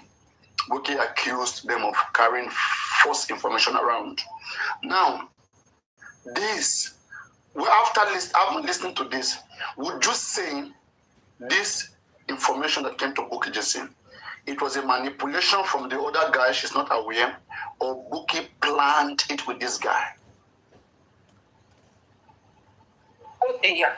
This question that you asked me, from this audio that you listened to, and from the way, personally, me, I'm looking at Bukky to be Baba supporter that she wants to protect Baba. Would this kind of audio, this audio, does it protect Baba or throwing Baba under the bus from Bukky Jesse? Saying that I send it to Baba when I add it so that they can make use of it. Is she protecting Baba here? I mean, she's throwing Baba under the bus. She's throwing Baba under the bus. Just to exonerate herself. Wait. To exonerate herself. Right? Let's say, for example, now, Bukky destroyed justice. She knew she has destroyed everything, but try to make herself relevant. She may come out with one craft something, and then send it to them and say, oh, I've been investigating this, what I got. I told them to use it, they didn't use it. And it doesn't mean, the reason why they didn't use it could have been that they found out that it was just a manipulation. They found that what she brought to them was nothing but just a fake information. So you looking at this information, the audio sent to that Bukky Jesse, the conversation between both of them, because the audio that was just played just now, not the one I played initially where Bukky condemned Baba, the one that was just played, I compiled it together. It was recording. They were exchanging, like recording to each other. Right, Bukky sending record, the other guy sending back recording. So now, when you, after listening to this guy, how would you describe this audio? Fake, original, and if it's fake, is it a mutual thing that they both planned it, or is the other guy that planned it? To answer your first question, you said if Bukky Jesse is the one that destroyed this justice for Mohbad, she wants to come and exonerate herself. And I want people to answer me that, can Bukky Jesse alone destroy, from the way you guys have been thinking, especially the Papagano, you say Bukky Jesse is working with Baba, every one of them, to cover Baba up. So if Bukky Jesse is trying to cover Baba up, and you now said again that probably after when Bukky Jesse sent those voice messages to Baba felt it is fake. That there's no need for it. That's why they didn't make use of it. And these are the set of people that you say they work hands together. These are the people that you say they work together. And now you are not saying that maybe when Bukky Jesse said it to Baba, they felt that it is not relevant, it is fake. That was why they didn't use it. I don't know how that two things come together. What are you trying to say? Yeah, no, this is what you are saying that I'm saying. I'm trying to let you to know that this audio, that is number one. Number two, that this audio, is it fake or original? Is it planned for something? From what I can deduce from all this thing, these people are also playing game on Bukky. These guys that are involved and know what came over, none of them is ready to say the truth. They want to look for avenues to take money. Look, when Bukky Jesse asked him that, okay, you know what, can we meet at a point, exchange money with this thing? He said, no, the guy doesn't want to do that. The guy wants to arrive first in that place, which is where he has already been. Then he cannot send the thing, and then they cannot talk. So they are just looking for a way to collect money to exploit people. How do you know so? I said based on this audio. Because for him to make that statement that, okay, he said he don't want to meet at a particular point, he wants to get where he's going, then he cannot send whatsoever evidence that he wants to send. So, for me, I'm not saying that Bukky Jesse is perfect. Like I said, maybe it's a level of education And they're not playing on like intelligence. Because if you watch when Bukky was saying that, corona inquest, and now she's saying that it seems that they are just picking those ones they want to do. So that is my own opinion, and that is what I can read within all the lines, as far as I'm concerned in this case. Okay. Maybe I don't know. You understand, Shati? I don't know. You shouldn't say that though. You shouldn't be saying that up to because it sounds difficult. I don't know. Maybe I say maybe, and I'm not certain. I say maybe a level, and I also said that in some time when you are dealing with criminals, when you are dealing with people that have bad mind, manipulators, it doesn't have to do with your level of education. It doesn't have to do with how read you are. All these people, they are so intelligent, manipulating people. Most people that you see that they do this Yahoo, that they are making money from it. Most of them that are really doing well, they are not even read, but they have brain. They can manipulate it. They can twist your brain. So that is what I'm saying. Me, I don't know a level of it. I say maybe. But because in this audio, personally, I have not seen what Bukky Jesse has done wrong. She said she got it. She sent it to whoever that she wants to send it to Baba, so that Baba can give it to negative. They can work on it, so that this information that we have, we will not spoil it by bringing it to social media. Maybe those are one of the reasons why she have COVID. They're always saying that we are going to collect this justice for Mohbad. And Juicy, sorry to cut you up. To you. Anikisha, please wait. Just is thinking she's smart. Just wait.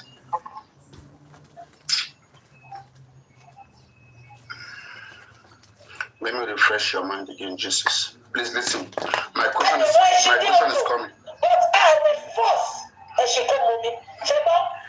Almost everybody don't be there. Only one or two things, no video. Yes, I want to get started machine. Who said that? See, Baba, who said that? Me, my brother said that. But I'm not going to say no sorry. Only Baba, she bought you to say this. If I see Baba, Baba, say to me, on the keep on my dress, I want my dress. Only me. I'm going to tell you, UK. Baba, money she only, if I tell my dress, I want to. Only she only, but she won't tell you to move the daddy. Only Baba, she pick and choose. I want them oversee quest. Only she want them to actually facts and figures. They will kill him and look. Only when they kill a lot of us. Only people want to have really a lot of go. I want to have no matter what about the state.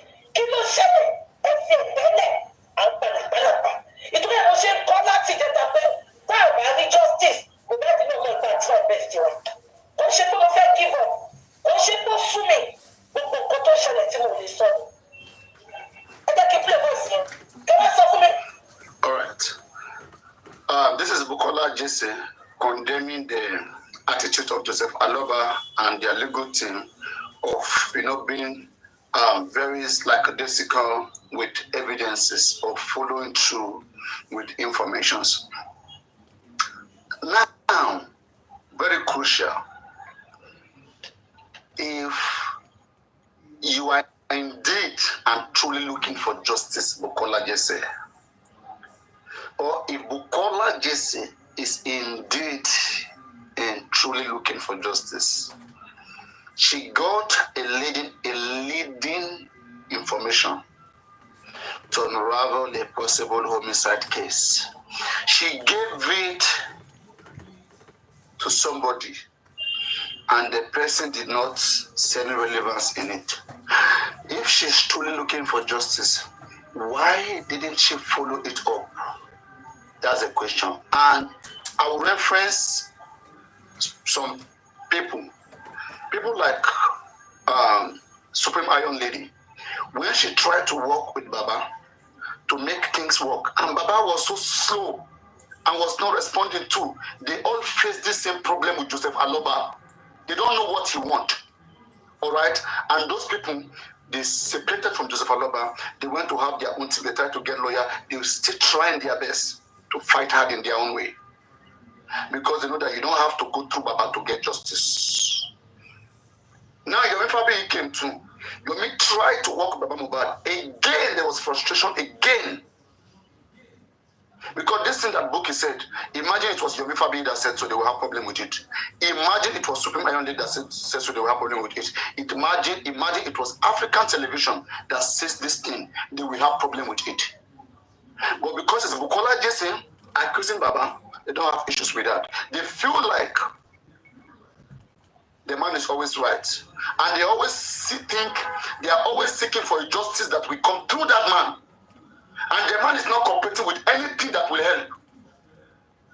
So tell me now, if she's truly looking for justice, and she went through a way that she trusts, and that way is too slow, they're not responding, why is she not creating another way? Why is she not getting a lawyer and following through with that case?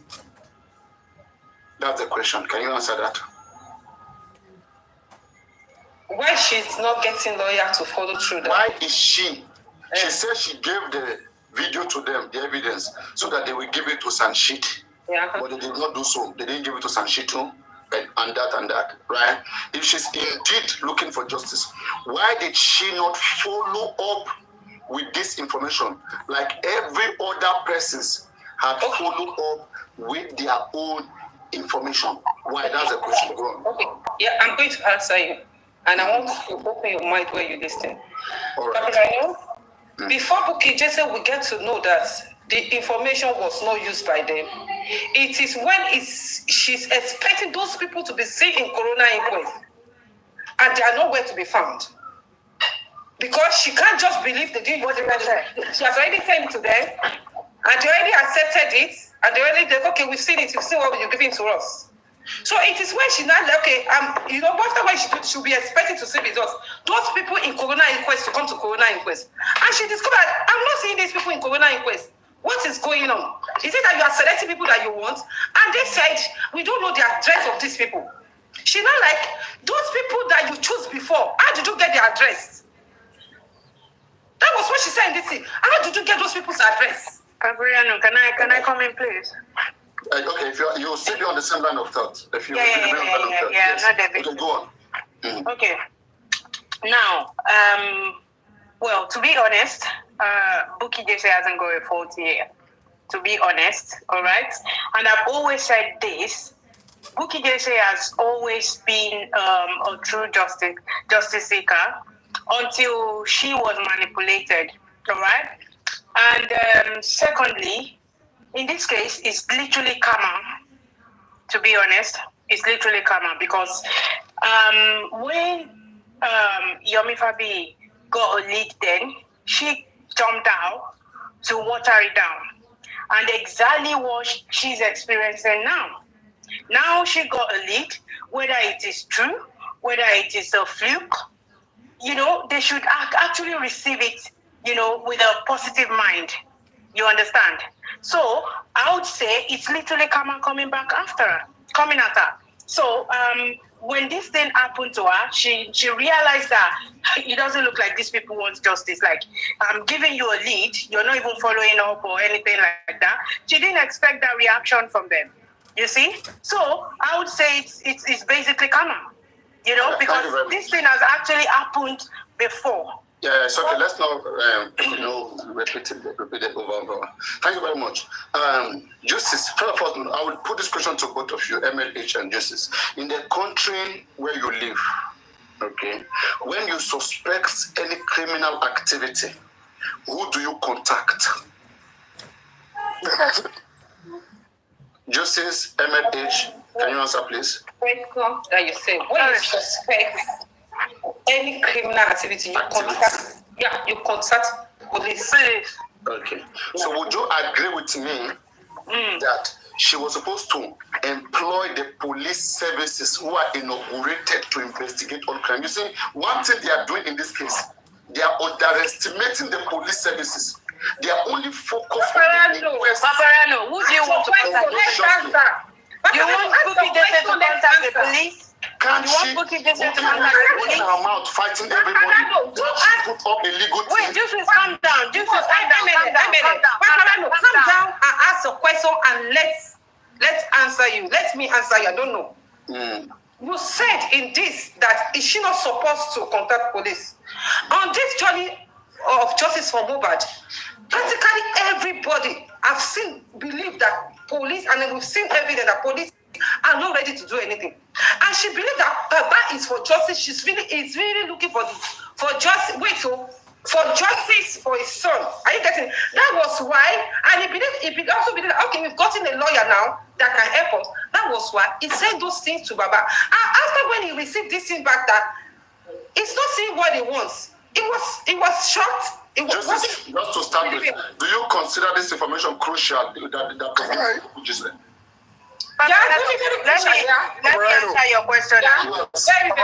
Let me answer your question, yeah? So in that case, break the silence 1 second, please. In that case, I wouldn't expect BJ to contact the police.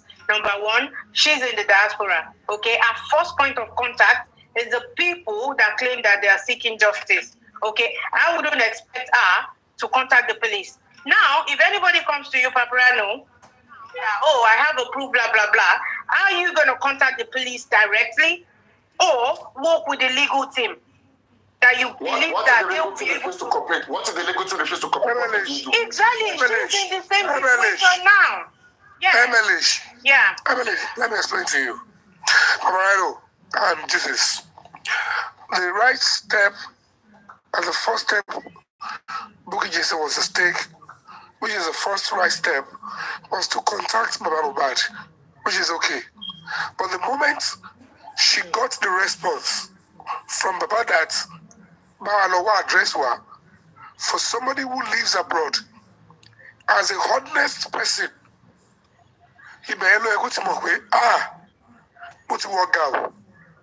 I condemned what other people were doing. People working with the police in Nigeria, thinking Baba is the only person that will act on everything I brought to her.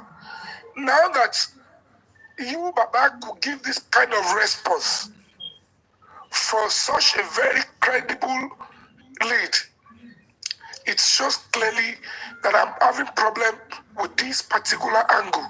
And for somebody who has been able to condemn what others are doing, it is time for her to say, this is time for a retake. I think I have been deceived, and let me quickly change and contact these people for the police. Instead, she kept it to herself. She doesn't care if that lead wastes away, and she could still hold on to what she condemned. Don't forget, she was part of those that said, we asked one DJ Bami to go and steal Adura's phone. Suddenly she changed. She said, no, it is Adamala.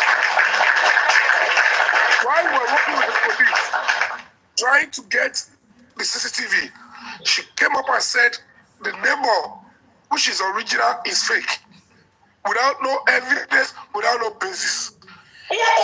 So immediately she got that from the father, asking her to go and look for her dress. That is when she should ask, what? Are you kidding me? Then I knew she should know that is when she have to contact and say, Yomi, I don't really know forget about what is between us. I have this to support what you're doing. Can you give this to the police? Can they help you? Because I was deceived. I thought you were lying. I thought you were doing this. And that would have even given us multiple chance and opportunity with the police to say, we have other lead. And there is no way we'll go about it and still not mention her name. But she kept it to herself and preferred to destroy, go destroy. If Baba does not do something, I stopped giving the Baba information because anything I give to him, give them credible lead, they will find a way to destroy it or try to cover it up. And when I realized that this is not forthcoming, I started engaging the public because at that time, the public lawyer, because anybody's ever late, the only people I have is the public. And I can't just be doing things on my own without knowing who to work with. Because see anything, what if I don't condemn a public lawyer? What if I don't condemn everything? Everything is a legal team. Legal team, Baba. I want to come back because any evidence that will put Baba in harm's way or put Adura in harm's way, they will condemn it. only evidence that will condemn you, and that is the toxicology they want to come out. Because the coroner inquest, no single evidence, no shred of evidence was taken to the coroner inquest. No single one. Is it not the same about that I was going with on the 12th? Told you about upon the 11th. So at the end of the day, that has been the old stuff. Tell me, hello, that is a wrong move. And I want to believe that is why she's silent. She doesn't want to go for them, and she doesn't want to act like she's done the right thing. She prefers to go silent and say, no, this is preposterous. They push me into this mess. I don't know how to even engage the public. So anybody coming to defend her without allowing her to speak, it's like you're trying to cover up something, because she will look at you and say, how will I be quiet with such? I made a mistake, I made a mistake. And that is the truth. That is the honest truth. Not my voice, I've been a little bit around the weather.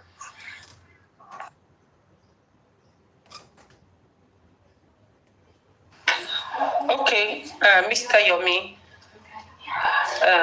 what if I said Bukky did not cover the whole thing up? And this is what I mean. Like I say, all these people, they can be so manipulating. Baba, Bukky just said, what's his name? Baba might ask Bukky just that, where can we get the address? And Bukky just say, no man, you always get angry. What kind of question is that? Why will you ask me where we can get the address? Baba might say, it's because you spoke with this guy. Probably you can help us to speak with this guy and get the address. Jesus, you're making... wait now. When you are talking, I didn't say anything. I'm only responding to what you just said. I'm not making anything up. It's because, see, I've been in this journey of mobile for a very long time. And I've known this set of people to be so manipulative. My dear sister. Wait, I will give you an example of people that I work with them, that when they come on this platform to talk, they will be assuring you that, when she share, don't talk like this. Why is working? Baba is working. Don't talk like this. That's what they will be telling you. And before they come to realize it took years. Jesus, if what you're ready to give out is a guess, don't prove I'm not giving guess out. I'm not guessing. I am telling you what I've noticed about the way this people. You just have to learn. This is it. Mr. Yomi, I am saying my own view and the way I've known these people. Because you wanted that the comment said that if you are the one, I will blame you. See.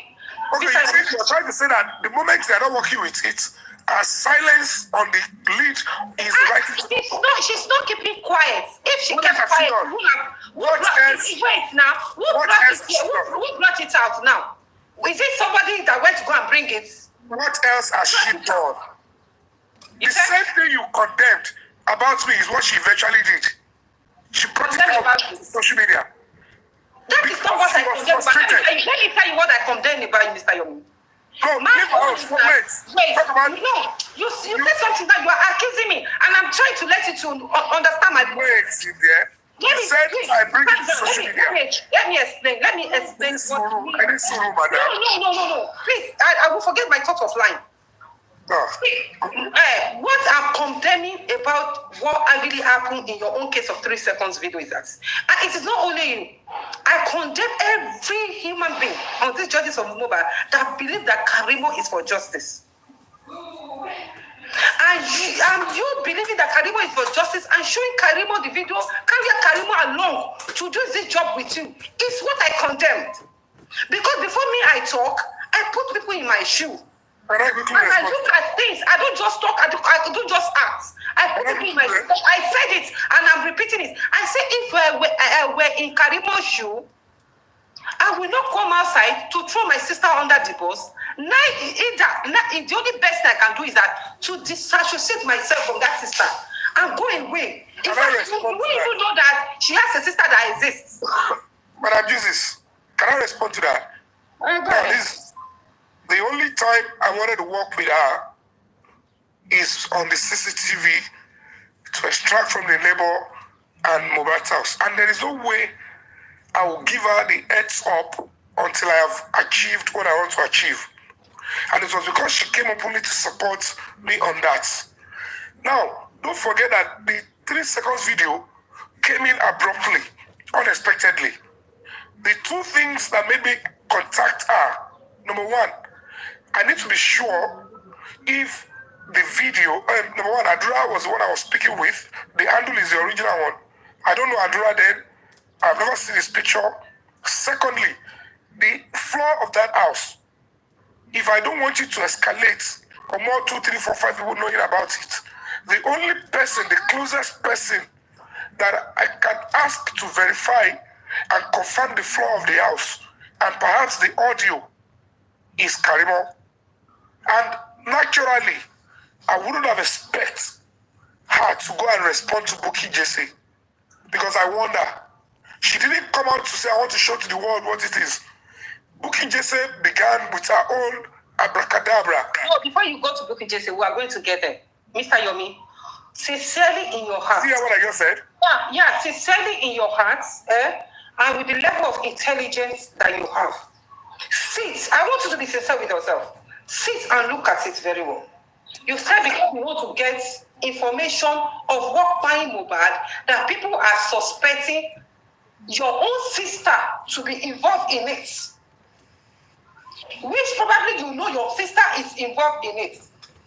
You will not take the lead to go and take them to get anything that they want to get so that they can sentence your sister to death. Or you will disassociate yourself from it. Which one will you do?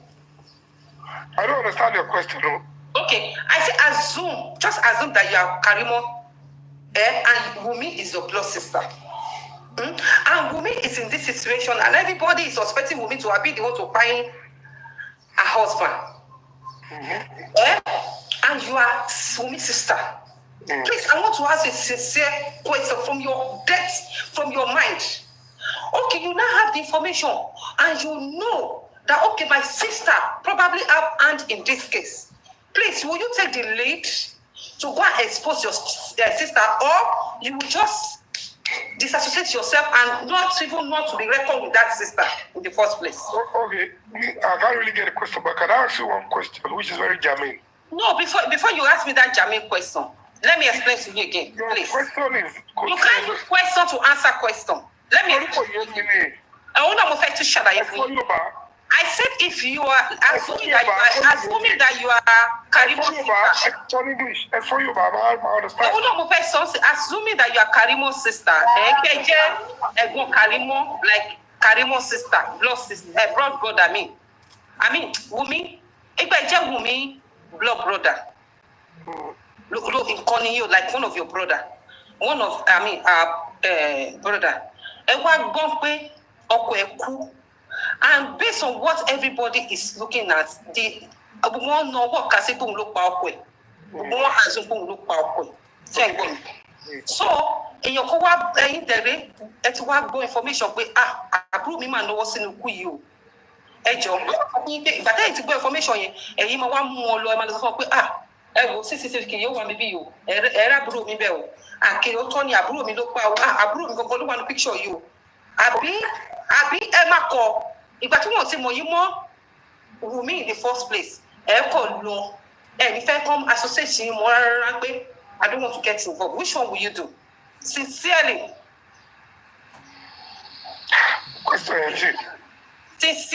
Sincerely in your heart. But you shall I mean, sorry, by now, could you really add up with the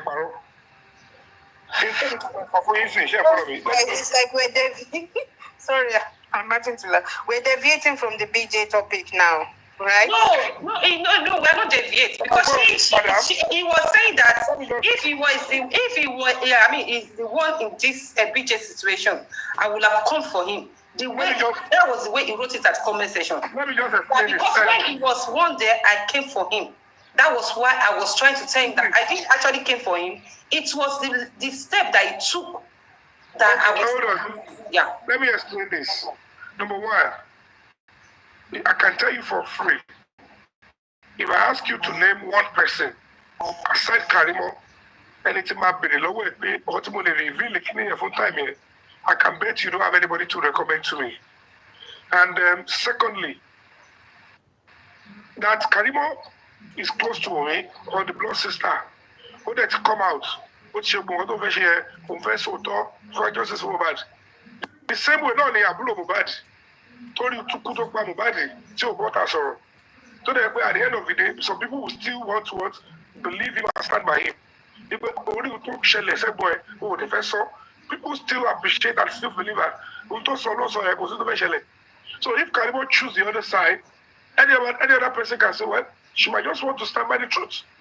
So I have a right to say, I believe her based on what she has expressed. She has come out openly. And that's one of the problems. Like I said, people that is working with Baba, expecting Baba to come and say that this is what happened, knowing that Adura is involved. There's no way they want to put all this thing on the table. It's going to touch Adura. And they are expecting Baba to come and tell them that, yes, this is the evidence. Everybody, they are all making mistake. They are not ready for that justice. Because we have to take, as far as the family are involved in this case, you cannot work with the family and get results. I have said that abundantly. But what I am trying to tell you is that's what I'm saying now, that you believe that Karimo not part of the family. See, my dear sister,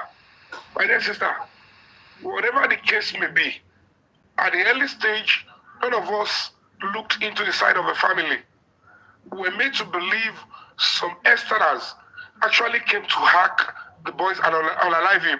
However, it is when discreet investigation gets to a stage, we now realize the fact that, for crying out loud, none of the family members are meant to be trusted.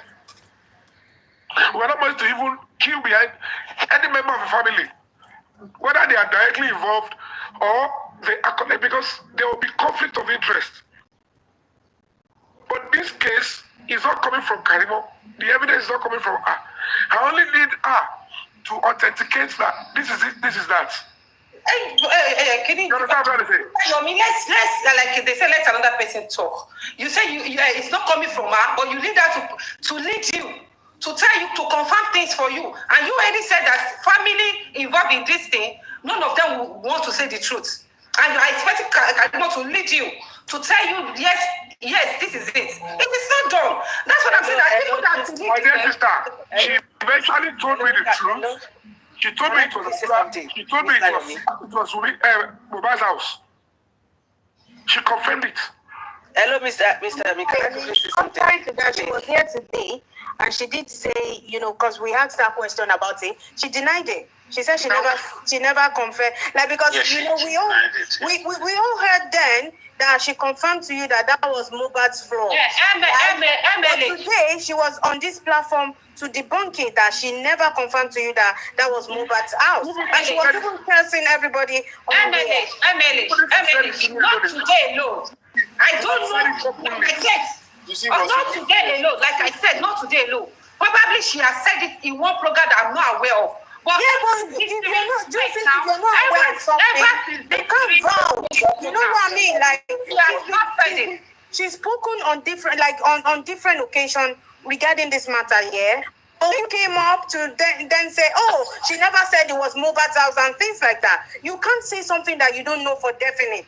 You understand? I didn't. I said what I've heard so far from her. What I've heard so far. Exactly. You heard so far. I never heard that from her. Exactly. Because you haven't heard it doesn't mean she hasn't said what I said. I said myself. I said I never heard it from her. Case, you're not in the position to come and validate anything. You understand? You don't have to validate anything because you're not 100% on our show. Don't say anything, Mr. Juicy. Yeah, unless you are working with these people. Exactly. Unless you are working with these people, that you can vote on them. Are you working with? Are you working with Bookie? Are you working with them? Do you know? If you think like that, if you are working with them, then you can vote for them. But we know that you are working with them. You can't just be saying what you think they will be thinking. No, if that is what you think. I am not thinking what they are thinking. I'm only analyzing what they are saying. Don't analyze what they are saying. That is what you are doing. No, you are not thinking everything wrong. You are not straightforward. You are not straightforward. Seriously. Never. You never straightforward. And you are even saying that level of education. How do you know the level of education of You are one of those people. Please calm down. Now, you are one of those people that is supporting who you are. Juicy. You are one of those people that is supporting Gracie, so you cannot know me. Are you talking to me? No, I'm talking to the prince. Okay. So now the conversation was. I'm working with me, what? Wait. That means you're working with me, what? Now, Juicy. Yeah, I'm hearing you. Yeah, the conversation. You don't know what you're talking about. Please calm down. Now you know that the conversation is between Karimat and Yomi Fabiyi, right? And he's on here now telling you that she confirmed to him that is Mohbad's house. Yeah, it's two of them that MHA. It's not me. I don't have anything to do with it. It's not my own because I'm not in the conversation with them. Okay, so now we know that she's the one lying, or I don't know why she's having to deny what she said in the past, right? Because everybody heard then when she said, "Oh, that's Mohbad's floor," right? And she also said that sounds like Wumi's voice, right? And now she came on here to debunk it that she has never ever confirmed that it was Mohbad's house. That doesn't make sense. Let's forget about Karimo. Let's debate on Mr. Yomi, what Mr. Yomi said now. You understand? What Mr. Yomi did with Karimo, he went there to come and confirm the audio. The conversation, I don't know, which is very good. Fine. Bukky Jesse got an audio too. She went to go and confirm with Baba. Baba didn't say anything. But if Bukky Jesse is really looking for justice, like Mr. Yomi said, she's supposed to have contacted somebody that will find out that thing that they have in their phone or what the evidence they have, instead of her just neglect the whole thing and say that Baba didn't do anything and because I'm living abroad. Even though you are living abroad, you can still contact some people that you can send the audio to or to you understand what I mean? So just don't be thinking for Bukky Jesse or anybody. This what everybody's doing is wrong. He never kept mute because she was the one that brought this thing out when she cannot. What she's expecting to do what? She shouldn't expect anything. She brought something out. She's supposed to move forward how to get it justice. Let's engage Jesus. Mr. You brought your own to one side now. Jesus, Mr. Yomi, you said the word. Any step that you take, go to police station. Forget about Yomi. Any step that Yomi did, she went to confirm. Yomi is not my headache. You are not hearing what we are saying. Oluwa, you are not hearing what we are saying. Yomi is not my headache. Yomi said, I said she's not conceiving it. When she is expecting she's expected to do a particular thing and she's not getting a good reply, she came out and she was the one that played that this is what is going on, that she seemed not to understand. And she spoiled the whole thing. I know Yomi replies to me that why did she brought it to internet? Then I said Yomi too. Yeah, because she spoiled the whole thing. Why did she bring it to the internet? She spoiled the whole thing. She spoiled it. That's the question I'm asking you. How? You won't listen to that because she brought it to the internet. She's supposed to look for someone that can easily investigate more. She brought it to the internet.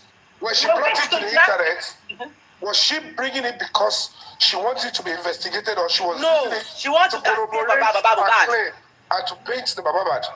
Let Jesus ask. Okay. What was the effort? Was it for it to be investigated, for people to quickly see it and act on it, or because she wants to prove a point about Baba's team? What was the reason? Okay, for me, I would just say probably she's frustrated. Like, I've been trying to work with this. Probably she's frustrated. Yeah.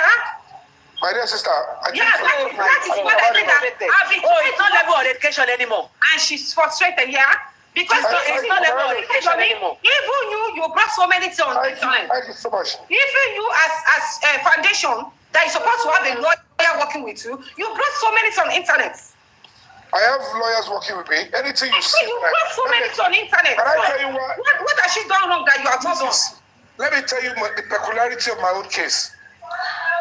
Everybody will accept the fact that the investigation the coroner inquest is going in a particular direction.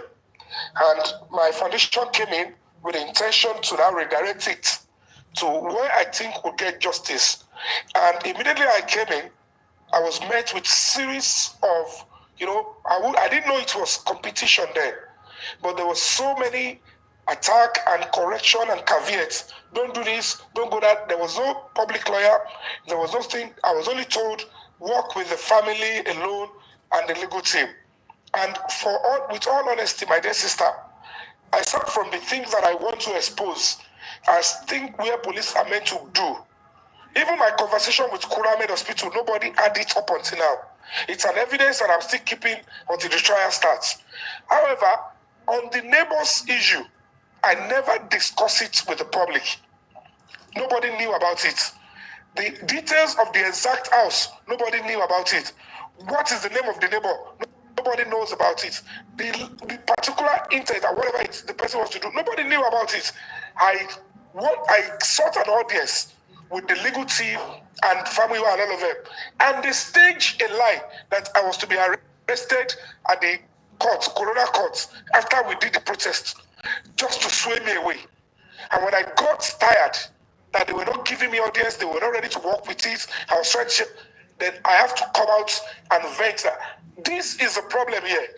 This is what is, and before then, I had gone to meet the police. I was negotiating with the police, and the deputy commissioner of police said, I am new in this office, Mr. Yomi, but I have read through the file. I am willing and ready to work with you.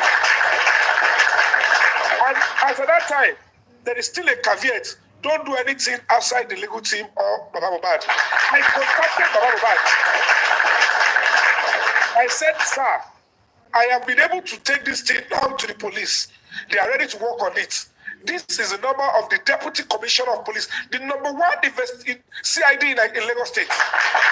He is ready to give it to me. I never knew. Baba is waiting. You heard it when he said it. He said, I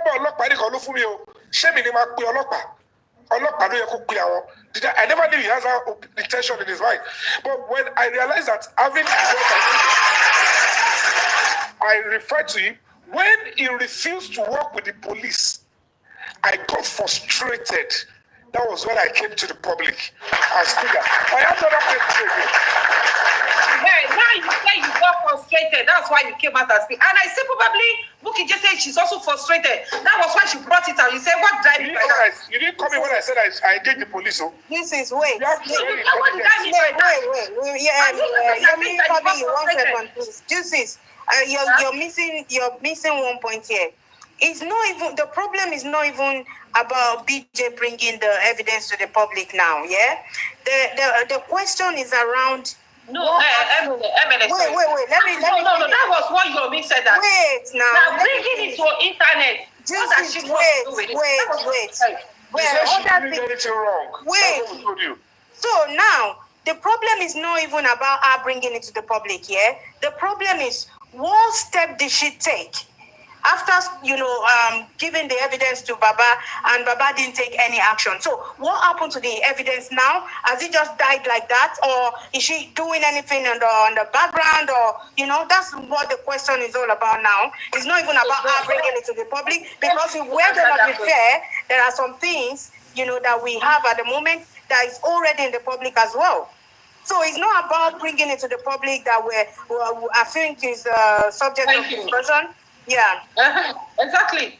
You're making sense, my dear. If that is the case, because for them going to that route, based on what you just said. No, but do you agree? Do you agree what she said now? I am not disagreeing with what are the steps that she has taken. No, I am not disagreeing with that. Definitely, she has to. So Buki is at fault now. Right? No, please. Let me. What you saying now? You say you're not. Let me answer what she said. Okay. What she just said now. She said that, okay, what are the steps that she has taken? Probably we have to ask Buki Jesse because Yomi is here to answer that. After when I was frustrated, I came outside, but it still go more further. We have to ask Buki Jesse that what is the step you took? One, secondly, There's no evidence in Bukky Jese's hand. Because when you look at that conversation very well, the person said, the guy said, I will have to be where I'm going first. You have to give me the money. I have to travel down first before I can release anything to you. Did Bukky Jesse put a timeline to this statement when this occurred? When was this actually? When did she actually receive that audio that she started playing to us at the later stage? Yeah, okay. According to this audio, I don't know, but when you look at that audio very well, I think it was after Yomi 3-second video, because she was actually referring to that. You understand? That is what I'm saying, that based on that audio, Risha, when you listen to it very well. I've listened many times. Said, you know, the evidence is not yet in their hands. It is not yet. The guy gave them a condition that you have to sponsor me to go out of this country. Then I can send the evidence to you. You understand? And Papa Gano said something that, okay, maybe after when they send it to the lawyer sees, they think that maybe it's 419 or it's 4J, but he got angry. He was also frustrated. But the thing here is that we have to ask Bukky, okay, since Baba did not answer you, what you are expecting them to do? What is the next step? What do you want to do now? She has come out. She never said she did anything further. Wait, Mr. Yomi, what have you done, or what do you want to do? You're not getting it. Wait, came out already. Mr. Yomi, that question needs to, that question, we need to ask her that question. She has to tell us. You are supposed to know by now, because you are a mouthpiece. She came out already. Not a mouthpiece. We are analyzing what's on social media. Okay, now let's put it to you this. She came out and she said the limit of what she has done. When I got frustrated with the family, I went further. Immediately I vent my anger out and I realized that this is what is going on. And I'm just telling you, that was the reason why I have to intimate the public. Because at that time, I was powerless. There is nothing I could do because I don't have resources. And I need people to understand that this is what is going on. So the moment I got that particular effort out, I went solo with my lawyers. And then we pursued it. We went to court. We got court order. And then we were able to meet with the man severally so that he can release the images. But lo and behold, it is still the same Bukky Jese's angle that they went to actually put the man's life in harm's way by putting the man's image out there and everything, the image of the man's house and everything, and screaming, and his family members, everybody are saying that, why are you putting your life into danger? Look at it, all your house is out there. They said you have an evidence that will lead to unravel Mohbad's murder case, and the people that probably did it, they will come after you. And the man felt like, in that way, I will turn the Yomi. He turned me to an enemy and apparently deceived. He only obeyed the court order, but he didn't actually ensure that the evidence was sitting there. And it's not because the man does not have the evidence, because he told me what is there already. I took him again to police. I dragged him down to police station.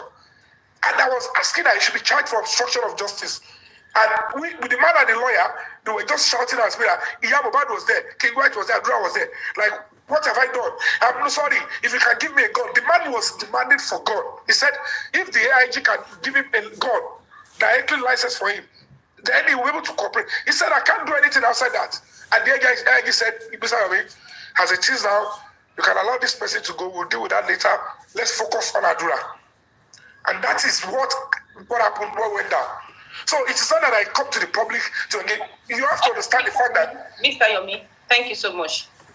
This word that you even said is even very interesting, because according to Baba, he said, and since Bukky Jesse has given it to Baba is not doing anything. Maybe she's supposed to call police. And look at it that you are on ground, that you even went to police. They throw it one side. They said, okay, leave that one, let's face this one.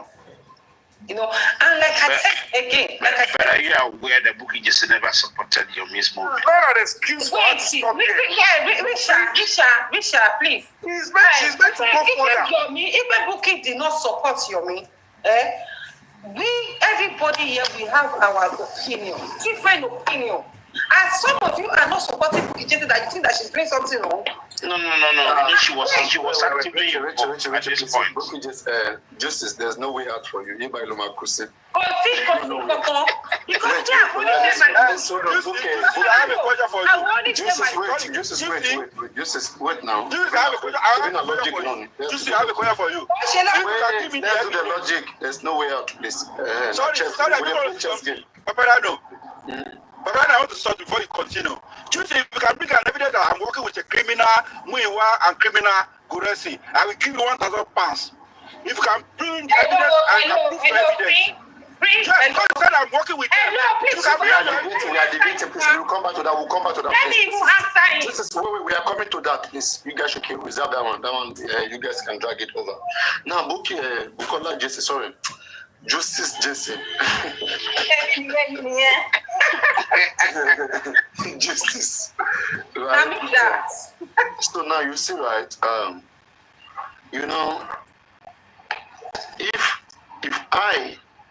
If I look at the activity of Yomi and all that he has done, for me, I don't know for him or for any one of you, one thing I can call one of his biggest achievements, I will say, is following up with the 3-second video in such a way that a lot of things were exposed. Though everything was not exposed yet, but in the process, people who could have never been arrested was arrested. Damola is one of the people, if you listen to the police preliminary report, police named few people that carried Mohbad from in the house when he died, that took him downstairs to the car, then to the hospital. Damola was one of them. Police made it clear. So Damola was in that house when Mohbad died, and he refused to speak. He knows so many things, aside from whatever is in that phone. He refused to speak.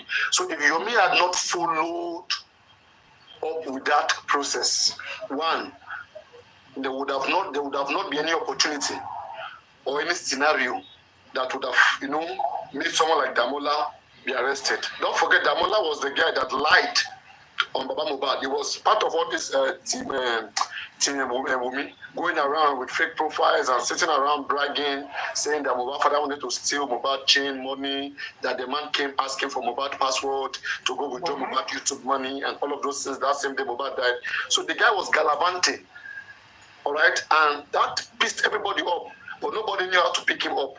So it was doing the activity of Yomi, right? Because now look at it. If Yomi had never joined just for Mohbad, one, there would have been no scenario of 3 seconds video. Who would they have been sent to? Just listen to that's what I'm saying. I mean, so far, because it was sent to him and not to any other person, I mean, the charges out. Please wait, I'm driving somewhere, please. I'm driving somewhere. Okay. Yes. So when I look at that, and Adebi Yomi didn't follow up with that 3 seconds video, Adura would have forgiven Damola long time. So Damola would have still been free. But because you're making pressuring Adura that it is you, I won't leave it with you. So Damola and Adura, we have to pressure Damola, and eventually one person will have to go down. So if Damola is one of the 15 people, Adura is one of the 15 people, all we care is that all of you who are part of the 15 people, it is either you tell the truth or you go down. Just go suffer for one thing. Okay. So now, please, you say what? I can't hear you. They have to go back down one by one. Yes. So now, just where I'm going is this, right? And I want you to get this clearly, Justice. Yeah. So, when a person is contacted and information is given to them, you automatically become like one of a crucial party or a complainant in that case, or you have a local standing to follow up with a case. No. Right? Just please wait. For example, now, if Yomi didn't follow up with that 3 seconds video, if someone else picks it up, they will still need the service of Yomi. Because the person will be saying, okay, let's say, for example, this of Bookie Jesse. If anybody wants to use it, you can use it. You will say to say, okay, this, because they will ask you, how did you get this? You will say through Bukola Jesse. Then Bukola Jesse will need to cooperate with you in order to become a witness or join you in that process in order to make that possible. So in whichever way, Bukola Jesse, who's supposed to be a crucial party to the effect that a video that has a confession of one of the persons in that house was materialized is a crucial element. So her not looking for ways to push that video, I think it's an obstruction of justice, and not just that. I think it's also called not ready to face the challenge in front of her. Don't say too much of English. Look at it. Yes. Number one, Bukola Jesse do not have the local standard. That's number one, because she's not an NGO. No. Do you know what is local standing? Do you know what is local standing? She doesn't have local standing. Wait, do you know what is local standing? Yeah, she doesn't have local standing to go and fight. What does local standing mean to start with? Yeah, when you have a kind of a right, you have a right, you have license to a particular things. No, you don't need license. No, you don't need license. No, you have to have license to carry out some activity. No. Then you can have a local standard. Wait. No, let's look at each other now. I gotta go now. Please wait. I gotta go. Don't mind me. You want to produce water. You can't just produce water without having a local standard to be able to report a criminal case. Local standard to report a criminal case. Please. Local standard to report a criminal case. Local standard. I'm hearing for the first time. Please let me talk. You want to. I want to ask you one question. I want to ask you one question. You want to produce. You can't just produce the water because you're in Nigeria or because you have a tap. You need a local standard that you have. I mean, okay, you have an office, you have the water, you have a treatment, you've registered your things with that or something before you can. You show you only just for Mohbad. Yes, you can. Oh my God, you can't. That's just. Who doesn't have that? Who thinks you must have that local standard to do that? Juicy. Where do?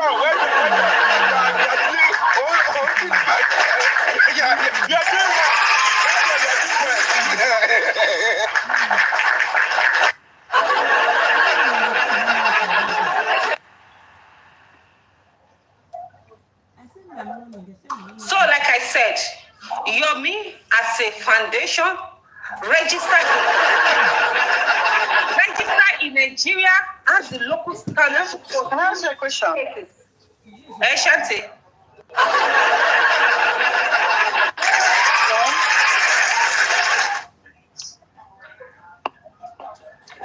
Shanti, I'm hearing you. Yeah, they've said a lot of, you guys have said a lot of things here, okay? My question to you is this: what prevented Bukky Jesse from coming out to the public after he had handed the evidence to Baba and the reply Baba gave her wasn't what she expected? What prevented her from coming to the public and explaining to us what has happened, what has transpired, and Baba's reaction to that? Maybe that's what she just did now. Maybe it was the audio that we played. Sorry, I'm not following. Was it leaked after or was it leaked during that time? Because I don't follow. Like based on what Paparano played now, it was after Yomi 3 seconds video, but I don't know the gap, the months. It is exactly. It's not more than 2 months ago. So. Okay, Paparano, this is it. Okay, I don't know when this. Okay, not more than 2 months ago. It means that it happened after Yomi, right? Yeah. So now, when Bukky took this evidence to Baba, and Baba's reaction was what she got, did she immediately come out to the public? When was this video released? This video? No. She waited after some time because she said that she waited to see what they would do. Exactly. Like 3 weeks after she received it. She waited to see. It came out 3 weeks after she received it. 3 weeks after she waited. You know, when you receive something, you give somebody something, you want to wait and see what that person will do with it. You can't just go. Prior to that, hold on. Hold on, please, bro. Prior to that, Was she already having doubts about Baba's legacy? Was there already some doubts? No, because then Odumosu is already out of the whole thing. I'm Abi Paparano. Odumosu is no more there now. Yeah. So and it's so much belief. I have confidence in Shitu. Okay, so now she waited 3 weeks before she came out to the public. When she came out, what did she do? Did she try to pursue? She came, according to this audio, Shanti, according to the audio, she came to report that this is what I got, and this is what I gave to Baba. But this is what I had. And I waited for a while to see what they are going to do. I didn't see anything. It seems that they are selecting the people they want to fight with because I don't No. What she did, she came out to the public to complain, all right, about Baba Mohbad and Muyiwa. She said that, let me play the complaint so that will refresh everyone's mind for those who are listening as well. Because that was the first thing that I used to challenge this lady. Hello. And then when she did but I will force and she come with me. Almost everybody don't be there. Only 1 or 2 things, no video. Yes, I want. What did you say about she? Who said this? Who said this? Who said this? When I'm going to money, Baba, she bought you to say this. If I see my brother, so for me. When they keep on all right, first to start to analyze that place. She said, there's noise.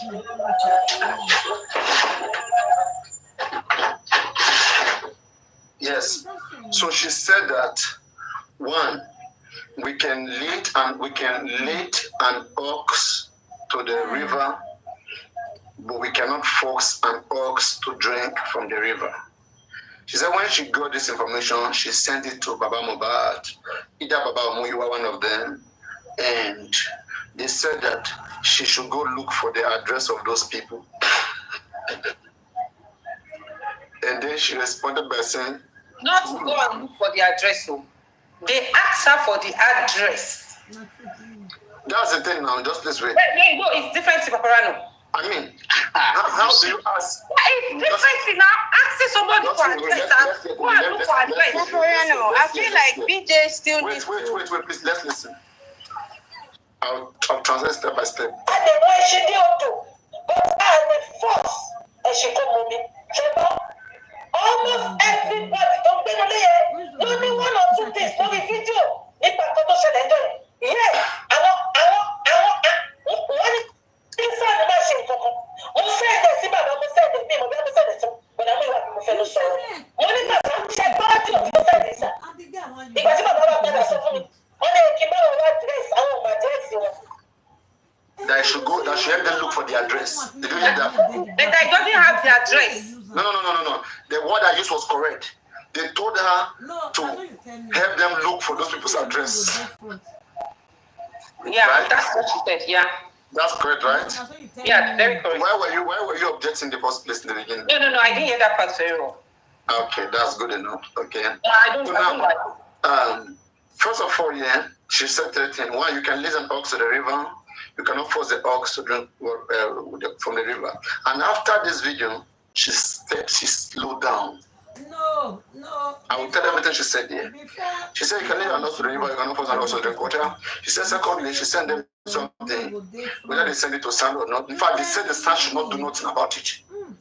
Buki said they said the San should not do nothing about it. Let's hear that, please. Very important. She was stammering when saying so.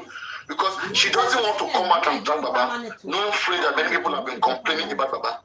She understands that's their problem. A lot of shit is happening with them there. They keep going sluggishly like this, acting like everything is Yomi. They prefer fighting everybody morning to night. But do they understand why they are here? For justice, they don't know. Hear what she said, though. This is a very important point. Missy third person. She did but I will force and she come with me. Almost everybody don't be there. Only 1 or 2 things, no video. Yes, I want. What did you say? everywhere. You understand? They they said the son should not do nothing about it. Who are these people controlling the son? It's because they employ the son. They are using our money to take us away from justice. That's why I'm crying every day for this case. And when I cry, they bring out comfy, they bring out vengeance, and this miscreant to come and insult people. You didn't even have the whole recording, you know. No, 17, please. Yeah, this is the crucial part about the evidence. No, she even went further to say Baba didn't want justice. She went further. She went further to say Baba didn't want justice when she had that. She said that even if we don't know, she said even if we don't get justice, even if we don't get justice, Mohbad, we know we have tried for Mohbad. So she knows that these people don't want justice. So what was I gonna say, Paparano? What was gonna? But let me play everything first. It's long. Let me play everything. Wait, before you continue. When she said that Baba said the lawyers should not do anything, was it when she presented that evidence to Baba? Yeah. And then when she's reporting after she has given them everything. And what she said, wait, I want to get clarification because she's speaking a lot of Yoruba here. Do you know that I feel that woman is just trying to exonerate herself? She was doing damage control, I swear.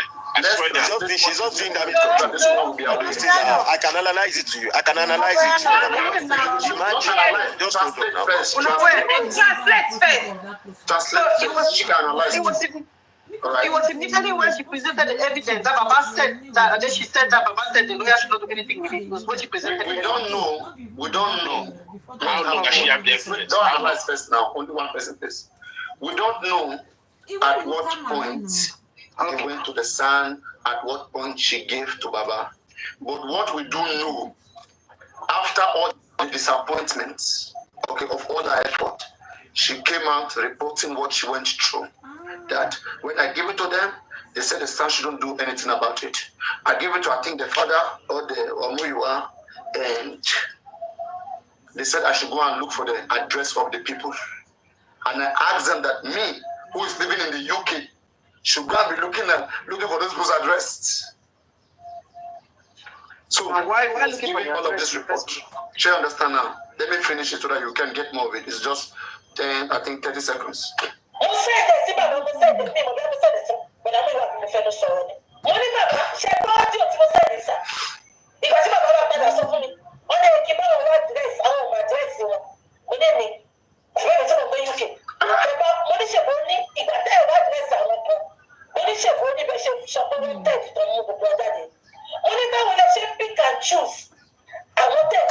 These are the people we contributed money to. What are they doing with our money? I don't understand. Somebody bring information with you. Millions of naira is contributed to these people. Use the money to get investigators to follow up through this case now. You are telling this woman to go look for address of people that she is trying to help in the case that your son died.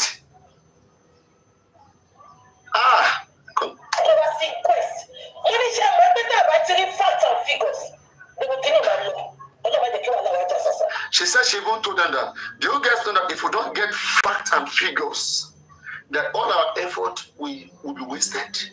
That she even told them.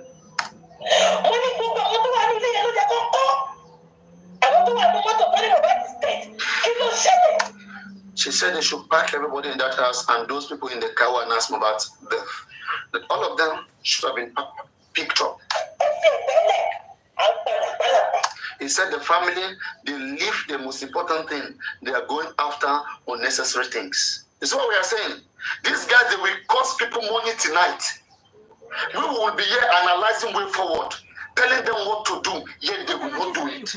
They will say it is Baba that lost his son. It is the man that lost his son. What the man wants, that is what they want. And at the end of the day, they will come and tell us this man is a poor carpenter, that he didn't know anything, that the man, I told you guys, keep it in your head. One day Baba will come and apologize. But right now he won't listen because now they are still destroying everything. This man has lived a life whereby he will make big mistake, then later he will apologize and people will forgive him. And that's why people like that, I don't know how to describe them. With people like that, I know their game. They are pretenders. Pretenders are the worst. No matter how you shout now, you will not do nothing. They always believe that if they come and do like this to you, and beg that, oh, I'm a poor carpenter. I didn't know, but I'm sorry for what happened. That is how they live their life. And I don't associate with that.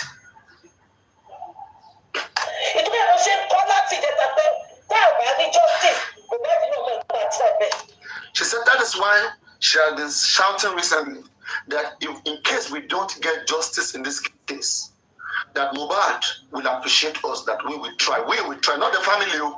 You see, she knows what's up. That's why I'm angry with this woman sometimes. They are busy fighting about camera down. What doesn't concern them? The real issues with them. Till today, where was toxicology done? We don't even know. And people are still worshiping this man. And I'm wondering whether they even know what they want in this case.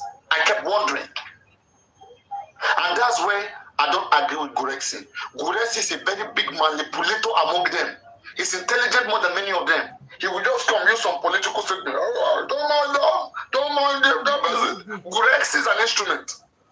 He's the one, whenever they want to go boy, Gurexi will calm them down. He knows how to pamper them, keep them until everything is destroyed. Gurexi will run away one day. Gurexi will deactivate his account, he will run away one day. You will see what will happen. When we are here, we go nowhere. We keep following up with the truth. You see, she said not that she's tired, not that she wants to give up. But if we don't get justice today, let the whole world know that Mohbad will know that we, public, have tried our best for him. She said these are many of the things that has been happening on the ground that she couldn't talk about since that she's been waiting and watching.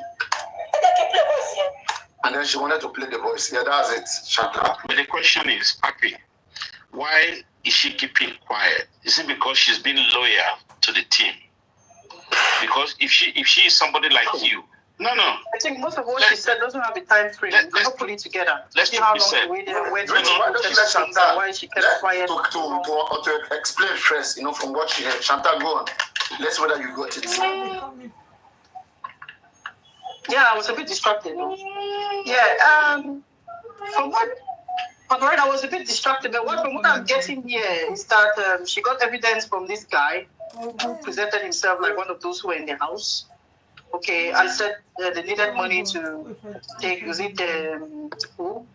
DJ who? To South Africa or something? For the guy was released. OG. Yeah, OG, yeah. To Japa before the guy would release evidence, and she took that information to Baba's team, and Baba's team were telling her to look for the address of those people. For me, that's first of all. For me, if I was booking this, I'll have a red flag there already, instantly. No, she said she was mad too. She told them that me who live in the UK to go look for address. Yeah. So and then later on, I think she said, Baba, if you don't get justice, Mohbad, no, we have tried, and that's it. The Baba later told the lawyers not to do anything with the evidence, Yes. So and then that's why. And you can lead them box to the river. You can't force them to drink water. You cannot force it to drink water. That's why she's coming out to the. Everything. But Papariano, wait. After she said all these things, she still has the contact of this guy, right? I believe.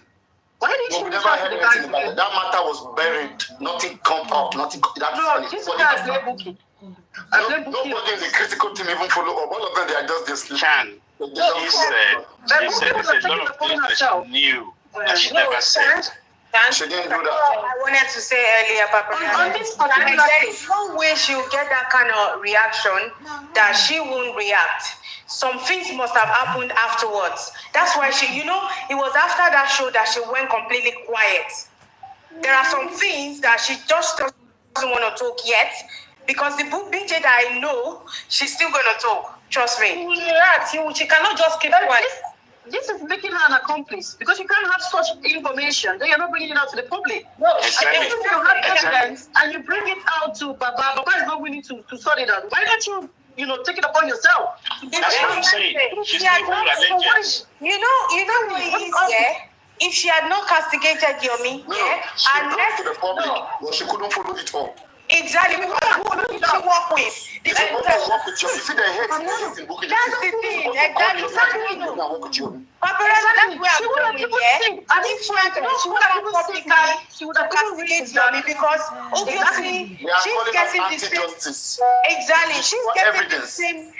the same treatment Yomi got is what BJ got as well. Okay, if she had not come out to castigate Yomi, I'm very sure she would have worked with Yomi on that evidence. Whether it is true, whether it is not, at least they will still make some move to unravel, to at least validate that, okay, we have something that we could work with. But because she has come out publicly to castigate, it doesn't matter.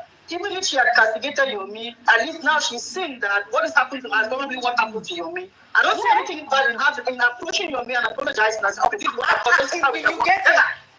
Chan, now you get it. I'm even surprised that she hasn't come out. She's a true justice fighter. She knows it. She would not hold it back. Can I say something, Chan? Can I say something? You see, prior to that time DJ came out, we were already dragging DJ because toxicology result was out. It was inconclusive. She knew we were going to drag her again. Someone came out and said, BJ, we heard the voice note that they begged you. We dare you to come out. Now, when she came out, she technically withdrew herself from this whole audio mess. Only you said, someone told you that Baba just can call Baba and he told Baba a kasala. Okay? Kini Baba and kasara, nobody tiku Baba a kasara. I now said there are other things they told Baba, she won't say it. Now the same lady is coming out to tell her that somebody chatted with her without voice note or without the person's name. That is the truth of the whole matter. If truly DJ stands for justice, that name should come out from DJ. For police to go after that person. Can I because if she's throwing everything out now, that I'm throwing everything out, we have tried for you, Mubad. If you didn't get justice, we have tried for you. Who is the person that chatted with you, BJ? The public request to know the name of this person. Reveal it to Mr. Loba. Not the It's not late, guys. It's not late.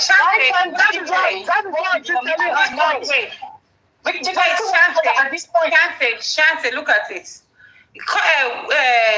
Bookie coming out to tell the person's name can even spoil this whole evidence. As for me, the evidence is still available. We can still pursue it because the person's name has not been casted. So the other party had no clue of who this person is yet. So we can still pursuing it. It is not bad. And Bookie Jesse might not we all have our differences or something. She might not want to tell me the modality how we can pursue it. Talking. You are continuing. I was talking, you interjected me, my dear. I'm just trying to ask you, how do you think this name or this can be pursued? Go ahead, tell us.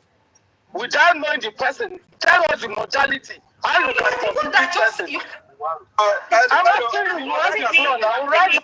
Hold on. Right on, you say, right on. Rochi, the guy is not in Nigeria anymore. The guy has traveled out. Now the person's name is out. And I said, for the first and I said, yeah, but the guy has traveled out. The guy is in South Africa now. He's not out. He came to people. The guy has traveled out. How do you have the information? No, see what I'm asking you is the modality. How can we? The guy said it. The guy is in South Africa. The guy said it. It doesn't matter where the guy is. The prince. We don't care what the person is. Police can invite you anywhere you are. See, it doesn't matter where the guy is. Now, the guy. Go ahead. Let me quickly say something. Let me answer that question. For the fact that BJ has not mentioned that person's name, the other party, they are not aware who this person that actually contacted. What's her name? BJ. We can still pursue it. Like Papagano said something earlier. He said, okay, that as this case is, that if somebody take it up, that person cannot do anything without Bookie just coming to testify. So if somebody pick it up, if they call that come and testify, they say, I'm not ready to do that. Then we can say, okay, she's not really She doesn't really want that justice. Papa, let me tell you what. Let me just stop my wait. Like the case, if you look at the case of Yomi at that time, you know, Lady Harris, they took it up, and what's this, African Safety, they took it up that, okay, and they got to a point, they said they needed Yomi to come and testify. And Yomi said it's not doing, probably because they had the misunderstanding. And that was why I said, because she has castigated me, she has talked rubbish about me, I don't want to have anything to do with them. So if you guys are saying, if Bukky Jesse actually wants justice, she should have called Yomi. He said the same thing. Yomi that doesn't want to do anything with Africa TV because they have misunderstanding. Bukky Jesse also is a human being. She might also feel like that. But nevertheless, it is not too late. Yomi